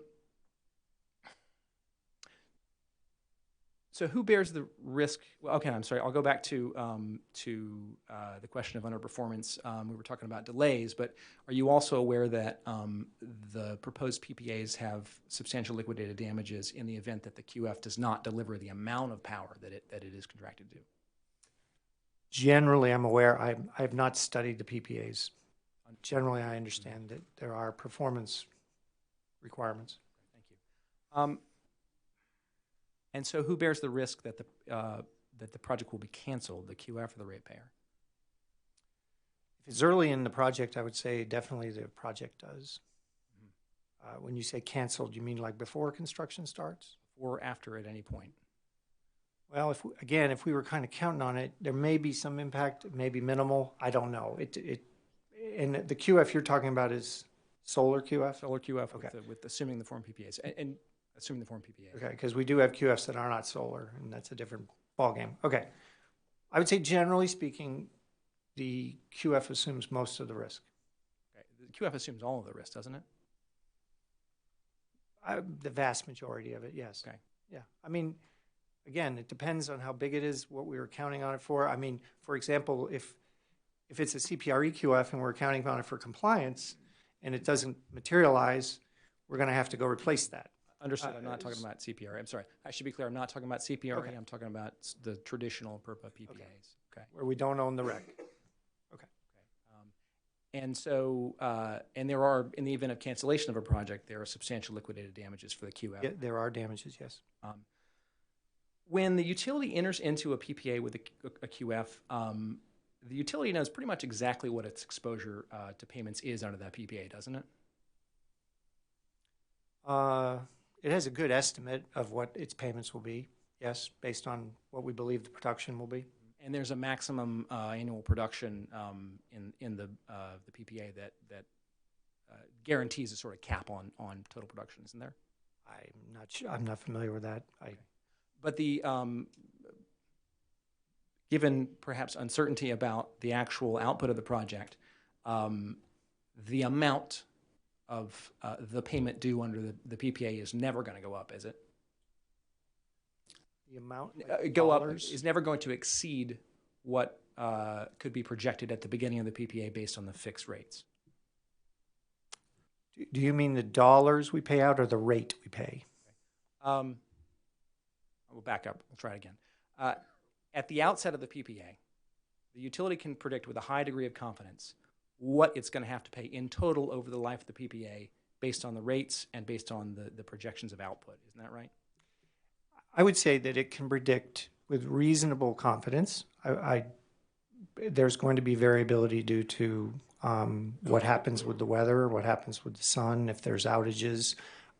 But I mean, we do estimate all that, and we have a sense of what it is. We, assume if they build the thing the way they told us they're going to build it, then we have an idea of what the production will be. Yeah. Okay. But the rates are never going to go up over the duration of the contract, right? No, I don't think the rate would change. Just the dollars would change. Okay. So over the life of a PPA, the ratepayer will never see an increase in their rates as a result of a fixed price PURPA contract, would it? An increase in their rates relative to what? Relative to, say, year 2 of the PPA or year 3 of the PPA, there's not going to be an increase in the pass-through relative to the pass-through that was made in the previous year of the PPA. Okay. Yeah, I would say the annual change in the payment to that QF, unless there's something strange that happens, shouldn't be largely different. They could be different. They will be different. I mean, the production will never be the same, but I don't think it's a large variability from year to year, assuming they don't do something to the facility, that we wouldn't know about or anything like that. And again, you may not know this, but I mean, would you agree that under the terms of the proposed PPAs, a QF would not be allowed to make changes to its physical configuration without Duke's permission? Yeah, I'm sorry, but I'm not. Witness Johnson was actually understood.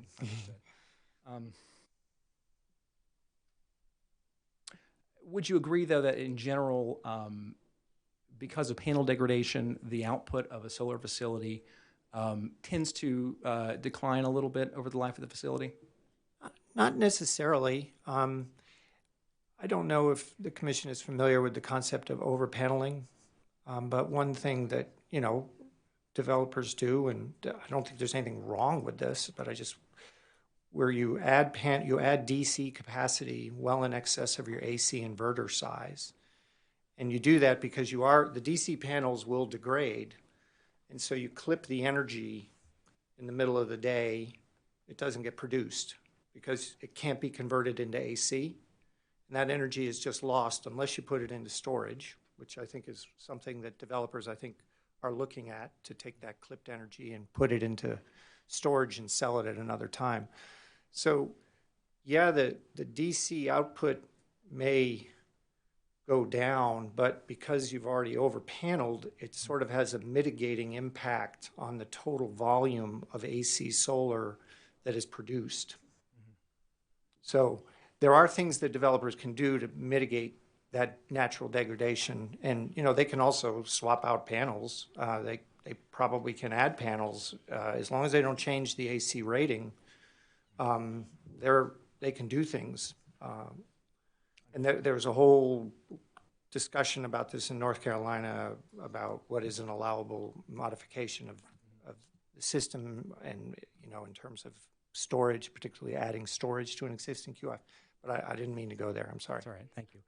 Would you also agree that over-paneling mitigates the variability in output that the company is concerned about, or can mitigate it? It doesn't really vary the weather variability.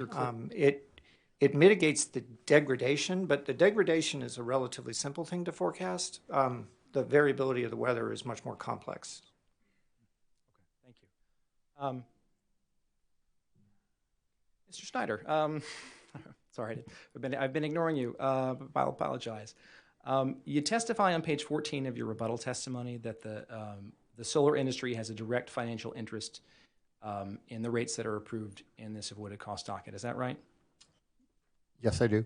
Okay. Is it also your sworn testimony that Duke Energy has no financial interest in the outcome of this docket? I think I say it has very little. I compare it to like purchasing fuel. We buy natural gas, we buy coal, we buy solar output. That becomes a product of a fuel proceeding. We then pass those costs through to the consumers. Okay, so when you say very little, you mean no interest or you mean very little interest? I mean, very little. Okay, all right.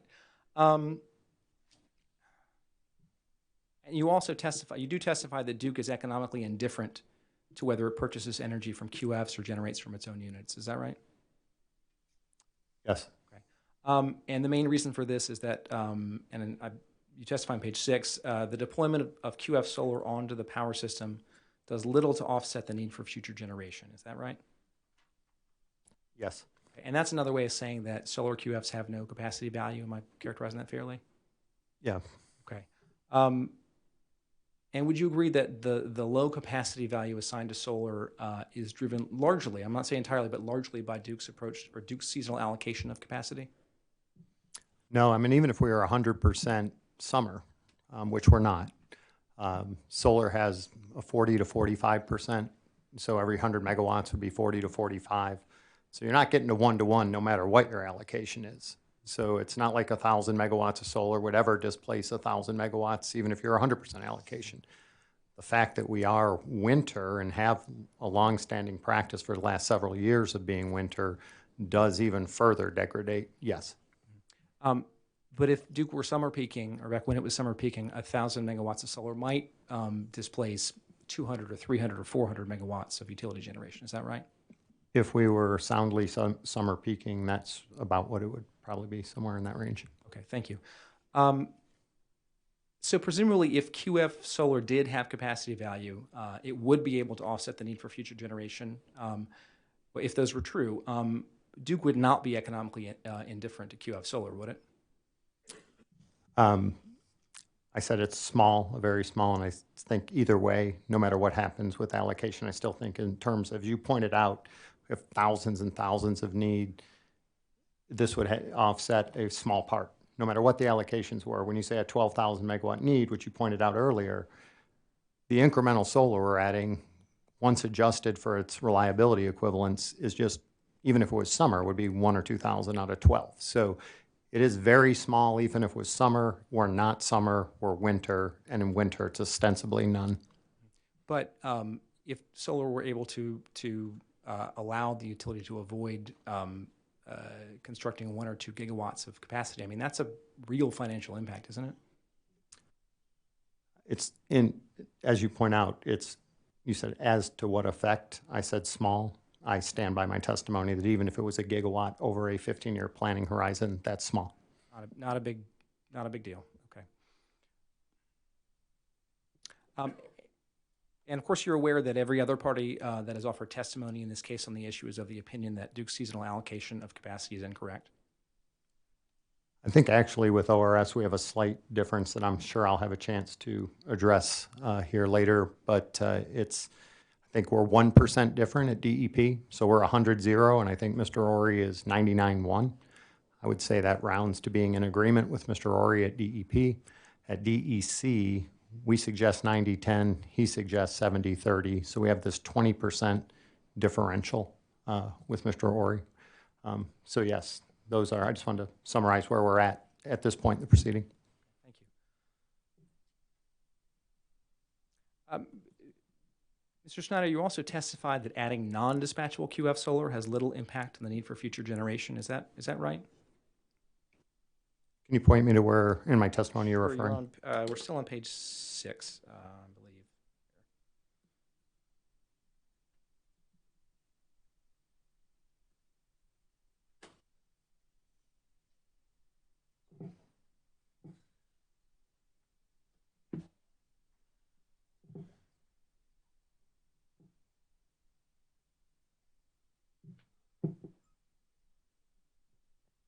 I've lost my reference. Well, would you agree that adding non-dispatchable QF solar has little impact on the need for future generation?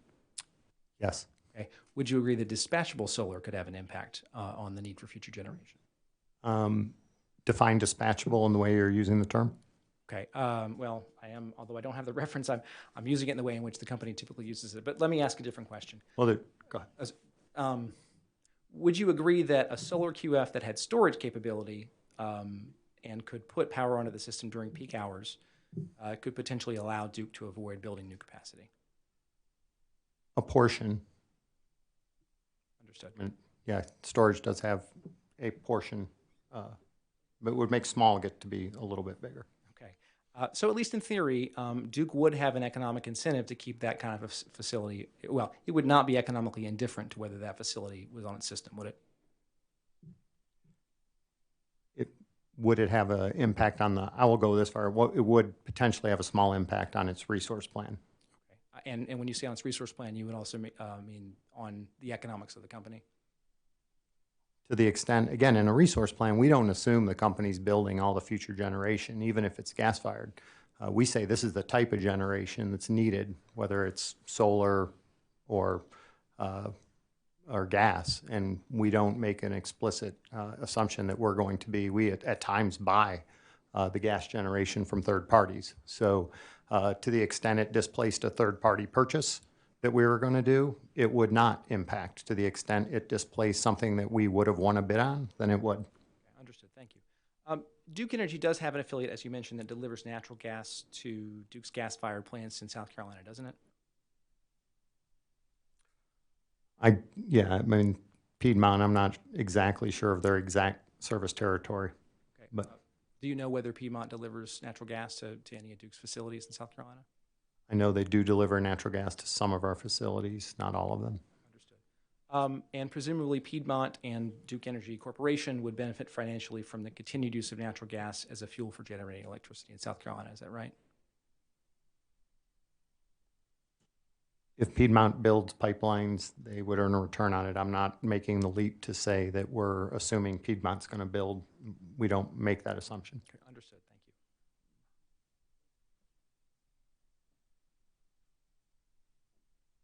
you. Okay, I have no further questions. Thank you very much.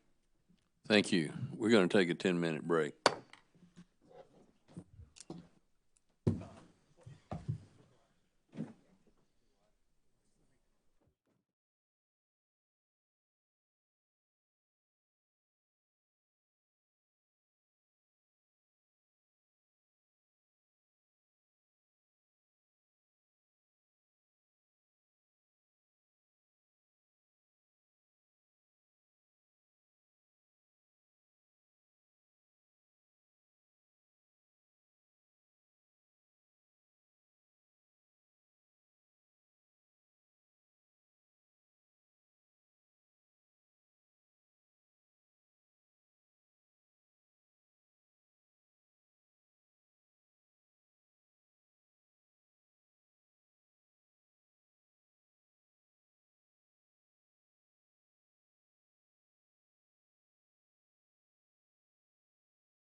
be seated.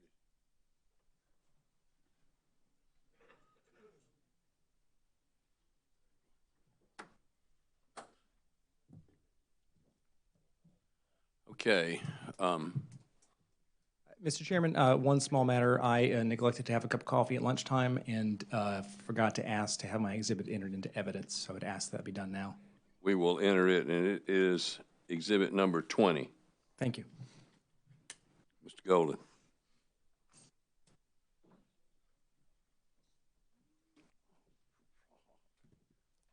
Thank you, Mr. Chairman, members of the commission. Mr. Snyder, good to see you again. I'm glad we were able to keep you from falling. Yes. I think, like you said, you owe me one now, so I'll be sure to keep that. Mr. Brown, I want to talk to you first. There's a couple of things that I wanted to. You'll give me 1 second. My computer logged off, and that's the problem with technology. It's going to fail, as we know.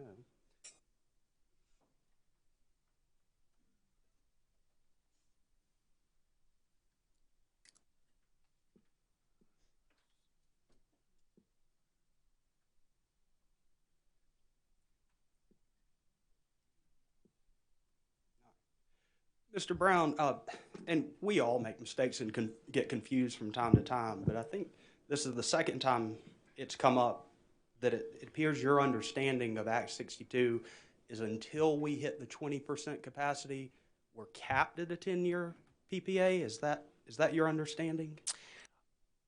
My understanding is that we are required to offer 10-year contracts until we get to the 20%, at which time we have to get a ruling from the commission on what we have to do after that. That's my understanding.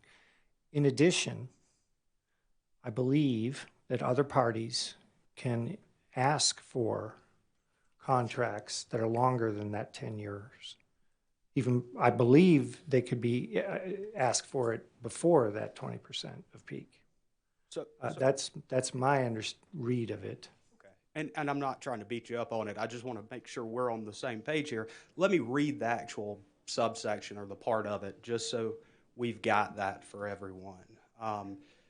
The commission may also approve commercially reasonable fixed price power purchase agreements with a duration longer than 10 years, which must contain additional terms, conditions, and/or rate structures as proposed by intervening parties and approved by the commission, including, and it goes on to say, but not limited to, a reduction in the contract price relative to the 10-year avoided cost. And then there's some more language that follows. But that, you would agree that the interveners propose in these proceedings terms longer than 10 years, right? That is my understanding. Okay, just wanted to clarify that. Mr. Brown, in your rebuttal, you rebutted JDA witness Chilton's mention of Duke Energy's renewables. Do you remember that? Can you point me to where I did that? Yeah. It starts on page 22 of your rebuttal testimony. Okay. Hold 1 second. Yeah, take your time.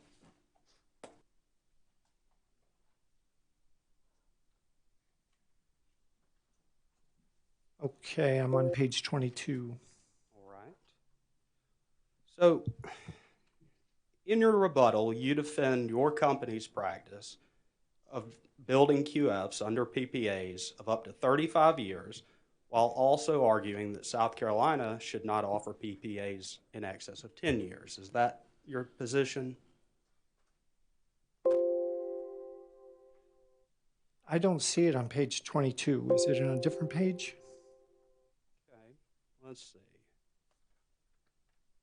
So on page 22, I'm sorry, 24, Mr. Brown, Oh, you okay. are right. Okay. I apologize. Okay, just let me read this for a second. Okay. Take your time.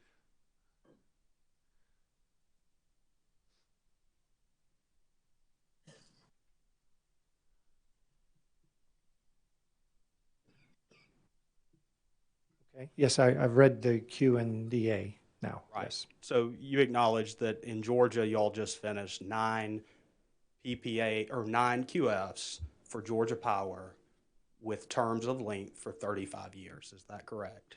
I don't know what they did in Georgia. This is Duke Energy Renewables? You respond, yes. Okay. Did I say that? Yeah, you can keep reading if you want.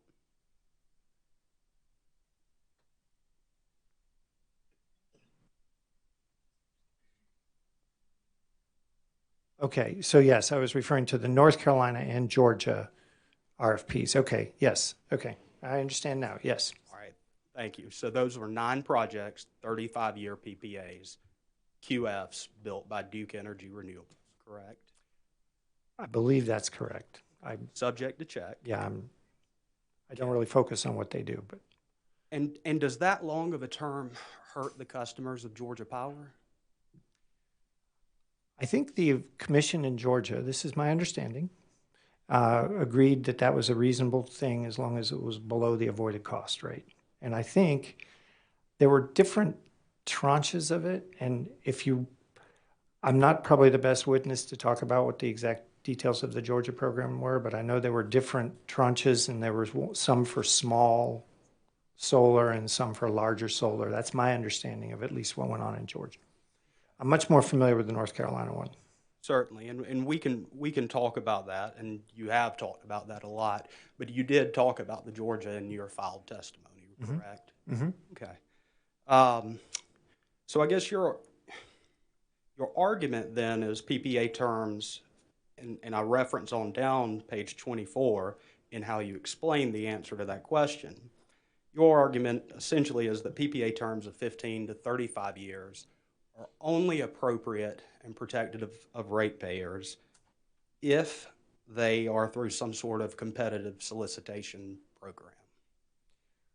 We think that that is a better way to source the solar is through a competitive solicitation program.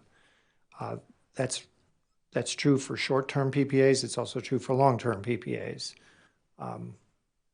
In these particular cases, there were long-term PPAs that were offered. And subject to check, Duke Energy Renewables has 67 QFs in 17 states under operation, correct? Subject to check, I guess. I don't know. I don't know what their scope of their. Okay. Are you familiar with Seville Solar Plant 1 and Seville Solar Plant 2 in Imperial County, California? No. Okay.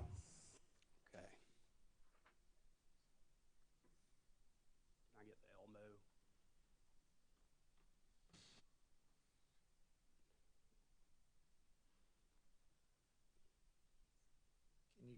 Can you scroll that in? I can't. I'm gonna try my best.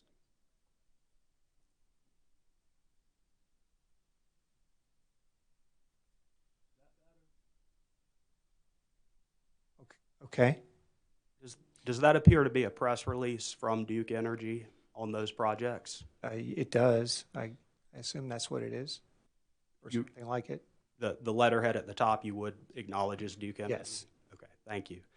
And you mentioned in your testimony, I'll come back to this in a second, you mentioned NARUC multiple times in your testimony, right? Yes. Were you at the 2016 annual meeting of NARUC? No, I was not. Okay. Do you know where it was held? No, I do not. Okay. It was held in, if I told you it was in La Quinta, California, would you have any reason to disagree? No reason to disagree. Okay. I know many of the 7 here attended that meeting, and as did I. We got to visit Seville 1 and 2. Do you know what the term PPA, Seville 1 and 2, have there? And I can scroll in if you'd like to read it.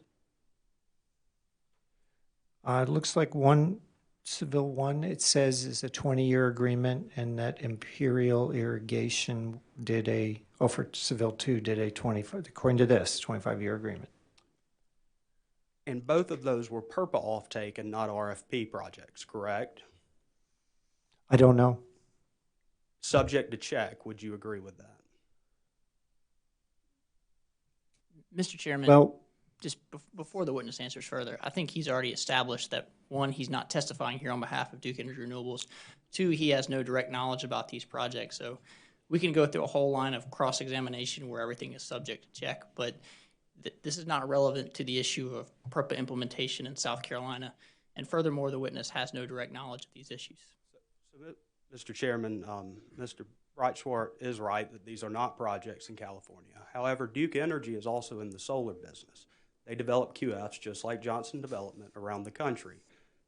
The witness has stated in his testimony that the only proper way for protection of consumers in a term in excess of 10 years is when the price is determined through some sort of market regulation. What I'm attempting to show here, and we can stipulate to a number, I can read them, however you want to do to move this along quicker, but the vast majority of projects that Duke requires are under PRPA offtake contracts, and they have an average PPA term of 18.75 years. And again, I would just state that this is Duke Energy Renewables. This is not Duke Energy Carolinas or Duke Energy Progress that are applicants in this proceeding.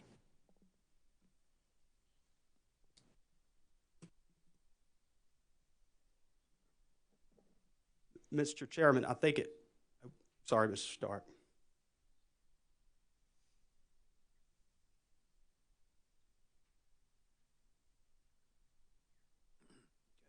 Let's just get a little more narrow and stay relevant to the testimony here. What's going on? I think that point's been made. Okay, all right. Well, I would like to mark that as exhibit for evidence. Be marked as exhibit number 21. Thank you. And entered, marked and entered. I'll get off of our Nehru trip. How about that? So the point I was trying to make simply, Duke Energy builds QFs and takes advantage of longer term contracts. Is that correct? Duke Energy, the unregulated side, does own small power producers less than 80 megawatts. I'm pretty confident some of them are QFs, registered as QFs. I don't know the way that they got their contract. I don't know whether it was through a competitive solicitation or whether it was through PRPA, administrative rates. I don't know. But you would acknowledge some were through PRPA. I don't know the split. Okay. I have not studied the split. But it's the company's perspective, and I'm going to point you to page 24 of your testimony, that there is a less risky and more cost-efficient way to procure new solar capacity for customers. You're referencing competitive procurement, right? That's correct. So are the citizens of San Diego getting hurt by these? Well, I do know, generally speaking, that California has renewable energy targets, and I presume that these renewable energy targets are being met through PPAs, in part at least, and I presume, based on this press release, because it says they're getting the renewable energy credits, that these PPAs count towards those renewable energy targets. So I don't know that they are getting hurt by this at all. This looks like, if they did a competitive solicitation, this may be the best price they could get. And I think at the time of this,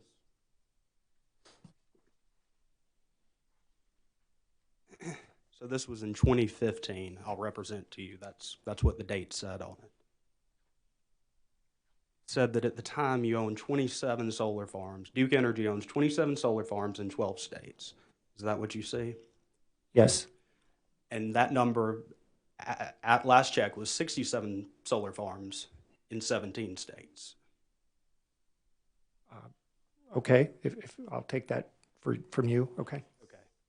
And the average term of length is 18.75 years for the PPA. If that's what we disclosed, I don't have any reason to doubt it. I don't know. But you believe 10 years is the maximum for citizens in South Carolina?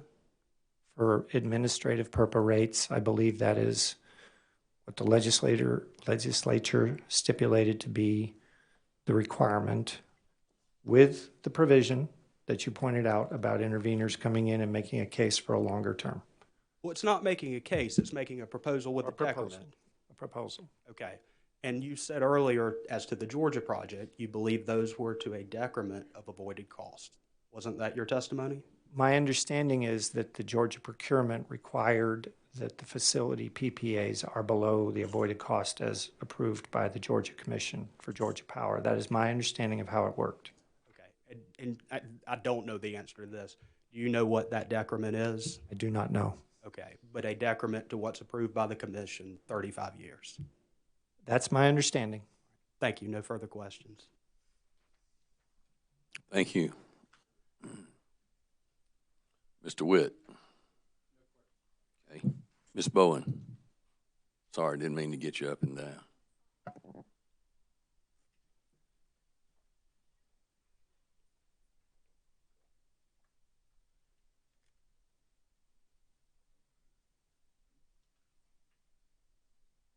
And if I may just get help, I've got a laptop here, just connecting that. That would be great. Thank you.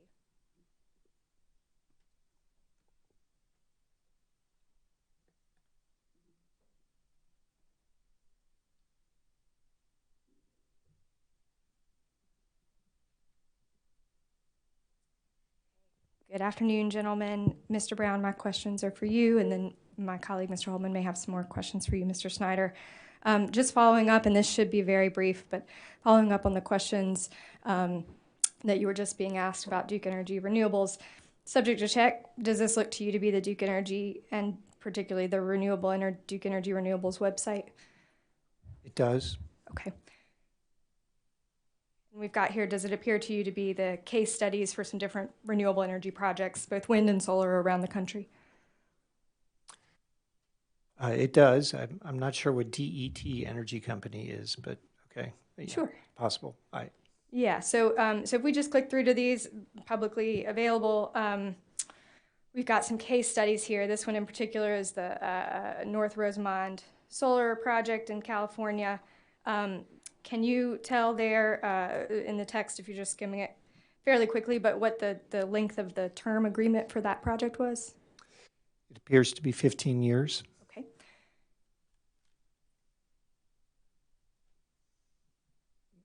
Mr. Chairman, I think we've clearly established that Mr. Brown doesn't have direct knowledge of Duke Energy Renewables' business strategies, what their plans are in terms of developing solar projects. I think the company would stipulate to the fact that they've entered into 15, 20, 25-year PPAs if that helps move this along, and we can dispense with going through projects that he has no direct knowledge of. Mr. Chairman, if the company will stipulate to the fact that Duke Energy Renewables has entered into those length of contracts, 15, 20, 25-year contracts around the country, then I will discontinue this further line of questioning. That'd be fine. Thank you. Thank you.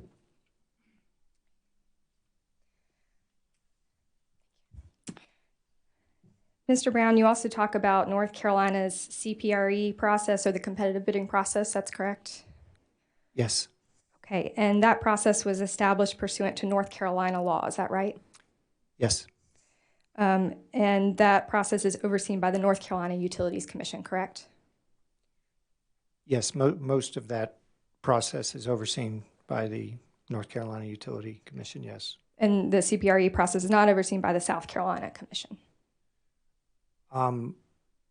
As I said, most of it is the North Carolina. We do have one issue that we have, we do have one issue in front of this commission regarding the group study request for South Carolina projects, which will be up to this commission as to whether South Carolina projects are eligible to do the group study in the next tranche. And that's particularly focused on group studying for interconnection? That's correct. Okay, thank you.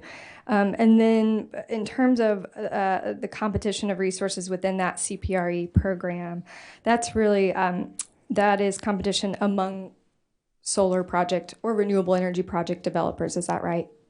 Yes. So it's not, it is not a broader competitive solicitation that is taking solicitations from renewable energy project developers versus, for example, utility or fossil fuel generation assets. Is that right? Correct. It's right. Okay.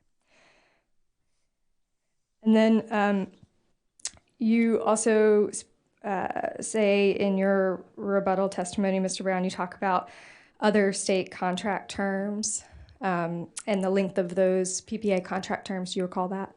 Yes.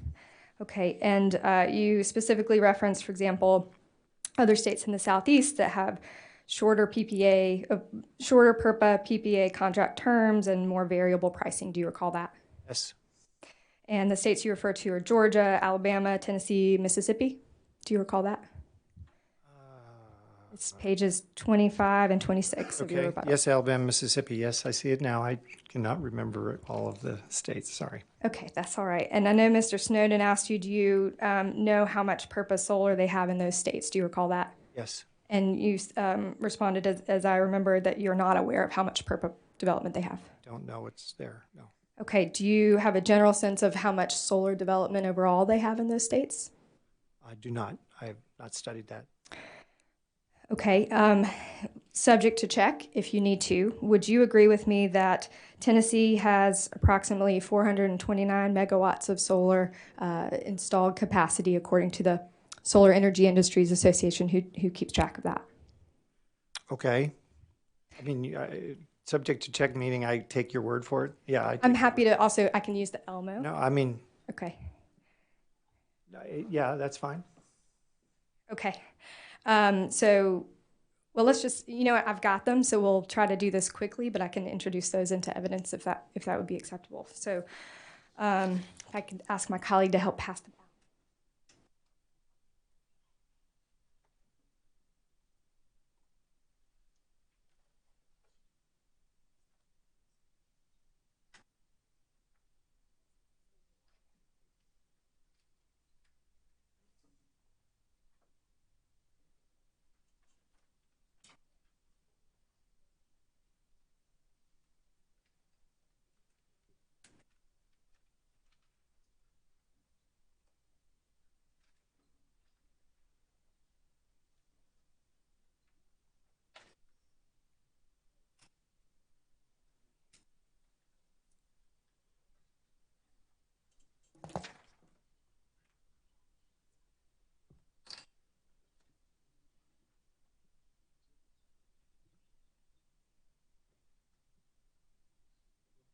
Sure. Thank you.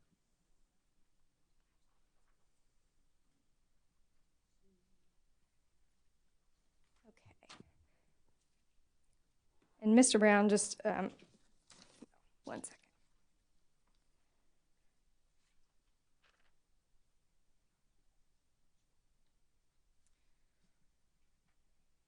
And I've got, it should be 4 pieces of paper here. I would like to go ahead and mark this document for identification as SACE CCL Brown Cross Exhibit 1. We'll mark it as exhibit number 22. Thank you, and this can be a composite exhibit, I believe.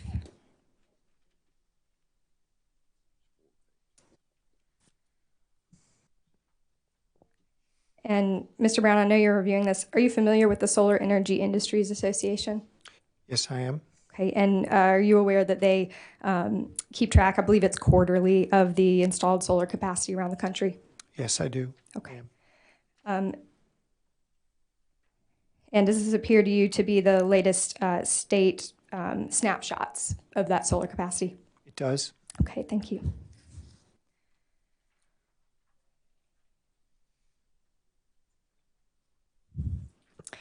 And so I have up here on the Elmo here to start Alabama. Would you agree with me that this shows that the latest installed capacity in Alabama is 282.8 megawatts? Yes, that's what it says. Okay. Mm-hmm.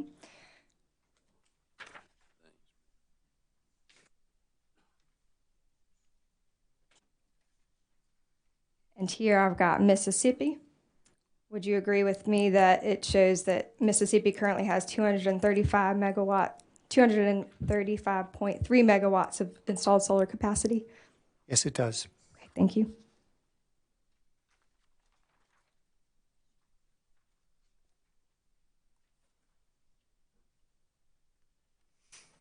With appreciation, I'm trying to move through these quickly. And then would you agree with me that Tennessee shows 429.4 megawatts of installed solar capacity? That's what it says, yes. Okay, thank you.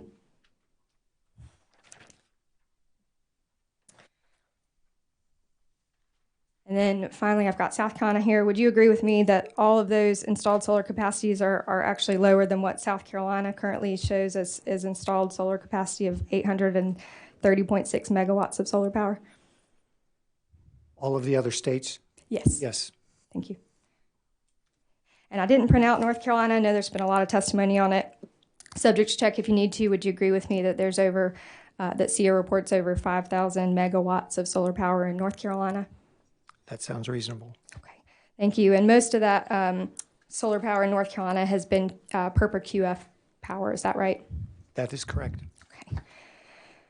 So would you agree with me that the PERPA policies in North Carolina, and particularly the historic PERPA policies in North Carolina, have led that state to have a much higher installed capacity of solar power than the other states that we just walked through? Yes, I think the contracts that were required by the commission did create a lot of solar power, and largely because they were,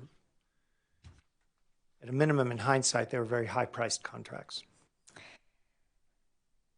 Those contracts were based on the avoided cost rates that the commission approved in prior biennial avoided cost proceedings in North Carolina, is that right? Yes. And those were based on avoided cost put forward by the company and then as weighed in by the interveners in those proceedings. Is that right? Yes, and because the company was required to offer 15-year contracts for 5 megawatts or less, and because the solar technology fell in cost, we had an explosion of solar in the state. And so it wasn't just the avoided cost, it was also the contract length terms and the size of the PPA threshold that were important for that solar procurement or solar boom, as you put it, in North Carolina. Right. It was the unlimited volume. It was the size of the eligibility, 5 megawatts.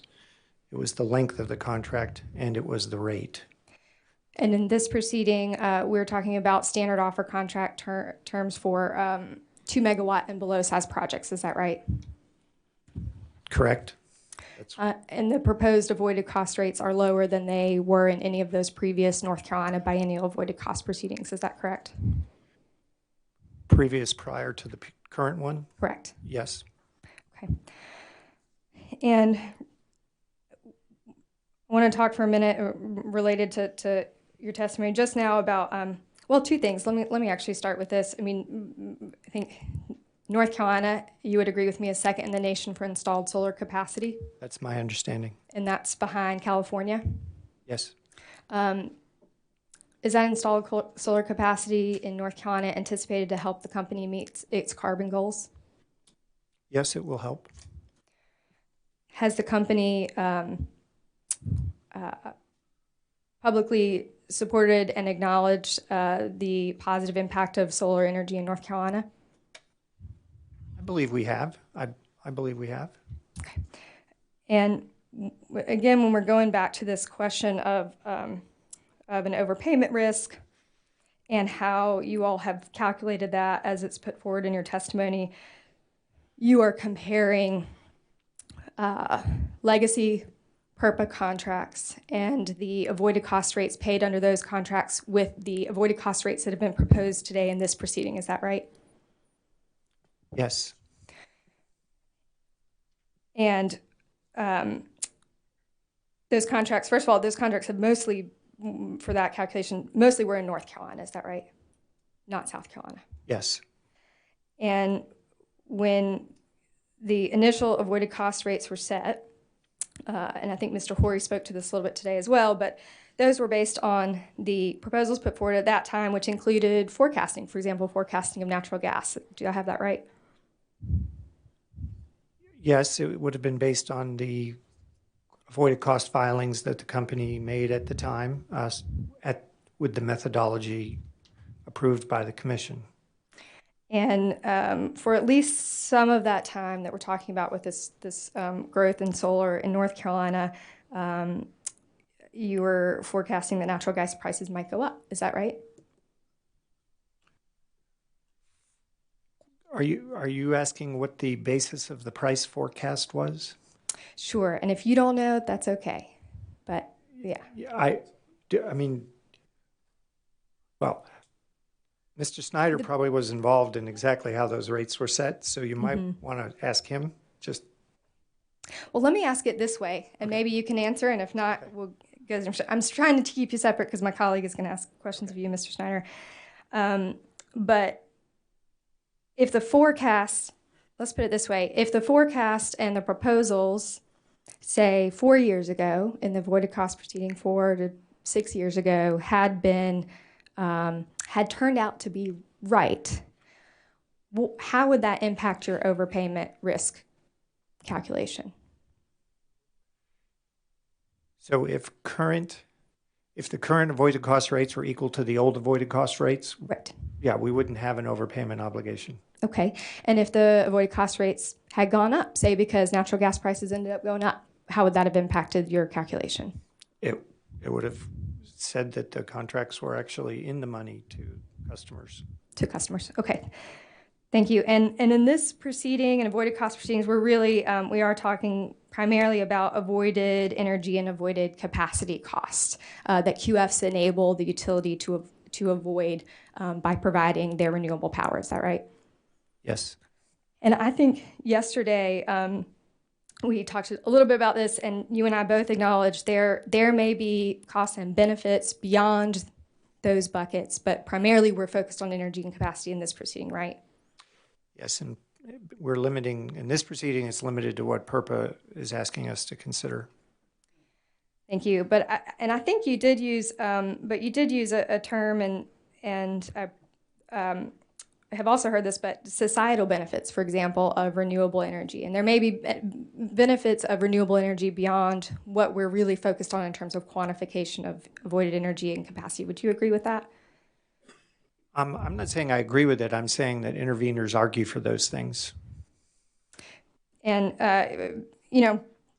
maybe to put a finer point on it, I think someone yesterday used the term solar has a fuel source limited resource.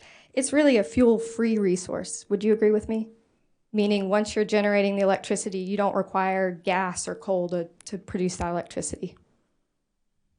No, the generation does not require gas or coal to produce electricity. Thank you. And there's no, we've got additional avoided pollution benefits. We don't have coal ash to clean up associated with solar power. Is that right? Well, solar power does not create any new coal ash, no. And it avoids CO2 emissions. Would you agree with that? I would say that solar power does not have any CO2 emissions. That's correct. And you're probably familiar with this, particularly a few years ago. A lot of us were talking about the Clean Power Plan and the social cost of carbon. Do you recall that? I recall the concept of the social cost of carbon. And there may be, for example, health benefits to reducing carbon emissions. Would you agree with that? I would agree that there are people who advocate for that position. Okay.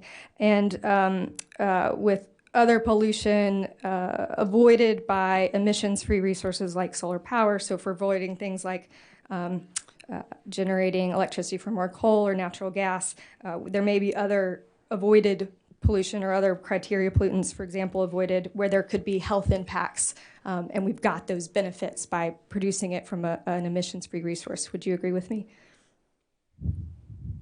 I'm not sure I fully follow which ones you're talking about.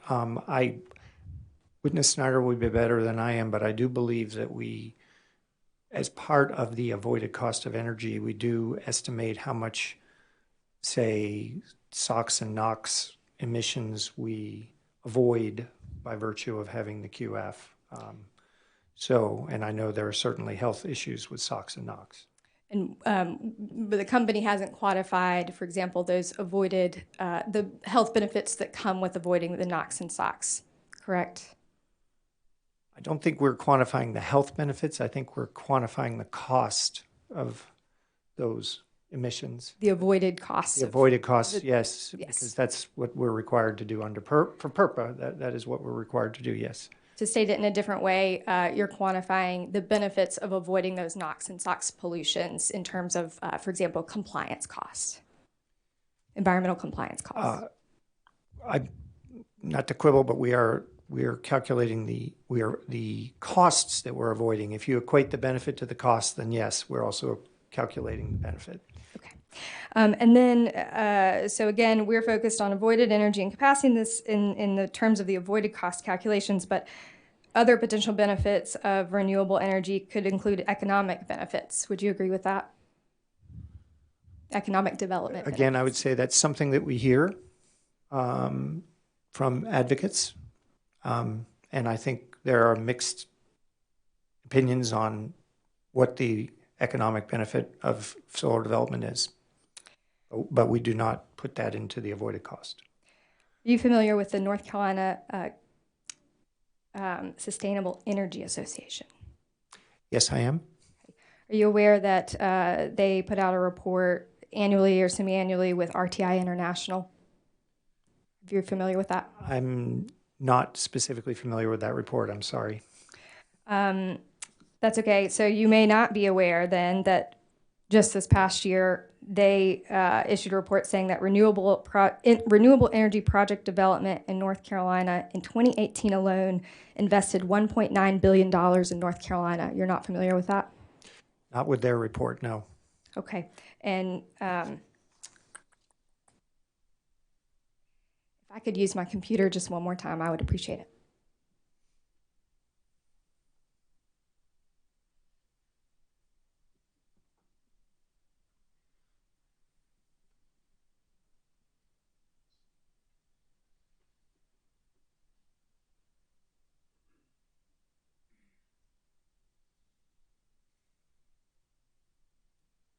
So subject to check if you need to, does this appear to you to be RTI International's most recent report for North Carolina Sustainable Energy Association?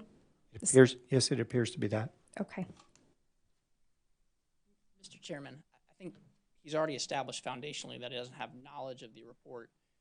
If Ms. Bowen wants to put it into evidence, I think that might be appropriate if we can establish some foundation for it, but I fail to see how walking through a report that he said he doesn't have knowledge of and allowing Ms. Bowen to testify to the report and having him agree subject to check is going to progress the hearing. I'd be happy to make this a late filed exhibit if that would streamline the questioning and if the company would not object to that and if that would suit Mr. Chairman. Okay. Well, it's on they don't have a copy of it right here. Yeah, we'll do it as a late filed exhibit. A late file. Okay. Exhibit, and it'll be number 23. Okay, and I have no further questions. Thank you. Thank you, ma'am. Mr. Holman.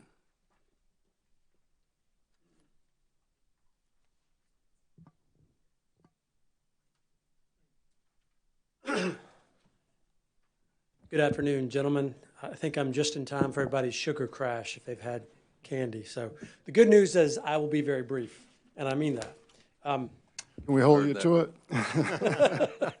So I've heard that before. Does that mean 20 minutes? I think it'll be fewer. Great. Mr. Snyder, in your rebuttal, you state that because of low capacity value, solar QFs are, quote, not actually competing to serve the company's future capacity needs. It's on page 7 of your, and this was touched upon, I think, by Mr. Snowden, but if, I don't know what I'm doing to cause the feedback, like Jimi Hendrix. It's not you. It's you Maybe sound like I did last week, and we're having to jack it up so they can hear you. So sometimes. So if QFs had higher capacity value, would they be competing for the company's future capacity needs? If they had higher capacity value, they would be a resource that would commit to the company's future capacity needs, as I stated earlier with Mr. Snowden. Okay, and I want to clarify something. Did I understand you to testify that the company would be indifferent to that competition, even up to a gigawatt's worth of capacity competition? All I testify to is when I put out a resource plan, I don't assume who owns the generation. It's simply saying, here's the cost of the different technologies. What's the most cost-effective, reliable, environmentally compliant resource plan under varying scenarios? We don't calculate, the company owns it or someone else owns it. So to the extent the company owned the generation and this displaced it, yes, by logical extension, it would have a financial impact. If that gas generator was owned by a third party, which we do purchase third-party gas generation, and it displaced third-party owned generation, then it would not have a financial impact. So that was my testimony. And if it were to displace, say, a gigawatt of gas power, we talked earlier about the 800 megawatt Cliffside 6 unit. It was $1.8 billion. So would that be material to the company if that kind of displacement happened? Yeah, that's a good point. There is no coal gasification or nuclear in the company's resource plans for the last several years. So what you're talking about displacing is not Cliffside. That's a plant that's already in service. So you're talking about what would you displace on a going forward basis. That would either be CT, CC, battery, DSM, EE. All of those are resources or reductions in our future resource needs, and it would displace one of those. And what would be the ballpark figure for a gigawatt of combined cycle? How much would that cost? In the neighborhood of $1 billion. Okay. Mr. Snyder, would you agree that deployment of large solar QFs reduces the volume of gas the system utilizes, consumes, burns? Volumetrically, from a molecules, MMBTU, it does. And that gas is delivered by pipelines. It's important. I think, there's a connection that's been missed by parties here. The pipelines aren't a function of the volumes that go through it. Pipelines are like capacity, right? They have different volumes that move through it. So when you displace gas, you're not necessarily displacing the need for a pipeline. Pipelines are by and large, for example, required for all of our combined cycles. Obviously, you have pipeline capability, and that volume is associated with it. CTs have pipeline, but often use non-firm gas and oil backup. So you may or may not impact the amount of CT pipeline capacity that's needed. So there is a difference. And yes, it does displace the commodity. It allows us to buy less natural gas. We think that's a good thing. It's carbon-free. We think it's a good thing. It doesn't necessarily have a direct, especially as an intermittent resource that isn't available on peak, it doesn't necessarily impact our capacity needs nor our pipeline needs. Okay, this may take more than 20 minutes. I'm sorry. Let me ask the question again. The gas to a combined cycle plant is delivered by pipeline? Yes. Okay. And a Duke Energy subsidiary is a partner in the Atlantic Coast Pipeline project. Is that correct? That is my understanding, yes. And is it fair to say that the economics of that project improve with increased capacity utilization? That is, the more its capacity is subscribed, the better for the economics of that project? That project itself, again, sells capacity as I understand it. So they don't sell a per MMBTU utilization. It's a capacity rate. So their economics as the project pipeline holder is not impacted by the throughput in the project. So is it your testimony that reduction in demand for gas that might travel over the Atlantic Coast Pipeline, the company would be indifferent to that? You asked me how the project was impacted.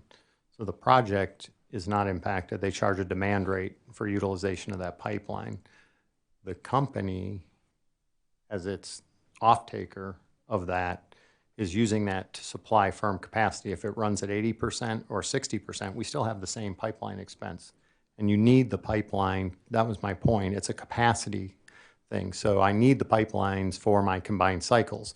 To the extent solar has me utilize the pipeline. Instead of 80% of the time, I'm using it 65% of the time. I still need the pipeline. I don't get to avoid the pipeline. I just get to avoid the molecules that go in the pipeline.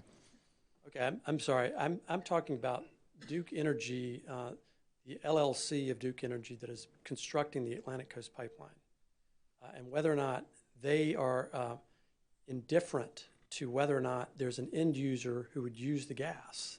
Are they going to build the project if there are no end users to use the gas? Now, if utilization went to zero or if there was no need for it, they would not build it. My testimony didn't say that. And would the Duke Energy subsidiary make a return on constructing the Atlantic Coast Pipeline? I believe they are an equity holder in the pipeline. Is that a yes? Yes. And do you know the rate of the return? I do not. Okay. Now, is it true that there is substantial public skepticism in South Carolina to the Atlantic Coast Pipeline? I know that the Atlantic Coast Pipeline has created a diverse set of opinions around it. Okay. Could we have the Elmo, please?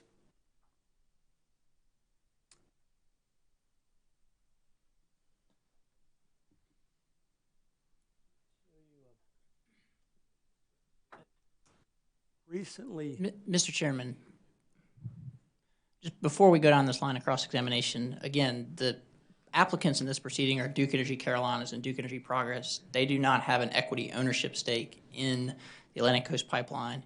So perspectives about this pipeline are not relevant to the company's avoided costs that are before you today.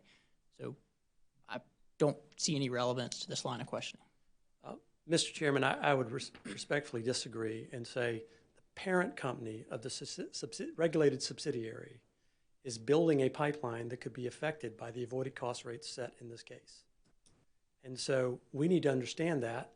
We need to understand the risk the company sees from that encumbrance of its building a project and selling gas. And I think the risk is real in that ratepayers could get stuck with a stranded asset, a very expensive asset, the Atlantic Coast Pipeline.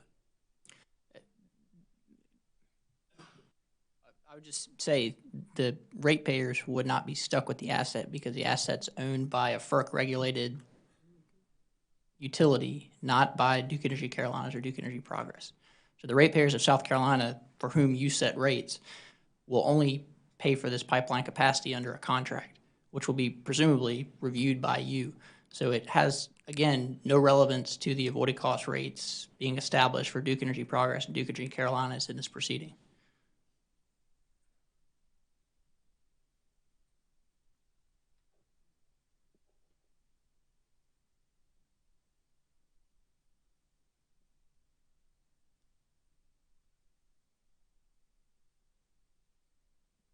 Okay.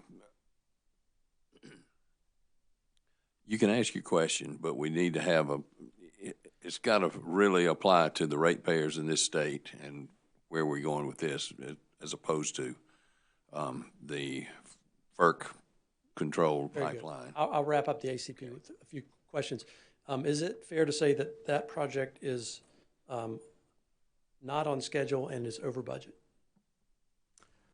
I am not on that. I'm not on that project team. I will say, the IRP has 4,000 megawatts of additional solar, and it still has a need for Atlantic Coast Pipeline.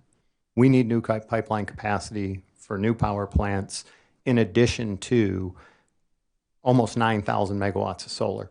So we aren't trying to preclude solar so we can build a pipeline. We need a diverse portfolio. That's what the IRP says. Nothing in this proceeding is going to impact whether or not we need the pipeline or not. So we could have 12,000 megawatts of solar. We're still going to need that pipeline. As you add solar, it avoids some of the molecules. It doesn't avoid them all. The resource plan shows a significant growth in both. So when you retire coal and you have load growth, you have both incremental solar and incremental other resources. We need them both. We've said over and over for 2 days in this proceeding, we're not trying to block solar so we don't build something else.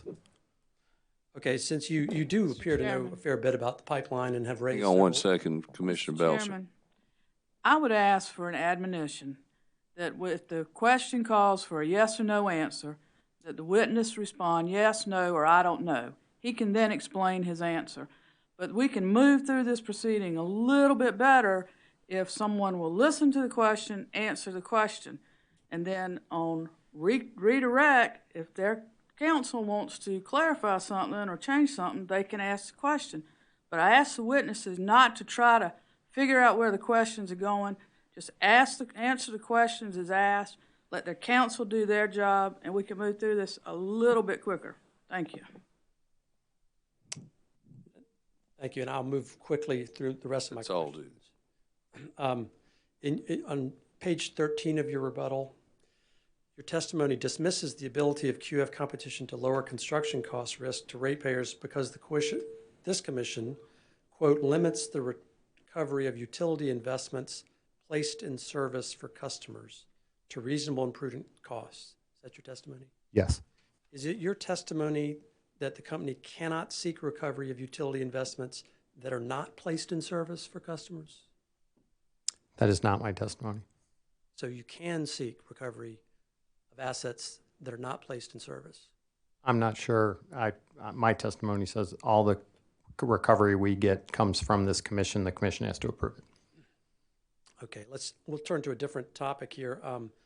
Your rebuttal, page 66, you state that, gosh, this is bad.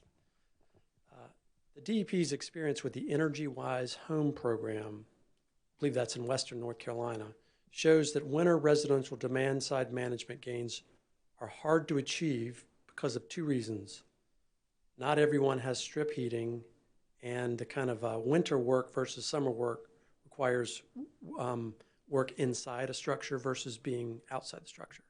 Yes, that's my understanding from that department. Okay.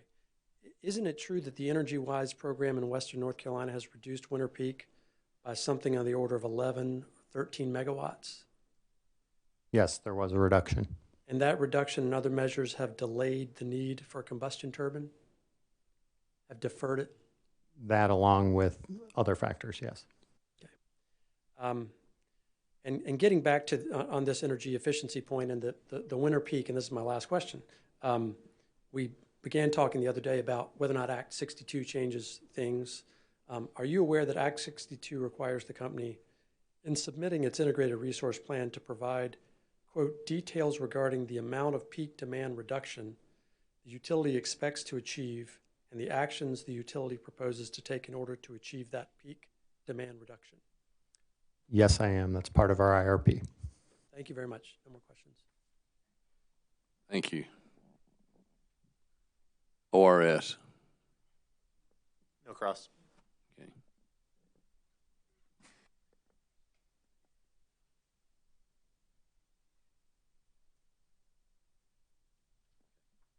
Okay, we're going to take a 2-minute break so we can switch out some technology here and people.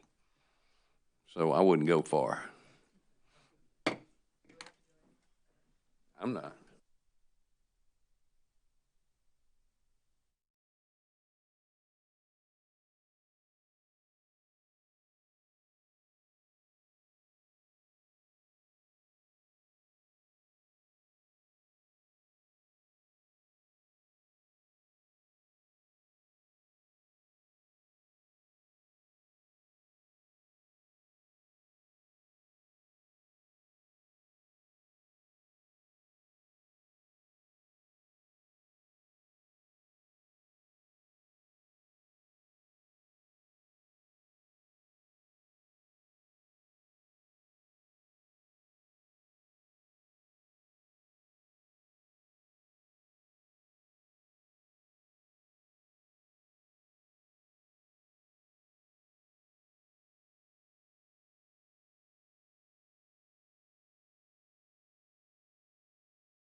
will call us back to order.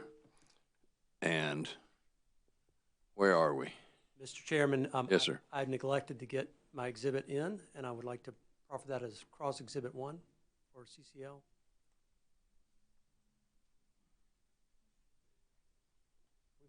We're going to enter that as number 24.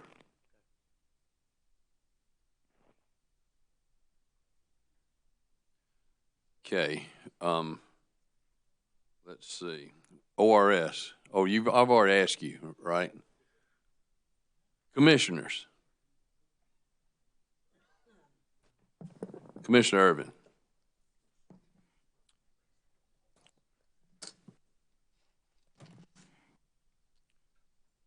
I'd like to address this to Mr. Snyder, if I might.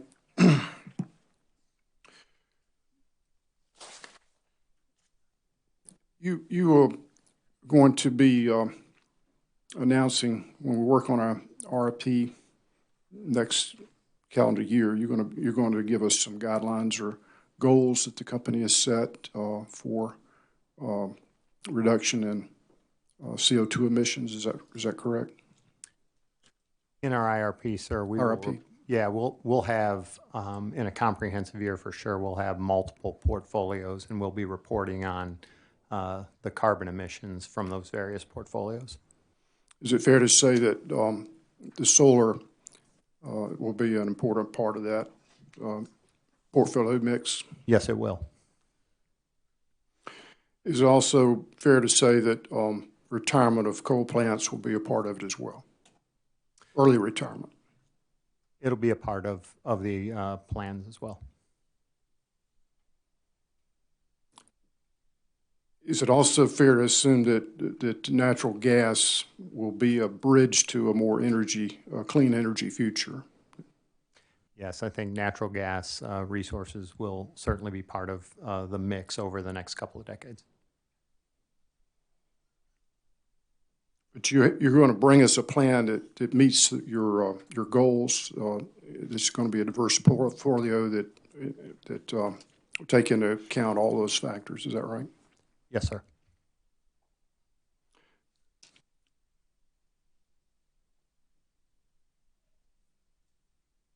What do you think would be the effect of having, let's say, a 15 or 20-year PPA contract? How would that affect your business model going forward? So in the IRP, I think what we talk about is the term of the contract won't affect our IRP.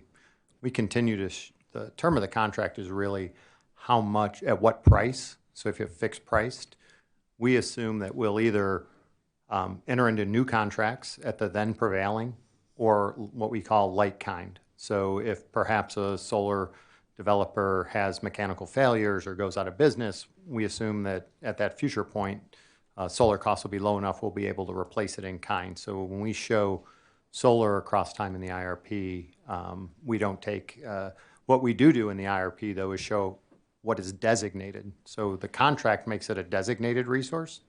At the end of that contract, we show an undesignated need. So even though it's in there, it changes designation. Sort of like a committed resource, one that's in the ground today, a gas plant, versus a future resource. So we will designate the difference between committed resources, whether they're gas or solar, or any other, and uncommitted as future planned. When do you anticipate that Duke Energy will reach the 20% threshold that's talked about in the new act? I think Mr. Brown may have a better opinion on that.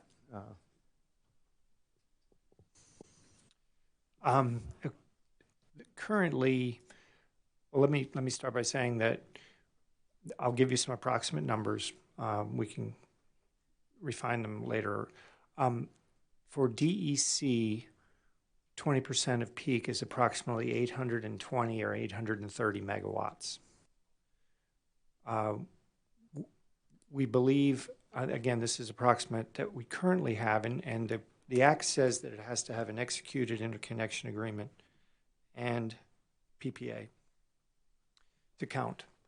So we believe we currently have something on the order of 80 to 90 megawatts, or maybe closer to 100, but that ballpark that would count towards that. Now that number changes all the time because we keep adding PPAs and IAs. In terms of when we will actually get to that, it's hard to say, honestly, because we have to get the studies done, to get the interconnection agreements proffered, and there are a lot of things going on there that I think you're aware of, a lot of challenges we have there. In DEP, I think the goal is about 230 to 240 megawatts. That's the 20% because it's a much smaller South Carolina retail peak. And I think we probably have around 100 megawatts again, or maybe 120 megawatts that we've currently would count towards that. Again, and I think that one will most likely be achieved sooner because there's less to go. And there's also quite a bit of solar in the queue in DEP. I'm not going to hold you to it, but when you say sooner, can you quantify? I mean, that could be in the next year to 18 months. It depends on what happens with CPRE. It depends what the avoided cost rate is that comes out of this proceeding, frankly. Yes, sir. So is it fair to say that within the foreseeable 2 years or less, we'll be past the 20% threshold? I think it's conceivable. The biggest, again, the interconnection process is probably the one that's slowest, and we are, as a company, trying to figure out ways to make the interconnection process move faster. I believe one of you mentioned in your testimony that it's still possible that you could issue a request for proposal for something beyond 10 years if the parties wanted to contract. Was that? Did I misunderstand that? What I was referring, you mean a competitive proposal? Yes, sir. Yeah, I was referring to the part of the statute that says the commission can review a competitive proposal that would be submitted either by us or by the interveners and can decide for us to go forward with that competitive solicitation proposal. Do you have any plans to do that? This time we do not. Not other than the CPRE tranche, which is open today, and South Carolina projects are eligible for that. I think one issue that we have to address is if South Carolina were to do an RFP, we would need to think about how one would sequence it, because you don't necessarily want to have multiple RFPs going on at the same time, because that becomes kind of hard to manage. I would just say just a lot of activity because the same people need to be involved in evaluating the bids. As a practical matter, who would evaluate those bids? Well, it depends on the terms of the RFP and how the commission rules it. I mean, in North Carolina with CPRE, it was a very specific process that was outlined in the statute. And we don't have that here, so we would have to formulate a process that would be acceptable to the commission. Is it possible that you could propose a process for us to consider going forward? Because we may decide we wanted to look at that. Well, I think I would say that it depends, depending upon what ends up with the avoided cost rate, that may be an option that we would look at to pursue. We don't know yet because we don't know what the avoided cost rate will be, so we don't know whether the contract rates will be attractive or not. Thank you, sir. Those are all the questions I have. Thank you. Commissioner Williams. Thank you, Mr. Chairman. Mr. Snyder, in your rebuttal testimony on page 52, lines 15 and 16, you state the major maintenance cost is modeled separately from VOM and is included in ProSim as a start cost for CTs. Can you confirm that major maintenance expenses are typically triggered by the number of starts for CTs rather than the operating hours for these CTs? Yeah, I think we use operating hours for combined cycles and starts for CTs, and it can switch back and forth, but they are triggered by both, and it depends on the type of the technology. But that is consistent, as we heard earlier, with how long-term service agreements are put in place.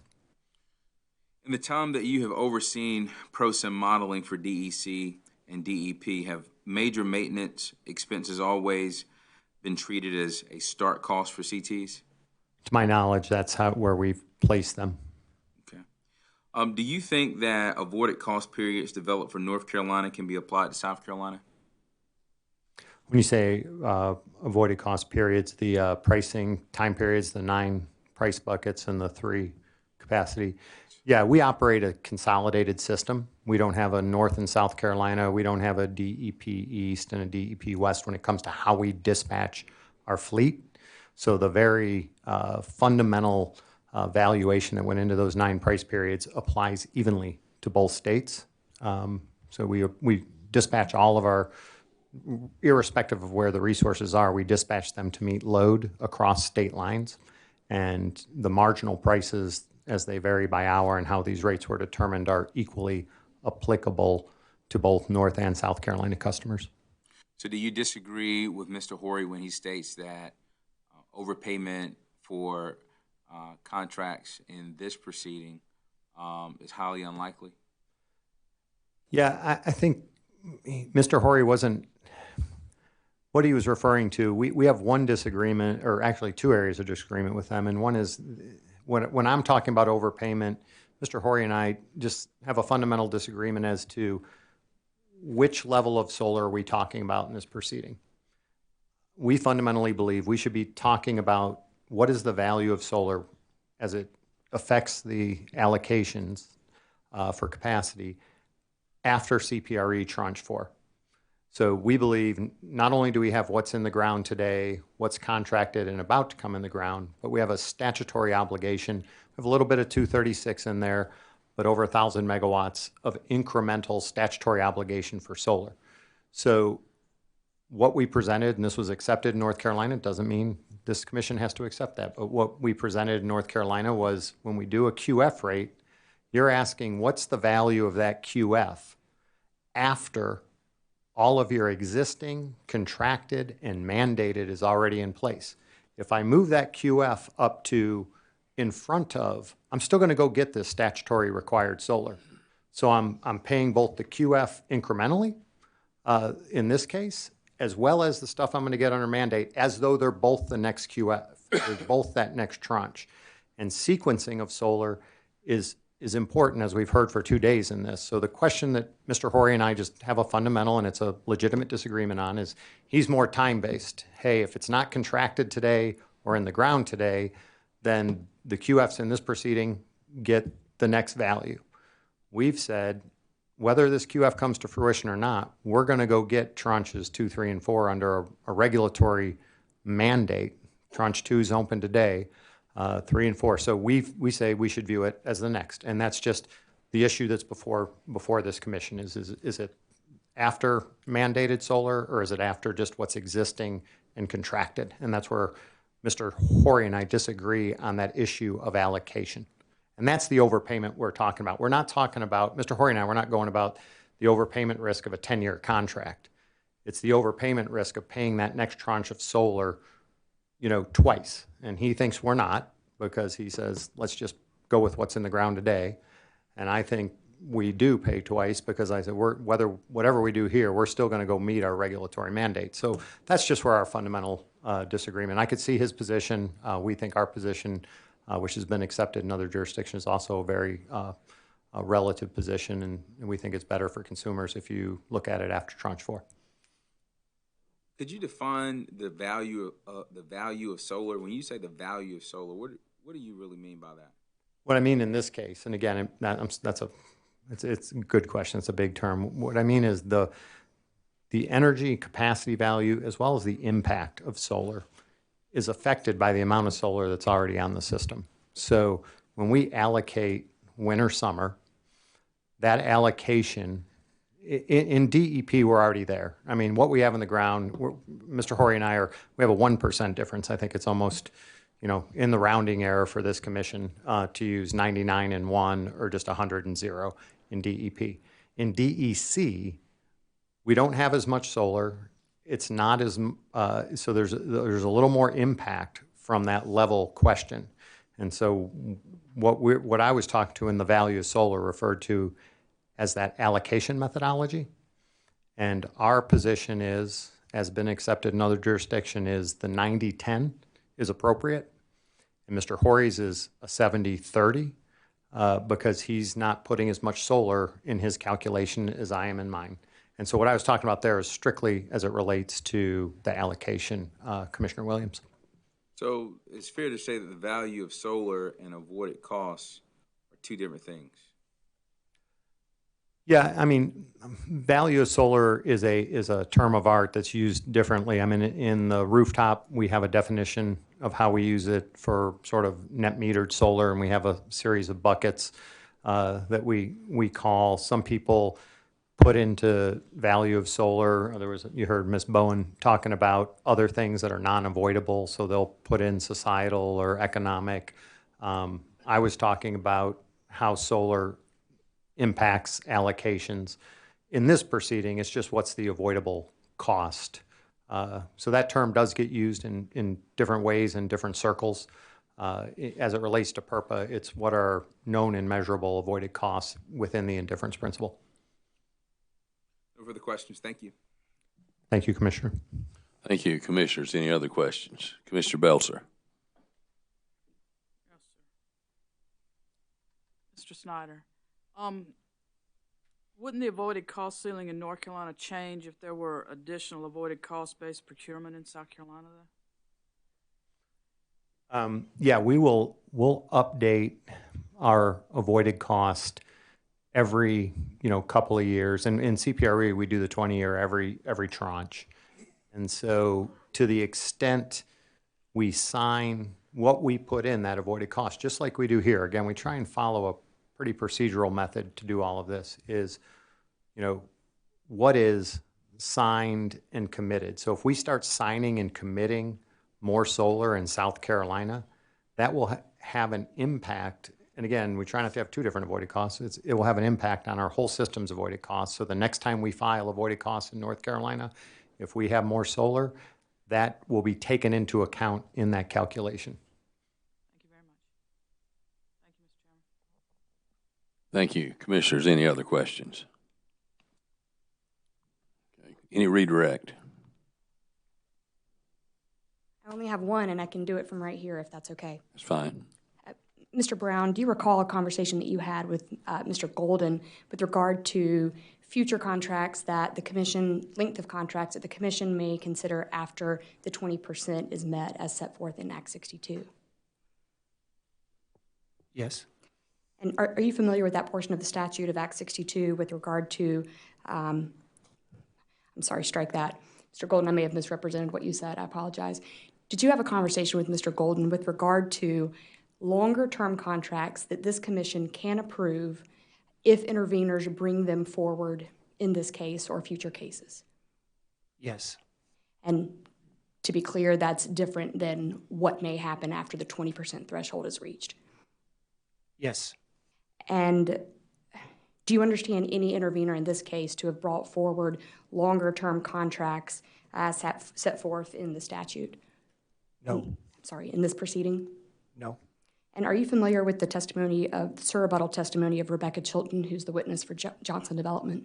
Yes. And are you familiar with what she says as to whether she is recommending a longer-term contract at this time for this proceeding? My recollection was that she's explicitly said they are not recommending it at this time. That's what I remember. I'd have to look at it to make sure I'm right, but I think that's what I remember. Thank you. No further questions. Thank you. Any recross?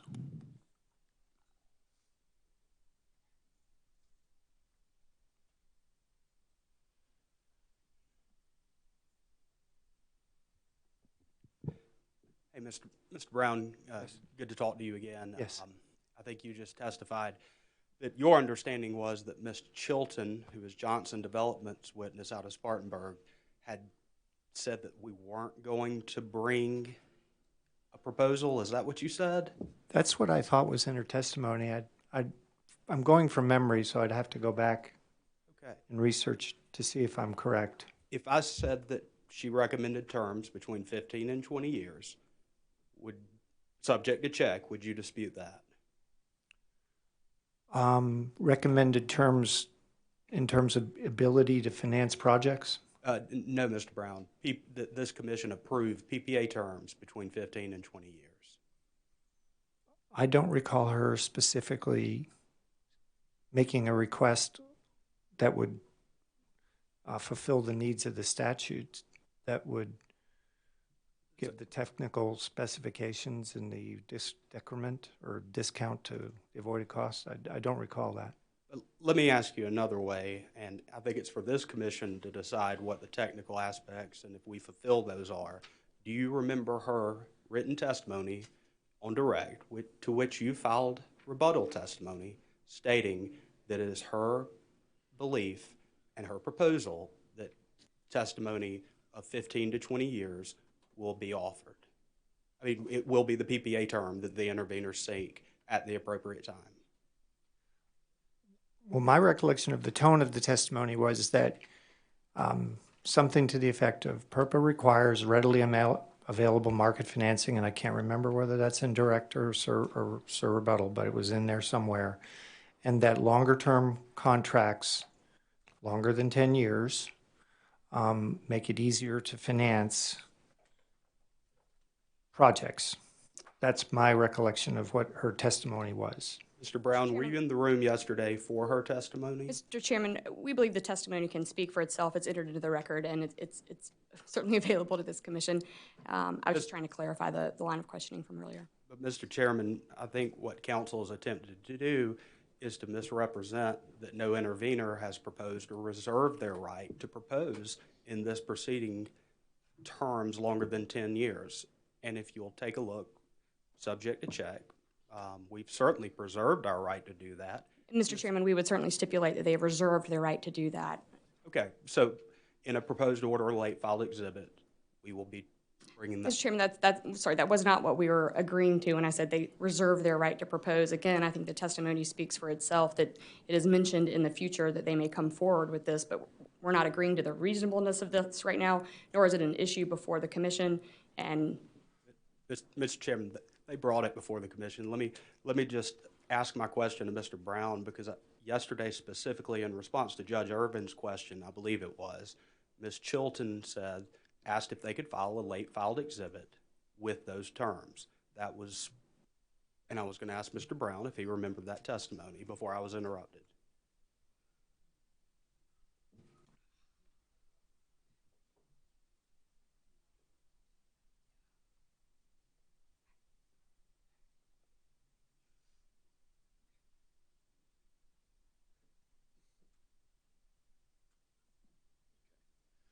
Okay, after talking with counsel, her testimony's in the record. He doesn't remember it. We're going to review the record and just make sure, and it'll all be clear from what you said, what y'all said. Okay, Mr. Golden.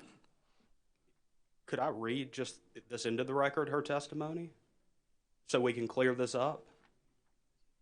What is that? The rebuttal testimony of Rebecca Chilton, which Ms. Doolin just asked the witness about. Mr. Chairman, it's already in the record. But it seems like we need to move on here. Mr. Chairman, they clearly have made it an issue here on a redirect, and I'm entitled to recross on it.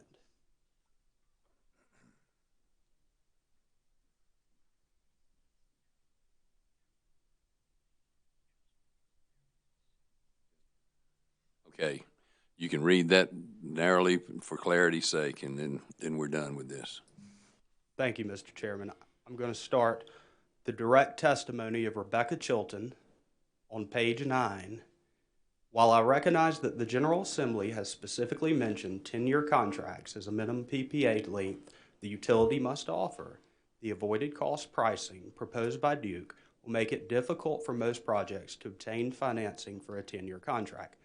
Thus, I recommend that the Commission set the tenor of length of PPA contracts at a minimum of 15 years with appropriate conditions as set forth in South Carolina Code Annotated Section 584115, 20F1, to facilitate the opportunity to obtain financing for a majority of QFs in South Carolina. Further, to best comply with Act 62 goal to promote renewable energy and development in the state, I recommend that the Commission direct Duke's PPAs be offered at longer than 15 years and in some cases 20 years or longer, again with the appropriate statutory conditions.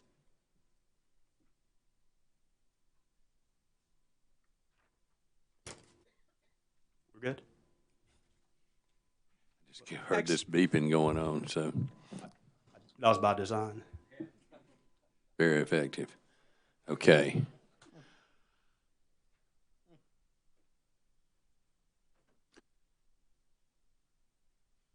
Okay, gentlemen, thank you for your testimony, and you may be excused. Thank you. Next panel, witness. The company calls Sam Holman.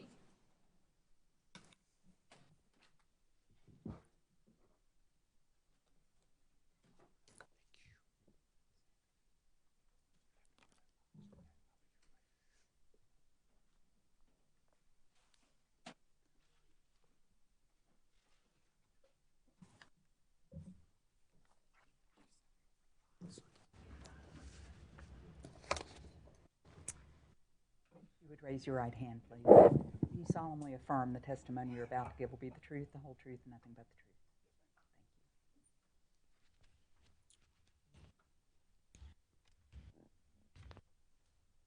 Thank you. Good afternoon, Mr. Holman. Good afternoon. Would you please state your name and business address for the record? Yes, sir. My name is John Samuel Holman III, 526 South Church Street, Charlotte, North Carolina, 28202. And by whom are you employed and in what capacity? I work for Duke Energy Corporation. I'm currently the Vice President of System Planning and Operations. And did you cause to be pre-filed on October 2nd, 2019, 55 pages of rebuttal testimony and no exhibits? Yes, sir. Do you have any changes or corrections to that testimony today? Yes, sir. I have 3 minor corrections. First, on page 22, line 19, the references to February and March should be changed to March and September. I updated the figures with more recent data in this year, 2019, picking up September in addition to the March period. The same change should be made on page 23, line 5. The third change is on line 50, or excuse me, page 50, line 3. The word now should be not, so the sentence now reads, the purpose of presenting these figures is to show that in the real-world Duke balancing authorities, it would not have been possible to get predictable regulation and load following service from a solar facility near Raleigh, North Carolina and Columbia, South Carolina on August 14th, 2016. Thank you. And subject to those corrections, if I were to ask you these same questions that appear in your pre-filed rebuttal testimony today, would your answers be the same? Yes, sir. Mr. Chairman, at this time, I would move Mr. Holman's testimony be entered in the record as if given orally from the stand. Mr. Holman's pre-file rebuttal testimony will be entered into the record as though given orally from the stand. Mr. Holman, would you please briefly summarize the purpose of your rebuttal testimony as filed in this proceeding? Yes, sir. The purpose of my testimony is to provide the Commission with a real-world perspective on the challenges and operational circumstances that Duke Energy's system operators are going through with growing levels of uncontrolled solar qualifying facilities as they inject energy and power into the DEP, Duke Energy Progress, and DEC, Duke Energy Carolinas balancing authorities. In my role as Vice President for System Planning and Operations, I am directly responsible for the company's NERC mandatory reliability standard compliance for those compliance metrics that have to do with balancing authority and transmission operator functions. I'm also very familiar with the growing challenges our system operators are facing as increasing amounts of unscheduled and unconstrained solar energy have been injected into our balancing authorities in Duke Energy Progress and Duke Energy Carolinas.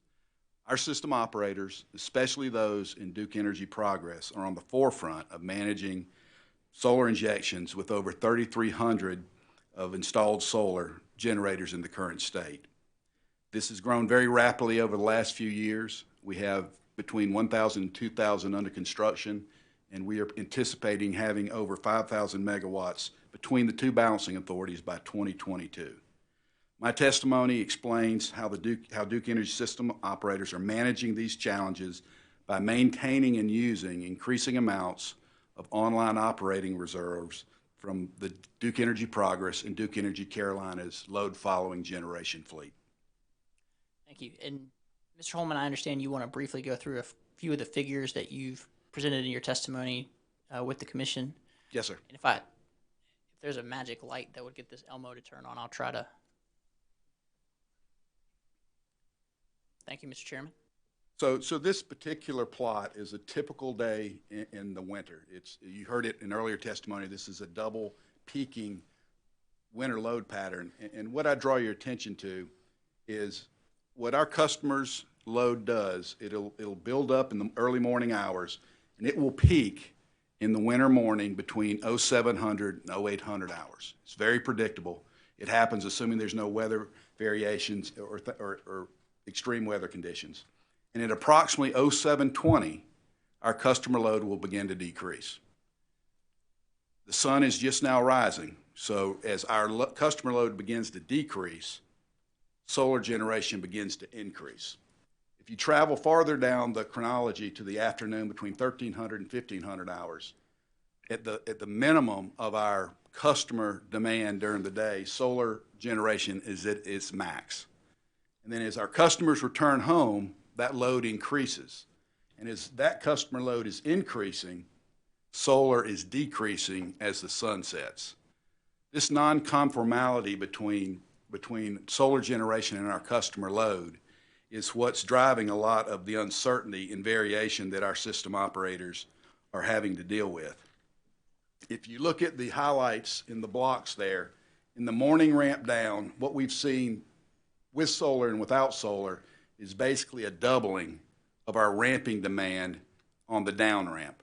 And on the up ramp, we've seen a 4 times increase in the amount of ramping we have to meet both our load change and the solar generation change in those 2 hours. This particular graph illustrates the ramping challenges that our system operators are dealing with the must-take solar generation that is currently, in this case, in the DEP Balancing Authority, the Duke Energy Progress Balancing Authority. Thank you. And you also presented a figure 3 in your testimony which addressed the real-time profile of solar. Would you please briefly explain that to the Commission? Yes, sir. This particular graph, once we get it kind of in the middle of the screen, we've got 2 graphs, one from a week in March, and this one, figure 3, and there's another one on figure 4 that is a week in September. And these particular graphics demonstrate 2 things pretty clearly, I think. They demonstrate the day-to-day variability that we see with solar generation on our system, the Duke Energy Progress Balancing Authority. They also demonstrate the intraday, intra-hour intermittency that we see every day, the jagged nature of the performance. And if you look at this particular information, on one day, and this is within 7 calendar days, consecutive calendar days, one day the maximum solar generation was a little over 2,000. I think it was around 2,400. And on the same day in that week, it was down around 527 megawatts. In my 34 years in operations, and I've worked in and around system operators for 34 years, my entire career, I know of no other generation technology that presents this type of intraday variability and intra-hour intermittency to system operators. And this is what our operators are dealing with on a regular basis. Thank you.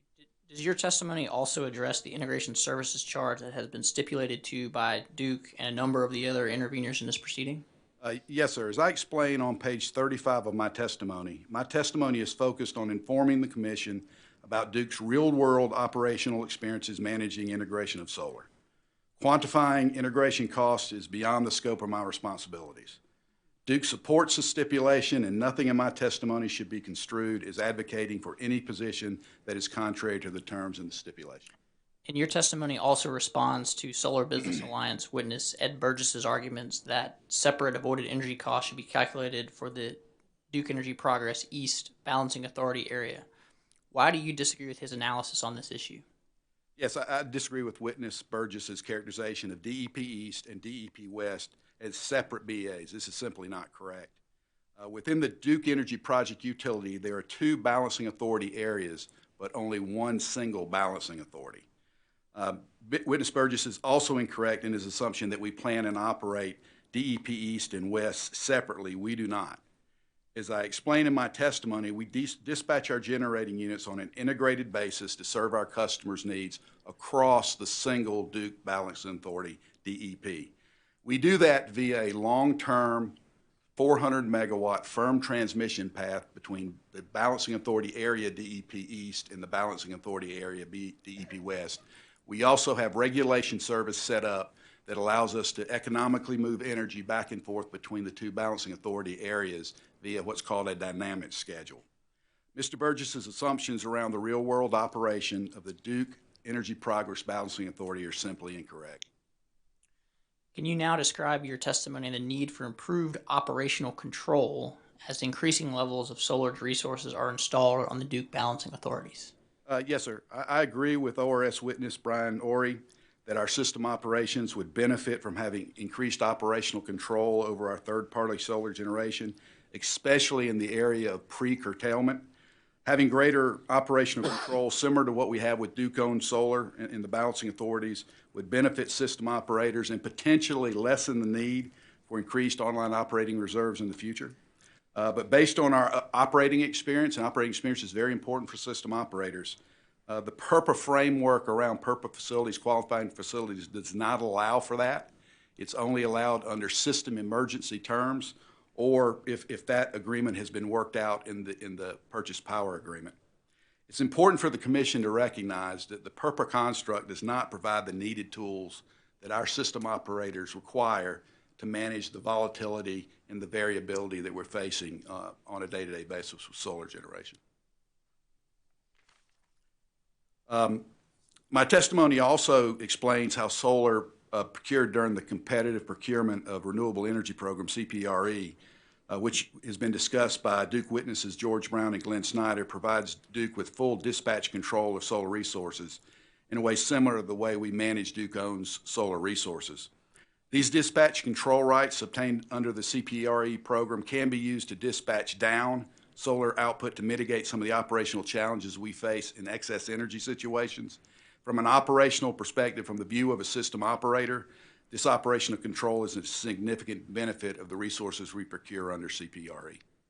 Thank you. Can you please summarize your testimony responding to Solar Business Alliance witness Burgess's suggestion that QF solar generators have the capability to provide ancillary services to the Duke balancing authorities? Yes, sir. I do not agree that QF Solar in the Carolinas can be a dispatchable resource to reliably provide regulation service and load following services in the Duke Balancing Authority in the Carolinas.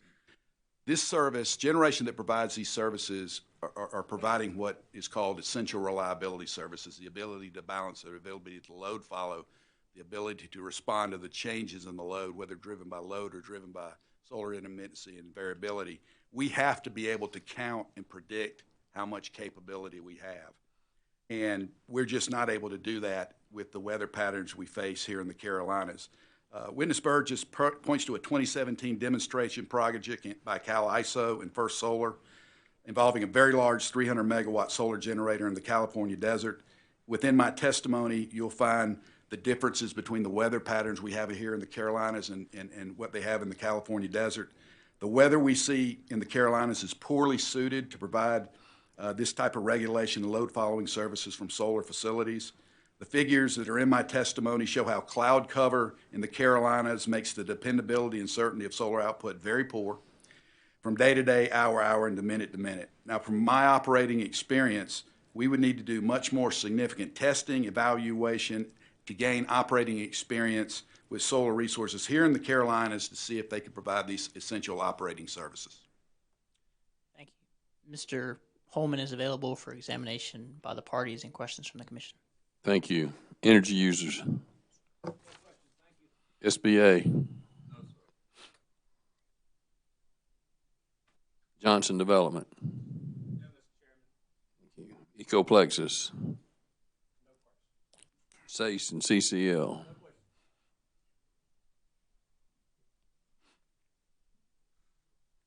ORS. No questions, Mr. Chairman. Commissioners. Commissioner Hamilton. Thank you, Mr. Chairman. Make sure you get in front of that microphone, Commissioner. Can't get it where we need it. Mr. Holman, I enjoyed your testimony. I have a question. Yes, sir. With your management, the ability that you have to manage the solar, which is the best scenario? As the peak solar goes up or when it doesn't meet the forecast? Okay, could you ask that question one more time? Okay, as a solar, as you had on your diagram you had, the solar was at a high level, and at a certain time it came on, then it started going off. Which is the best scenario? So I would refer you to figure 2, because that was the figure we had up here. Sir. The best scenario is an interesting question. I think from the system operator's perspective, what they see is our customer load behaving differently than solar generation. So our customer load in the winter will peak. Our customers, if everything's held the same, are very predictable. Their demand will peak at approximately 0720 every day of the week. And when that happens, the sun's not quite up yet in the winter. And so when the sun starts to come out, the load begins to drop. But at that point in time is also when solar's starting to pick up. So you have that nonconformity. You have our customer demand going down and our solar generation going up. That forces the system operator to increase the ramping capability from other resources to accommodate that in the morning, in this particular day, 2 times increase in ramping. And that's a ramp down.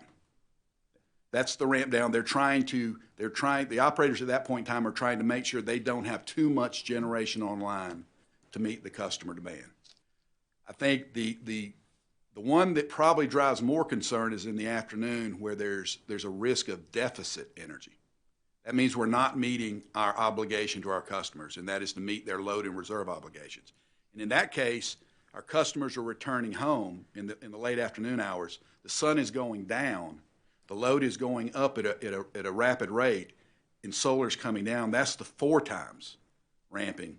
And to me, that there's more concern probably there, because we are not meeting the ramp. There's a potential for us not meeting the ramp, and we would be dragging on the interconnection, which system operators simply do not do. That is one of the things we teach our system operators. You shall not take your burden and share it with your neighbors or the eastern interconnections. We are obligated as system operators to meet our obligations to our customers, and that's meet the load and provide adequate reserves. And it's these increasing ramps are part of the puzzle that make that a bigger challenge than it was before. I hope I answered your question. I think you have, sir. Let me ask you one other question. Yes, sir. I had a lot of testimony the past 2 days on battery storage and the use of battery. How do you feel that we are progressing in this area to be able to overcome some of the problems we've discussed? So I think in theory, and I think we heard witnesses testify that there's some work being done in labs around what batteries can do. I'll give you 2 perspectives. From the eyes of a system operator, we're in a control center where we don't have the luxury to experiment and take chances. We just don't. We train our operators when they say, well, why don't we try this? I always ask them, so would you want your pilot on your plane to get over the intercom and say, we're going to try a few things while we're flying you here to there? The answer is no. We're not going to put our customers at that risk. So as system operators, we need operating experience around the system that we're managing, the equipment that's attached to the system, so that we can not only deliver reliability and security, which is keeping the system within its limits and pre-positioning the system to land reliably when a contingency happens. We need to understand how the system works. We have limited operating experience with batteries. Now, we have a fair amount of operating experience with pump storage hydro in South Carolina. And that is a form of storage. And it is extremely flexible, and it is the system operator's best friend. Thank you. Sound like you got it under control. Appreciate your testimony, sir. I don't have it under control, but our system operators do, and that's my job, is to make sure they do. Thank you, sir. Yes, sir. Thank you. Commissioner Howard. Thoman, good afternoon. Sir. Do you have any information on whether or not the curtailment provisions of your CPRE contracts have any significant effect on the viability of those projects? I'm not involved in the project, sir, so I don't know how they impact the viability of the project. I know for us as system operators, our ability to ramp down those CPRE projects will be important to us as we manage especially excess energy. The system operator has a lot of authority to take steps to ensure reliability and security for our customers in the bulk electric system. But there are areas that we can't go into. We can't ask a person to act unsafely, and we shouldn't. We can't ask a piece of equipment to go beyond its limits. We shouldn't do that. And we can't ask a facility to violate regulatory limitations. And so we operate within the construct of the limits we're given for any asset we're talking about. And for the solar that we've procured under CPRE, our ability to dispatch down for a certain period of time will give us the ability to better manage the times of the day of the year that we have excess energy. So from a system operator, having that flexibility, having that ability to step in and move an asset to a certain place that helps reliability and security, that's always better than not. But I can't speak to how it impacts a particular project. I don't have that expertise. Thank you very much. Yes, sir. Thank you, Mr. Chairman. Thank you. Commissioner Williams. Sir, to your knowledge, are there times when the companies elect to decommit a generating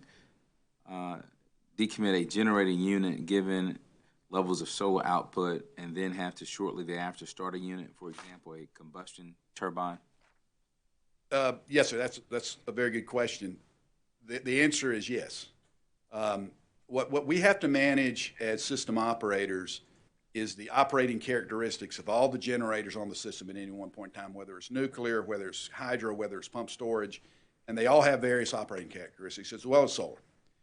And so what we have to manage as a system operator is making sure we don't make a short-term decision that helps us in the minute we're in, for example, shutting down a unit on a down ramp, but then not being able to get that unit back for the afternoon load increase.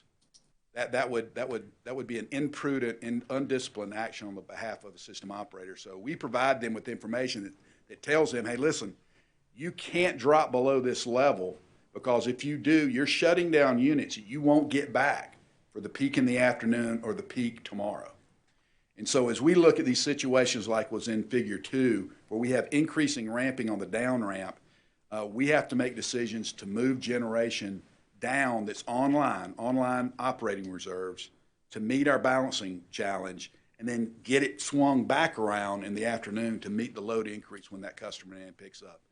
But to answer your question directly, that is one of the options of a system operator, is to shut down within the capability of the resource generation. But we can't turn around and say, okay, combustion turbine, I want you to shut down this minute and start up the next minute. We don't have that authority because the asset can't perform that way. Could this need to start a unit be avoided by dispatching down solar generation? The ability on the down ramp to dispatch down solar would be extremely helpful in those situations. There's so many variables that operators are dealing with, most of them independent, like weather, like forced outage, things like that. They have no way to know.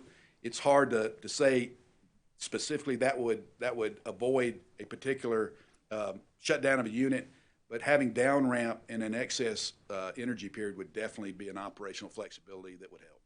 Wouldn't reducing solar output in this instance result in cost savings from the avoided start costs? I'm not an expert in cost or the performance of assets. Only thing I can speak to is the operational flexibility given to a system operator.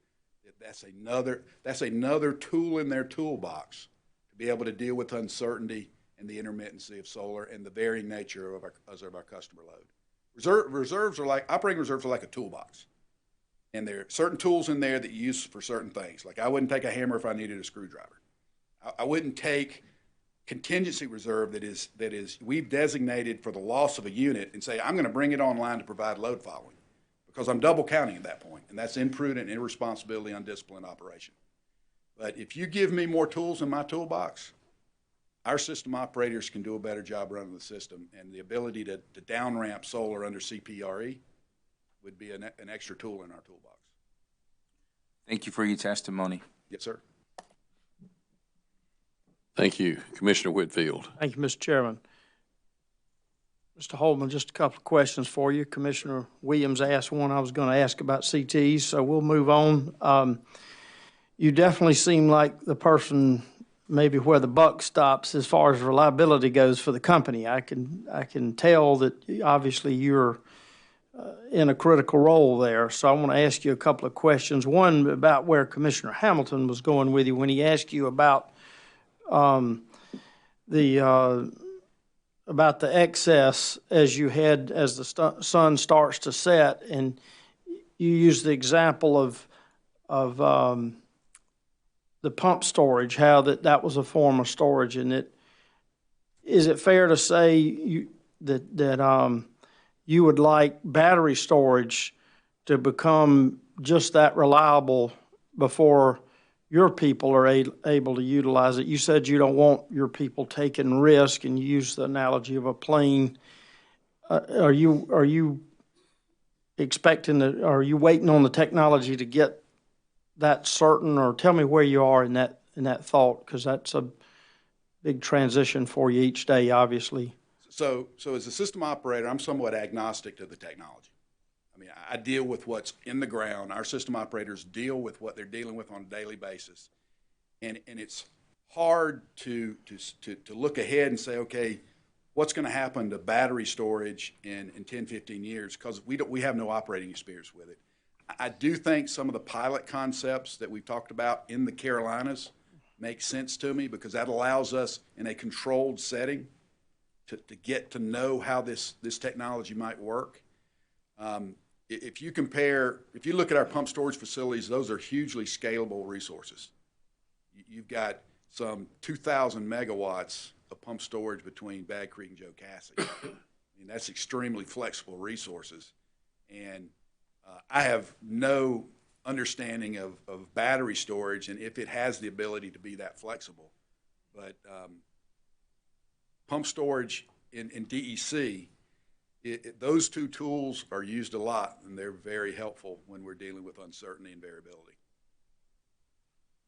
And you talked about the difficulty of your people meeting the morning situation as the sun starts to come up, and then in the evening. What are you doing, or how are you preparing them for what's coming on board as more renewables and more solar comes on? So our operators, and I'm proud of them. If I sound that way, I am. They've been described by people that know the industry, operators across the country. They're the defenders of the grid. They're the pilots of the plane. They're the ones that make the ultimate decision on reliability and security. And it's a tough job. It's not for the faint of heart. And what we try to do is, through simulation, put them through paces to prepare them what they're going to see in real-time operation when they get on that desk. NERC requires us to have a certain amount of hours for our system operators in simulation training. And so we'll put them through figure 2. We'll say, okay, here comes the load. And their objective is to balance. I mean, their job is getting harder, but the expectation per NERC standard is to comply with the mandatory reliability standards. My expectation is their leader is that they comply, and so we want them prepared, that we want them planning to manage load and reserves effectively and then doing it. And so we train them. They have mandatory training where we train them on these scenarios, that we put them in a simulator room that is as close as we can to their real-time control center, and we put them through their paces. And as the grid changes, which is, we see it changing before our eyes, we put them through those paces. I realize that's some of the NERC requirements. We're not allowed to, of course, go in any utilities we regulate, but I have been fortunate enough to see it in other states in other utilities that we don't regulate and seen that. So it's comforting to know that the rigor you put them through and comforting to know that you are making those preparations. So with that, that's all I have, Mr. Chairman. Thank you. Commissioners, any other questions? Any redirect?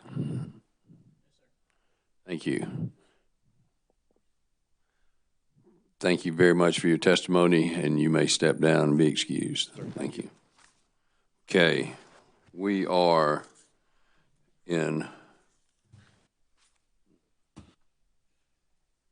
rebuttal with Solar Business Alliance panel.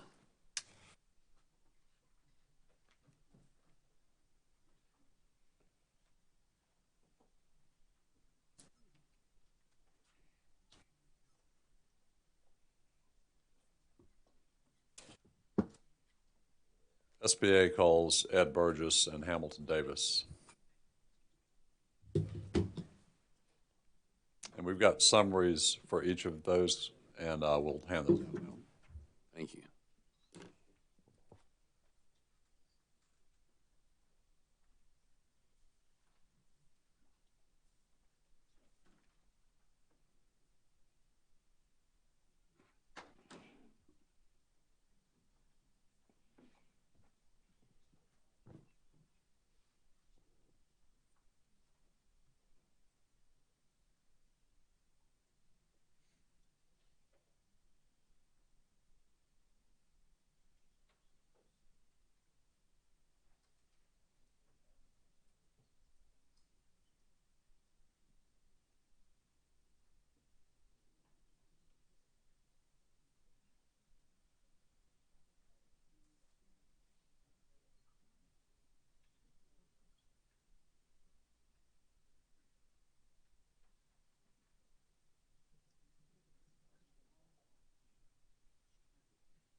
Are we ready, Mr. Chairman? Yes, sir.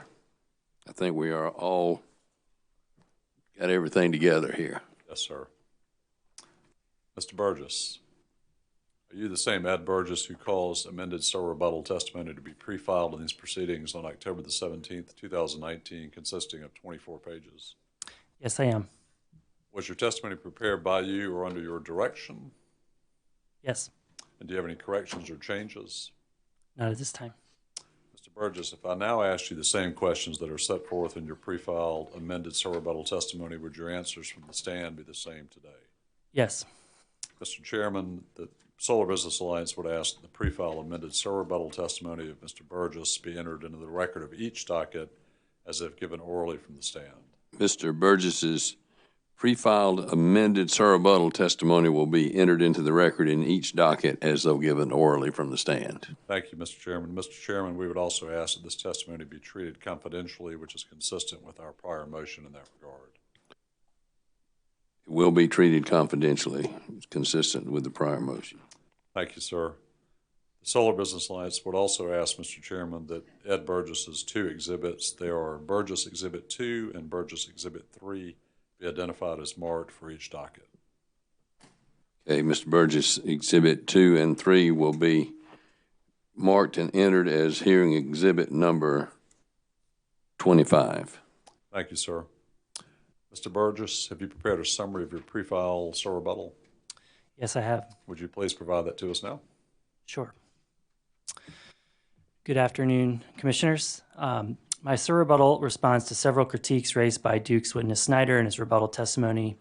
These include my characterization of Duke's incentives as a utility, my characterization of the methodological choices made by Duke, my assessment of certain risk factors associated with utility-owned generation, the status of competition for generation supply in the Carolinas, the ratepayer impact of my proposed alternatives, the appropriateness of Duke's modeling of avoided energy costs, especially regarding the prevalence of negative values, muster-run coal units, and the difference between DEP East and West, my proposed revisions to Duke's rate design, large PPAs with storage, avoided capacity cost assumptions, seasonal allocation of capacity value, and the integration services charge. Of these sections of my rebuttal, there are several which relate to an overarching theme, which I believe to be of great significance in this case, which is how Duke's model has treated its coal resources. I point out that Duke's underlying resource plan for modeling avoided costs in this case does not include over 1,000 megawatts of coal retirements that are now expected to occur within the next 10 years. I believe the inclusion of these resources and potentially other coal designated as must-run resources could have the effect of suppressing avoided cost values. Additionally, I provide an updated calculation for my proposed alternative seasonal allocation of capacity value, which responds directly to Duke's primary concerns, specifically that I did not take into account the impact of must-take solar output, and two, that incorrectly included an extremely broad number of hours by using the top 5% of load hours. These are both now reflected in my revised calculation. Finally, taking into account all of these issues, I present alternative approaches for calculating the avoided cost rates for energy and capacity that correct for some of the deficiencies described above. These are provided as a summary table in the exhibit, as an exhibit in my rebuttal testimony and attached to this summary. That concludes my summary. Thank you, Mr. Burgess. Mr. Chairman, I'll turn to Mr. Davis now, if that's all right. Mr. Davis, are you the same Hamilton Davis who calls rebuttal to be pre-filed in these proceedings on October the 11th, 2019, consisting of 16 pages? I am. And was your testimony prepared by you or under your direction? It was. Any corrections or changes to that testimony? They're not. Mr. Davis, if I asked you the same questions that are set forth in your pre-filed rebuttal testimony, would your answers from the stand be the same today? They would be. Mr. Chairman, the Solar Business Alliance would ask that the pre-filed rebuttal testimony of Hamilton Davis be entered into the record for each docket as if given orally from the stand. Mr. Davis's pre-filed rebuttal testimony will be entered into the record in both dockets as though given orally from the stand. Thank you, Mr. Chairman, and Mr. Davis has no exhibits, just FYI. Mr. Davis, have you prepared a summary of your pre-filed rebuttal? Yes, I have. Would you please provide that to the Commission? Oh, well, Mr. Chairman, fellow commissioners, one more time. This is going to be a little bit longer than yesterday, but it's going to be brief. My rebuttal testimony focuses on the rebuttal testimony filed by Duke witnesses Snyder and Brown and begins with a response to multiple problematic claims made by witness Snyder, whereby he fails to appreciate the historical and future capacity contributions from solar, fails to acknowledge the role of solar plus storage in meeting the company's capacity needs and the requirements of Act 62, and misrepresents the financial incentives influencing the company's policy and regulatory positions. I then respond to witness Brown on a range of issues related to the status of PURPA, the legislative intent and impacts of PURPA and Act 62 on competition and utility customers, and the risks faced by customers as a consequence of utility-owned generation. I also address witness Brown's misunderstanding of competition within monopsony energy markets like South Carolina and illustrate the contradictions and inconsistencies in his rebuttal testimony related to the company's North Carolina CPRE program. To begin, I just implore this commission to consider why it is that witness Snyder, witness Brown's testimony continues to obscure the fact that the company is actually in competition with small power producers. It's clear that the company has a financial incentive to limit QF Solar to the benefit of shareholders, and its lack of this and his lack of transparency on this front is mystifying, quite frankly.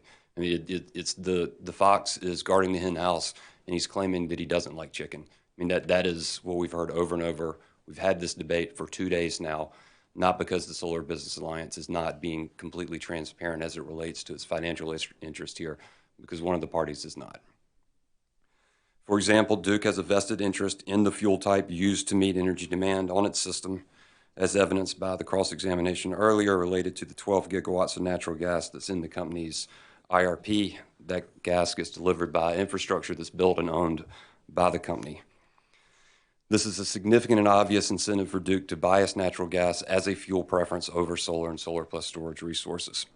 Turning to its preferred CPRE-style approach to solar procurement, in North Carolina, Duke and its unregulated affiliates have the ability to compete for 30% of the capacity procured through CPRE, as well as purchase unlimited additional projects through asset acquisitions negotiated with other winning bidders. Furthermore, North Carolina allows Duke to rate base the network upgrades associated with the winning projects, and in short, there is a clear financial incentive for Duke to prefer CPRE over QF Solar development according to PURPA and Act 62 requirements. Witness Snyder and Witness Brown also repeatedly advertised the advantage of Duke's CPRE program from both a cost and flexibility perspective. The winning bids for CPRE projects in 2019 are 20-year fixed price contracts that are higher than the avoided cost rates proposed by Duke in this proceeding. And I want to make this extremely clear. We've talked about this a few times. Yes, sir. Mr. Chairman, Mr. Davis's summary seems to be as long as his testimony, which is not a problem. It's just the fact that some of the information in his summary does not seem to be contained in his rebuttal testimony. To the best of our knowledge, we can't find that the references to the $38 per megawatt hour that he's about to summarize is contained anywhere in his rebuttal testimony. So I would just ask that the commission make clear that if we're summarizing testimony, it truly be limited to the testimony that was presented. I do directly reference in my rebuttal testimony the fact that CPRE bids are higher than the avoided cost proposed in this docket, and there's not a single sentence that I've uttered thus far that's not contained in my rebuttal. I would agree with that, Mr. Chairman. I think that let him finish his summary. As long as he's summarizing, that's all the point we're trying to make. Counselor, he's summarizing. My summary testimony is over 16 pages, and this is less than 5. So again, I want to make this point clear that Duke's CPRE contracts are for 20 years at an averaged fixed rate of around $38 per megawatt hour for Tranche 1. Duke's proposal in this proceeding, has testified to earlier today and is referenced in my testimony, would result in a 10-year contract in South Carolina for closer to $30 per megawatt hour. Although Witness Snyder and Witness Brown cite the benefits of dispatchable PPAs repeatedly as are being used in CPRE, Duke did not propose a dispatchable PPA in this proceeding. They are allowed to do that. If they would prefer a dispatchable PPA to the PPAs that are currently being proposed, that is available to them to do. They've not proposed that. In response to Witness Brown's rebuttal testimony regarding FERC's Notice of Proposed Rulemaking, or NOPR, I point out that PURPA is a federal statute and is not being amended by FERC. FERC has requested public comment on proposed changes to some of the regulations implementing PURPA, but those rules are only proposed and have no legal significance whatsoever. Contrary to Witness Brown's characterization, in the absence of a final rule, the NOPR does not even constitute guidance from FERC. The NOPR has just been published in the Federal Register, and a final rule, if one is issued, may bear little or no resemblance to the NOPR. In no event will a final rule be issued by the time this commission issues a ruling in this docket. In my rebuttal testimony, I also point out that many of the concerns raised by Witness Brown related to current FERC standards for PURPA implementation are the exact same arguments that Duke has made in the past when testifying against certain provisions of Act 62 during hearings held by the South Carolina General Assembly. These arguments were ultimately unpersuasive in preventing long-term fixed-price contract requirements from being adopted in the statute. We've had this argument already in 2019. Further, my rebuttal testimony disputes Witness Brown's characterization of my direct testimony as advocating for avoided cost rates that are higher than the cost actually avoided by the purchase of QF power. We've heard this repeatedly. It's not true. There's nowhere in my testimony or any SBA testimony that's advocating for artificially high avoided cost rates. My rebuttal testimony also notes that Witness Brown's rebuttal testimony contradicts the legislative intent and practical outcomes of both PURPA and Act 62 as they relate to competition from small power producers. A quote from Commissioner Glick, who's on FERC: "I believe that the goals of PURPA, including the need to expand competition and reduce reliance on fossil fuels, remain as relevant now as ever." Likewise, as Witness Brown is surely aware, enabling increased competition from small power producers was a constant theme of the public legislative discussions surrounding Act 62. To suggest that the sponsors of House and Senate legislation that resulted in this legislation, that resulted in Act 62, did not intend to inject additional competition into South Carolina's vertically integrated electricity market is patently untrue. For example, Act 62 was signed into law by Governor McMaster, or once it was signed into law, Senator Tom Davis, the lead sponsor in the Senate, penned an opinion editorial in his local newspaper, the Bluffton Today, that was titled, quote, "Law opens energy markets to more competition." My rebuttal testimony also disputes Witness Brown's characterization of the company's CPRE program. Witness Brown overstates the benefits of CPRE as compared to QF Solar. For example, Witness Brown embraces the supposed benefits of variable rate contracts for energy when it comes to PURPA reform, while warning this commission against adopting fixed price QF contracts with durations longer than 10 years. However, as we've already covered, that's exactly what CPRE does. As to Witness Brown's testimony related to competition between QFs and Duke, I illustrate why his rebuttal testimony is misguided on this point. If the utility can reduce its cost for self-generation and the production of energy, then avoided costs go down and small power producers are forced to compete for market share at those lower costs. For Witness Brown to claim that a small power producer is not competing against Duke based on the company's cost of energy and capacity is to completely misunderstand the PURPA construct. In responding to Witness Brown's rebuttal testimony of the overpayment risk to ratepayers, I directly acknowledge that there's risk in all aspects of the energy industry. And that risk is here for QF contracts just as it is for utility-built generation. It's just greater when it comes to utility-built generation. General Assembly, again, heard these same arguments as it relates to risk. Thoroughly delivered over many months. They heard these arguments and they were unpersuaded by them, and they passed Act 62. They rely on PURPA for bringing additional solar into the state, and they rely on long fixed-term contracts. In response to Witness Brown's claims that a comparison of risk profiles between generation owned by a utility versus generation owned by a small power producer is entirely inapplicable to this proceeding, I point out that Act 62 explicitly requires that this commission strive to reduce the risk placed on the using and consuming public. The statute does not limit the scope of that risk that the commission can consider. It does, however, require that the commission consider QF resources on a fair and equal footing with utility-owned resources.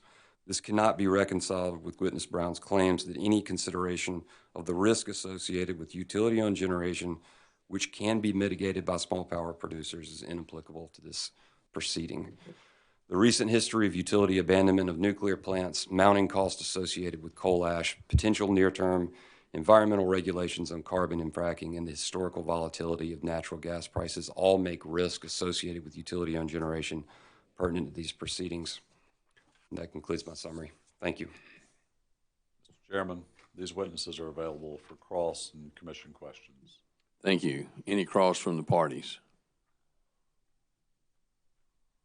Company.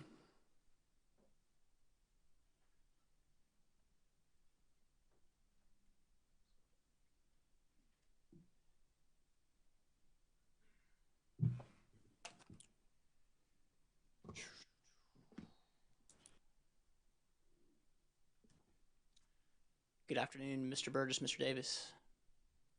Mr. Davis, I don't have any questions for you. Mr. Burgess, I just have a very few questions for you. So, in your direct testimony, you introduced the concept that a separate avoided energy cost rate should be calculated for the DEP East balancing authority area based upon the assumption that DEP may be generating power from a separate marginal unit in DEP East versus DEP West. Do you recall that? Yes, I do.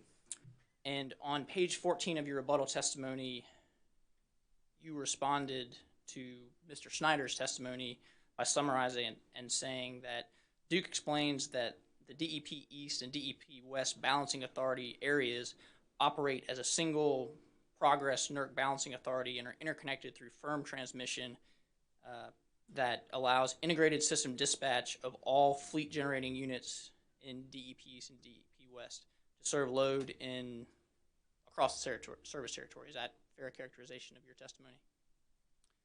Right. Okay, thank you. And you heard from Mr. Holman today, who said essentially the same thing from the system operator's perspective. They have integrated dispatch, firm transmission. You agree with that? Were you here for that testimony today? Yes, I heard Mr. Holman's testimony, and what I recall him saying is that they do have this integrated dispatch and that they have firm transmission capability up to a certain level. I believe it was 400 megawatts that he mentioned. So I suppose, to the extent that there's joint operation, that, that's true, and there may be some limitations in terms of that transfer capability between the two areas based on that firm transmission. And you actually identified that in your rebuttal as a rationale for why there might be a reason to have a separate marginal unit between DEP East and DEP West if there were constraints where you couldn't deliver power across the firm transmission that Duke Energy Progress has procured. Is that correct? Yeah. An exhibit, if I may.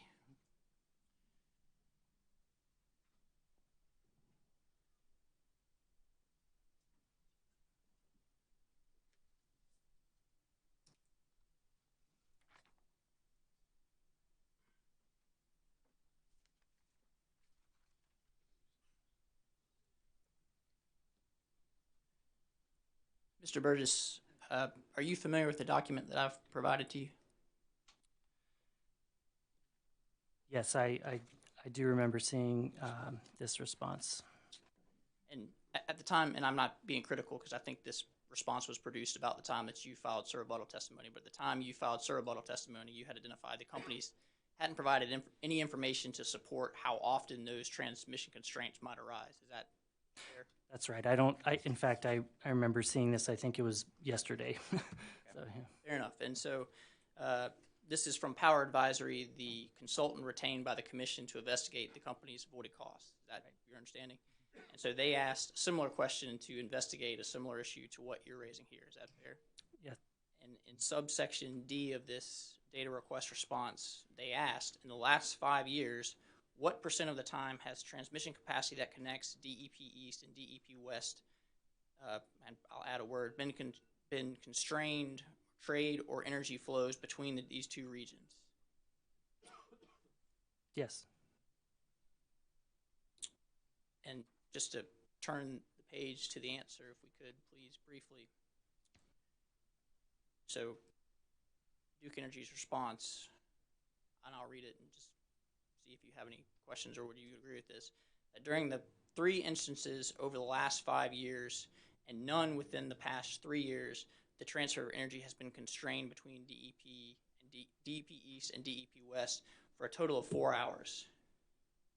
Goes on to explain that these constraints were experienced due to a firm schedule curtailment as part of the interconnection-wide congestion management procedure to relieve real-time congestion to impacted facilities in the Eastern interconnection. The curtailments impacted the ability to transfer energy between DEP East and DEP West by less than 0.1% of the time during the last 5 years. Did I read that correctly? That's what it says, yeah. I have no further questions. Do you want this exhibit entered? Yes, sir. Okay, we will enter the exhibit as. Could I add to that? Or you just redirect, I believe. Oh. Wait a minute. It's going to be number 26.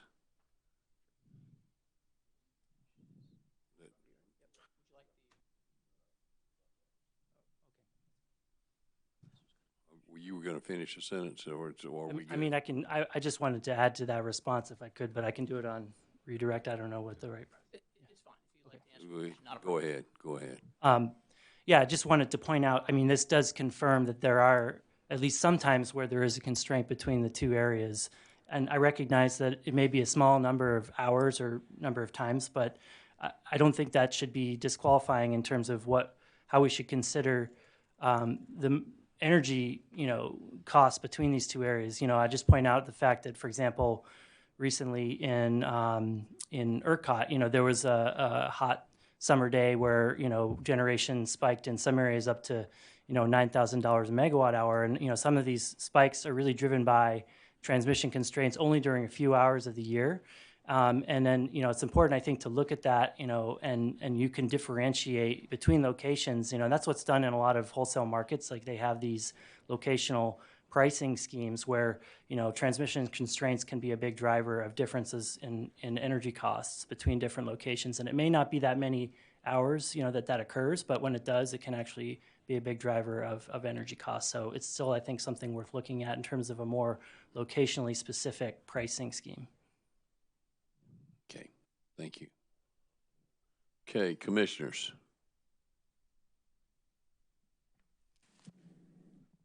Mr. Williams. So it's 5 o'clock. We're not going anywhere, right? Right. We'll have arm wrestling in just a minute. Get us to 6:30. Mr. Davis, I have a few questions for you. Would you agree that Act 62 changed the landscape for South Carolina's energy future? I think so. Okay. I think that's the intent. So how do you explain your argument for the company, I don't know if you want to call it ignoring that potential change or considering it as not being anything new? How do you explain that?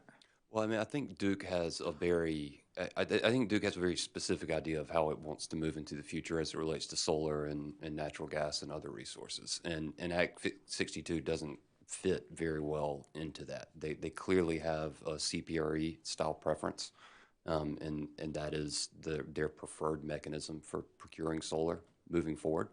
And having extremely low avoided cost rates and a 10-year contract term in South Carolina insulates them from dealing with QF solar here. I suspect that I don't know what we'll see from them in terms of other program proposals as it relates to C&I. I know to the extent avoided costs are extremely low, that program's not going to be very attractive to those customers. It hinges on the value of solar to those customers to make that work, just like it hinges on our ability to develop solar. So, we'll see. Thus far, we've got 2 proposals from 2 utilities in South Carolina that aren't going to result in additional development of solar. So I'm not sure how to square that with the, I think, clear intent of the General Assembly. Wouldn't you agree that the General Assembly had 9 billion reasons to adopt Act 62? I think that that discussion was held in the wake of VC Summer and the Lee abandonments, and they were motivated by the kind of business as usual approach to limited options when it comes to new resources. Couldn't it be argued that the General Assembly would want to see QFs who take all the risk in construction costs, maintaining their equipment, as opposed to a utility who essentially has that cost or the opportunity for that cost or those costs to be covered by ratepayers? Could it be argued that the General Assembly wanted to provide an opportunity for QFs to take some of that burden off of ratepayers by giving them an avenue to provide an alternative for energy production? Yeah, I think that was the nature of many of the discussions we heard over at the General Assembly. It was a risk calculation associated with how QF Solar is developed and the fact that it shields ratepayers from a lot of the risks that they're currently bearing as it relates to, the whole host of issues we've discussed in these two proceedings. So do you think the risk of overpayment for avoided costs is less or more of a risk than the risk of ratepayers paying for cost overruns or for projects that don't work out as expected? Are those risks equal? Are they apples and oranges? Or are they one-to-one? How would you compare the risk of ratepayers paying for utility projects compared to the risk of overpayment for avoided costs? I mean, I think it's an extremely distorted in South Carolina and the Carolinas at the moment, where you just mentioned the $9 billion reasons, and another $500 million from Lee. You've got a $10+ billion coal ash liability that exists today that's going to be collected in the years and decades ahead, and you have a $2 billion number that Duke claims is valid that ORS dismissed as something you shouldn't put much stock in. The ORS expert witness in this proceeding, and our General Assembly dismissed as being they dismissed it. They moved forward with a PERPA-based compliant option. So I've been very transparent in my testimony before this commission and in writing that there's of course an overpayment risk. There's risk in every aspect of this industry, but we have historically low natural gas prices right now, and that's what solar is being benchmarked to. And we have 12 gigawatts of natural gas being proposed by Duke Energy in the Carolinas, and that is a ticking time bomb in terms of ratepayer exposure to changing circumstances in the 40-year lifetime of those plants. So when company witnesses Duke Energy Carolinas and Duke Energy Progress in this proceeding, when they make arguments about protecting ratepayers, do you find those arguments credible? I'm not suggesting that they don't care about their ratepayers. I don't find it credible when they fail to discuss their shareholders. I mean, this idea that this proceeding is just Duke here protecting ratepayers and there's no shareholder interest is totally absurd to me on the face. If the SBA came in here and told you that we were here purely out of concern of ratepayers and we were trying to protect them from risk, and it has nothing to do with our bottom line or our ability to develop these projects, I would assume you'd find that incredible that I would make that claim. Thank you. Thank you, Commissioners. Any other? Commissioner Whitfield. Thank you, Mr. Chairman. Mr. Davis, Commissioner Williams has said more than once up here, we've got a difficult task, the commission does, and he asked you about risk, economic risk. And in fairness to you, I asked Mr. Holman some questions about reliability risk, and you heard what he said about his operators and how they were trained. If I could, you've always, I thought, been a candid witness. I'd like to hear your answer about the concerns about reliability risk and what he said and what the company has to go through. I know that's not your end of the deal here, but I would certainly like to hear what you might have to say about that. Well, I mean, I'm certainly not an expert on that front. I'll just say that we go through a very rigorous interconnection process. Sometimes it works better than others, but there's never a lack of review by the company before they interconnect a resource.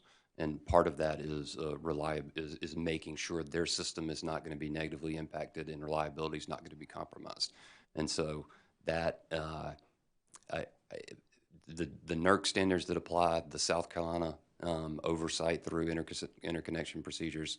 I mean, these projects are not just being hooked up to a power line somewhere and having ripple effects in the system. They're being studied and analyzed, and as a consequence, we're not seeing reliability issues around the country or in the Carolinas as it relates to solar. I can respond to that too, if you like. Certainly. You know, one thing we heard earlier today too is the notion that you know, there could be some benefit in these controllable or, you know, dispatchable solar type of arrangements. And you know, I think that there could be some great benefit in terms of the reliability services that these QFs could provide if they were enabled to do that. Unfortunately, we're in a situation where that hasn't been proposed by the company to compensate, you know, solar QFs or any, you know, QFs for those types of reliability services. But, you know, that could be done, could be envisioned. And, you know, in fact, you know, I know that the demonstration project was dismissed by Mr. Holman, but, you know, that the one in California that I mentioned in my testimony, you know, that was sort of like a bit of, you know, talking with system operators like I've done to, you know, some of the system operators in California. I mean, that project has been a revelation for them because they've realized that these types of projects actually can provide the same types of reliability services, in fact, provide superior services to some of the traditional types of generators that they're used to operating. Now, granted, there's limitations with solar because, you know, the sun's not always as available, but the fact is that the technology's come a long way. Batteries have come a long way. And it's not just, you know, something that we're testing in the labs anymore. It's really, there are projects in the ground today that are providing these services. They're large-scale bulk system projects, and, you know, this is the real deal. So I just want to help convey that point. Well, I know you said he dismissed another project, but he did suggest, if I remember correctly, pilot projects. Should that be something, I know the U.S. Department of Energy does that in some instances. Is that something you would be in favor of? I think generally, I think pilots are a great idea, but I think you also have to ask the question of at what point have we moved beyond the pilot stage? Because for a lot of these technologies, there have been plenty of pilot projects. And I believe a lot of the technologies are very well proven. You know, maybe Duke doesn't have as much experience as other utilities do, but I think that certainly, you know, there's lots to draw from in terms of the lessons learned from these types of technologies around the country and around the world. Thank you. Unless Mr. Davis has anything else, Mr. Chairman, that's all I have. Thank you. Commissioners, any other questions? Commissioner Irvin. Thank you, Mr. Chairman. One thing that is interesting is that we're trying to blend really two cultures, and that growing pains are always difficult. And I can understand why an investor-owned utility who's done business for the same way for decades would be reluctant to change. But it does change affects their business model in significant ways. But it seems to me that both could benefit by working together and trying to resolve some of the obstacles to change. And one of the things that came out late in the day was the plans that Duke and Dominion and Southern Company have with the Atlantic Coast Pipeline. I know that's been a hotly contested issue, and I understand it's now going to the United States Supreme Court to pass upon whether certain permitting issues in other states, not South Carolina, but in other states, were properly considered. And so, in the meantime, it's costing those companies billions of dollars in cost overruns and delays. And I'm just wondering whether both sides could benefit from some kind of resolution. I don't expect an answer, but I thought that might be a good time for the parties to have some kind of mediation and see if they can't resolve some of those issues, because it seems that it could be beneficial to all sides. And I'll just throw out a few examples. One is that if we're going to get away from coal-fired facilities, it seems that natural gas is a bridge to a fossil-free future. Coal-fired plants are really the dirtiest kinds of plants, and a report just came out today that said that this past year we have for the first time in the last 5 years seen an increase in CO2 emissions.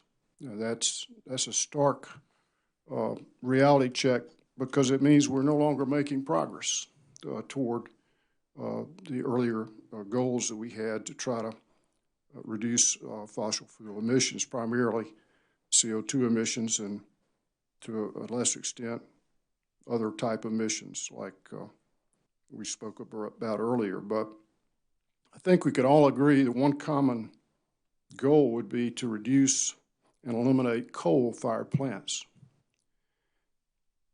But in order to do that, we've got to consider natural gas as a bridge to the future. Now, if it's true that if you think, one step further, if Santee Cooper is sold, those coal-fired plants are going to come offline too, in all probability. And so there is some credibility to the argument that more natural gas will be needed to meet the demands of our state in the future. And as it was pointed out earlier, it doesn't mean that the natural gas pipeline is always operating at 100% capacity, but it does mean at least we have access to those resources. And so I don't know who's in charge of the litigation that's ongoing. Don't really need to know, but I'm going to suggest that you try to sit down and think about some common ground to meet the needs of our energy future in the Carolinas.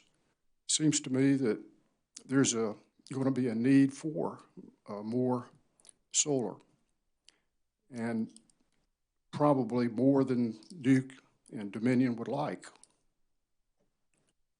But at the same time, there's going to be a need for natural gas to bridge that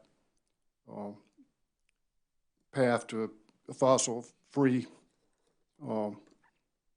environment so that we can try to save the planet. And so I guess the point is, if the appellants succeed in their appeal, if Duke Energy and Dominion and Southern Company prevail, they'll build a pipeline. And the opposing parties will have lost an opportunity to negotiate some kind of mediated settlement. So it's just something to think about, and I would encourage the parties, the CEOs of these companies and their attorneys to look at that opportunity, because it hurts everybody if, for example, that pipeline is never built. If it's abandoned, then these companies have spent already close to $8 billion. That's essentially going to be lost. And that weakens their position going forward, which in turn means that they're going to come back for more rate increases, perhaps at a faster pace, which hurts the ratepayers, which could hurt the solar providers because it limits their opportunity to broaden their footprint. So it's just something to think about. I'd like to suggest that you talk among yourselves about it, and if you want to have a allowable ex parte sometime next year, maybe we can explore some alternatives, but it would seem like there's a win-win solution out there somewhere where everyone's interests could be considered, and perhaps we could have a brighter future for our state. I want to thank you too for reaching a partial settlement. I know this has been a hotly contested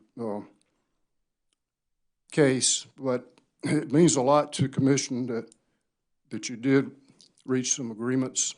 I think that shows that you are all sincerely working toward common resolution, and we're pleased with that. We'd like to see more of it.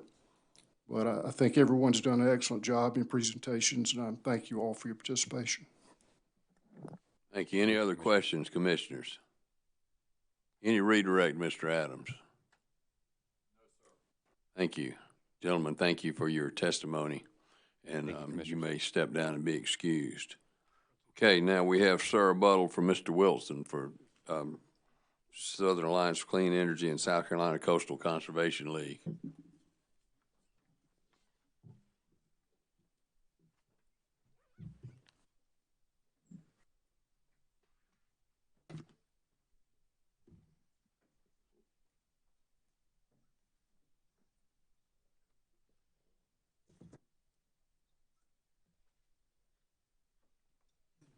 If I may, before we put Mr. Wilson up, I have a couple quick housekeeping issues. So first, during Mr. Kirby's testimony, we made a small correction to his amended direct testimony, but I think we misstated the page number and line number, and that was brought to my attention, so I just wanted to clear that up for the record. So at page 25, lines 6 through 7 of Mr. Kirby's amended direct testimony, the testimony should read, "Further, the ancillary service study based its solar variability estimate on 1 year of data collected between October 2016 and September 2017. The solar fleet has grown considerably from the 244 to 431 megawatts that were operating that test year for DEC and 697 to 1,476 megawatts for DEP. And then one last note is just to clarify, my understanding is that SACE and CCL have no outstanding data requests to the companies, and that Mr. Wilson's reference to past difficulties with data responses were in reference to prior proceedings where the same resource adequacy studies were at issue. So I just wanted to clear that up. Okay. The South Carolina Coastal Conservation League and Southern Alliance for Clean Energy called James Wilson to the stand. Did you cause to be pre-filed in this docket on October 11th, 2019, Sir rebuttal testimony consisting of 10 pages? There we are. Yes, I did. Do you have any changes or corrections to your pre-filed Sir rebuttal testimony? No. If the questions put to you in your testimony were asked at the hearing today, would your answers be the same? Yes, they would. Mr. Chairman, I would move to have Mr. Wilson's pre-filed Sir rebuttal testimony entered into the record as though given orally from the stand. Mr. Wilson's pre-filed rebuttal testimony will be entered into the record as though given orally from the stand. Thank you. Mr. Wilson, did you prepare a summary of your Sir rebuttal testimony today? Yes, I did. Would you please give that summary to the Commission? Yes. Mr. Chairman, members of the Commission, my name is still James F. Wilson, and I'm still an economist and independent consultant doing business as Wilson Energy Economics with my office at 4800 Hampton Lane, Suite 200, Bethesda, Maryland, 20814.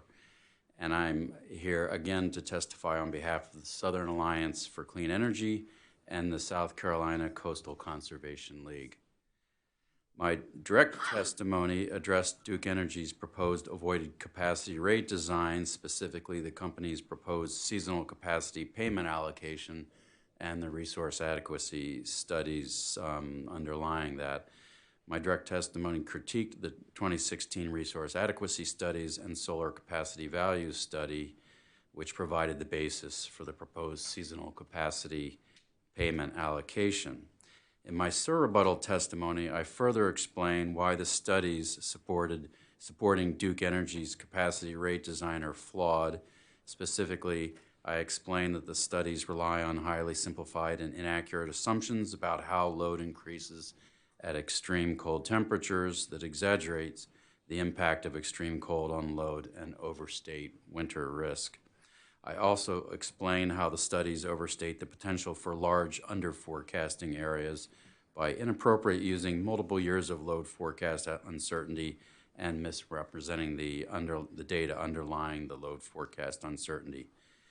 And in my Sir rebuttal testimony, I also discuss the fact that Duke Energy's witnesses have not offered a substantive response to my concerns regarding these resource adequacy analysis issues. Thank you. Thank you, Mr. Wilson. The witness is now available for cross-examination and Commission questions. Thank you. Any cross from the parties? Company.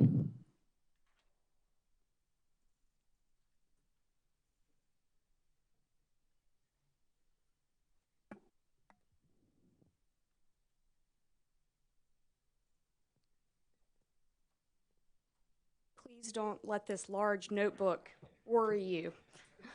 I only have one question for clarification, Mr. Wilson. Hi, I'm Rebecca Doolin. I'm corporate counsel for Duke Energy Carolinas and Duke Energy Progress. How are you this evening? Great. Just one question for you, Mr. Wilson. In your direct testimony earlier today, you had an exchange with Commissioner Belzer, I believe, with regard to information that was requested in your review of the company's resource adequacy study that you felt like were not properly responded to or sufficient information was not provided. Is that correct? Yes. And I just wanted to clarify, was the information requested, was that requested in the context of this proceeding here? No. It was in the context of North Carolina proceedings. Was that the North Carolina avoided cost proceeding? Ooh, I believe there were, most of it was in the IRP proceeding, but I'm not sure about exactly which data requests were in which proceeding. But just to be clear, just not in this proceeding, correct? Yes. Thank you very much. Thank you. Commissioners?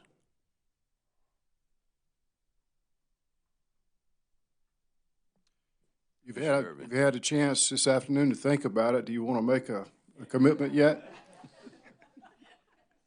50-50. No, I don't. I don't. I'm just kidding you. Yes. We appreciate you coming today. Thanks. Okay. Anything else for this witness? Okay. Thank you for hanging in with us till this afternoon, and you may be excused. Okay.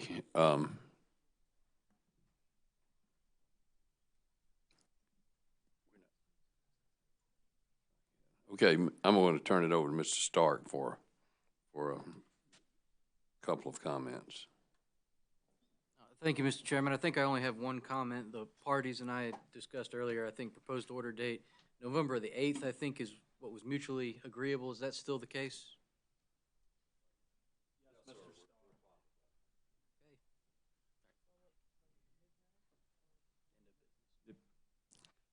Mr. Only issue that November 8th is fine. We've got a number of late filed exhibits that various parties are going to be submitting.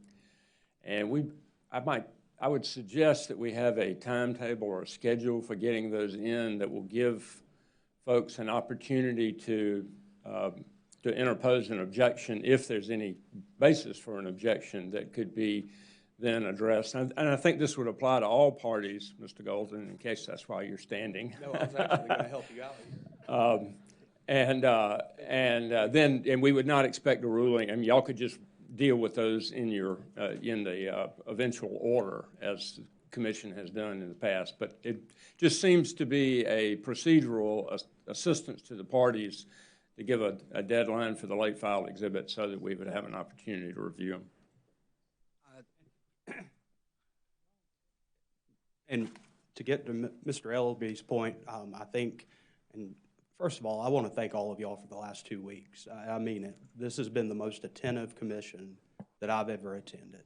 And I just want to say thank you to staff, thank you to Ms. Wheat, thank you to our our court reporter and everyone else. And it really, really hasn't gone unnoticed. To Mr. Ellerby's point, though, I do believe under 5820, 4120 F1, the novel law, there are issues, procedural, that will need to be addressed. And one of those is what we discussed, Ms. Doolin and I, as to intervener proposals. What we think in the spirit of fairness is that interveners should propose, say, Mr. Stark, a week from now, our proposal each as to what term of contract and conditions should be over 10 years, and that the utility should have the same amount of time to respond, say, November 8th. And I think that would take care of a lot of these late filed exhibits. And we'd like to work with them to hopefully come to you with a proposed consent order. I think back to Judge Irvin's comments, I'd really like to try to work something out in what that looks like as the term of length of contracts. Thank you. think the record in this proceeding is closed. We have a record, excuse me, it's not completely closed because we have late filed exhibits to be submitted.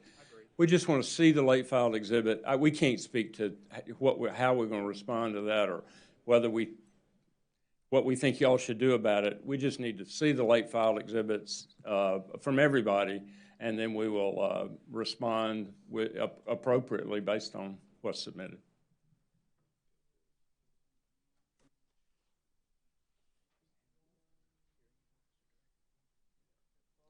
All right, I think the most prudent thing to do at this point for immediate purposes is to handle the procedural issues among the parties, and they'll be handled by hearing officer order subsequent to this proceeding, probably by weekend, by the end of this week, that is. Is that? Just for all of our planning purposes, will you set dates for when proposals are due and rebuttals are due? What I'm going to do is ask for proposals from the parties, and if they are mutually agreeable, then they will be adopted by hearing officer order and directive. Okay, if I may, on behalf of SBA, I'd like to amplify a little bit about what Mr. Golden was suggesting we propose. The cited section of the statute allows interveners to propose alternative or longer-term contracts with terms and conditions that would be protective of ratepayers. What we are suggesting we propose is not an entire PPA, but a sort of in brief a term and set of conditions that would be in compliance with that section of the statute. We understand that the record is being closed, and so we would not propose to submit any additional evidence or testimony in support of that. It would be a proposal that in our view is supported by the record in the case already. So we would propose to submit that on November 1st so that in the proposed orders, Duke has the opportunity to respond to that. Again, it's entirely based on the record in the case so far. Okay, so that would be our proposal. Just wanted to make it clear that we were reserving our right to object and say that whatever they proposed should have been in their testimony and should have been proposed as part of this proceeding. We're reserving the right to make that argument once we see it. So, okay, with that reservation in mind, then, as I understand it, I should expect to see a proposal from the parties on November the 1st. Is that right? That would be correct, if that's your directive to the interveners. Subject to objection, sure. Of course. And I would point you to the statute. I mean, the docket can stay open, but I think this is an efficiency. We don't want to come back before y'all. We want to do this. Mr. Belser, do you have a question? You looked a little puzzled, and I don't want to leave here. I bite my tongue. You had proposed a week from today or tomorrow, and then time for rebuttal from the company. Mm-hmm. That would still allow a couple of days before the proposed orders. Is that needed? I mean, to make it due on the 1st and the 8th, that makes it due on the same day as the proposed orders in response from the utility, which seems... We'll defer to your, if you want, we want equal time for them. Send him an email with a proposal of dates and let the other parties respond to him. I'm sorry, Commissioner. Can you send the microphone? Can you send the hearing officer a proposal with dates? For interview. Copy all the parties, yes, and then they can respond yay or propose alternatives. Absolutely. How about that? Yes. Just give us some time to write the directive. That's all. We need a little time to do our work too. We honestly were trying to simplify this thing. So. Right. You work backwards from don't we all? November 5th, 16th. Thank you. Thank you. Got it all. All right. Is anything else come before us? Not, we're adjourned.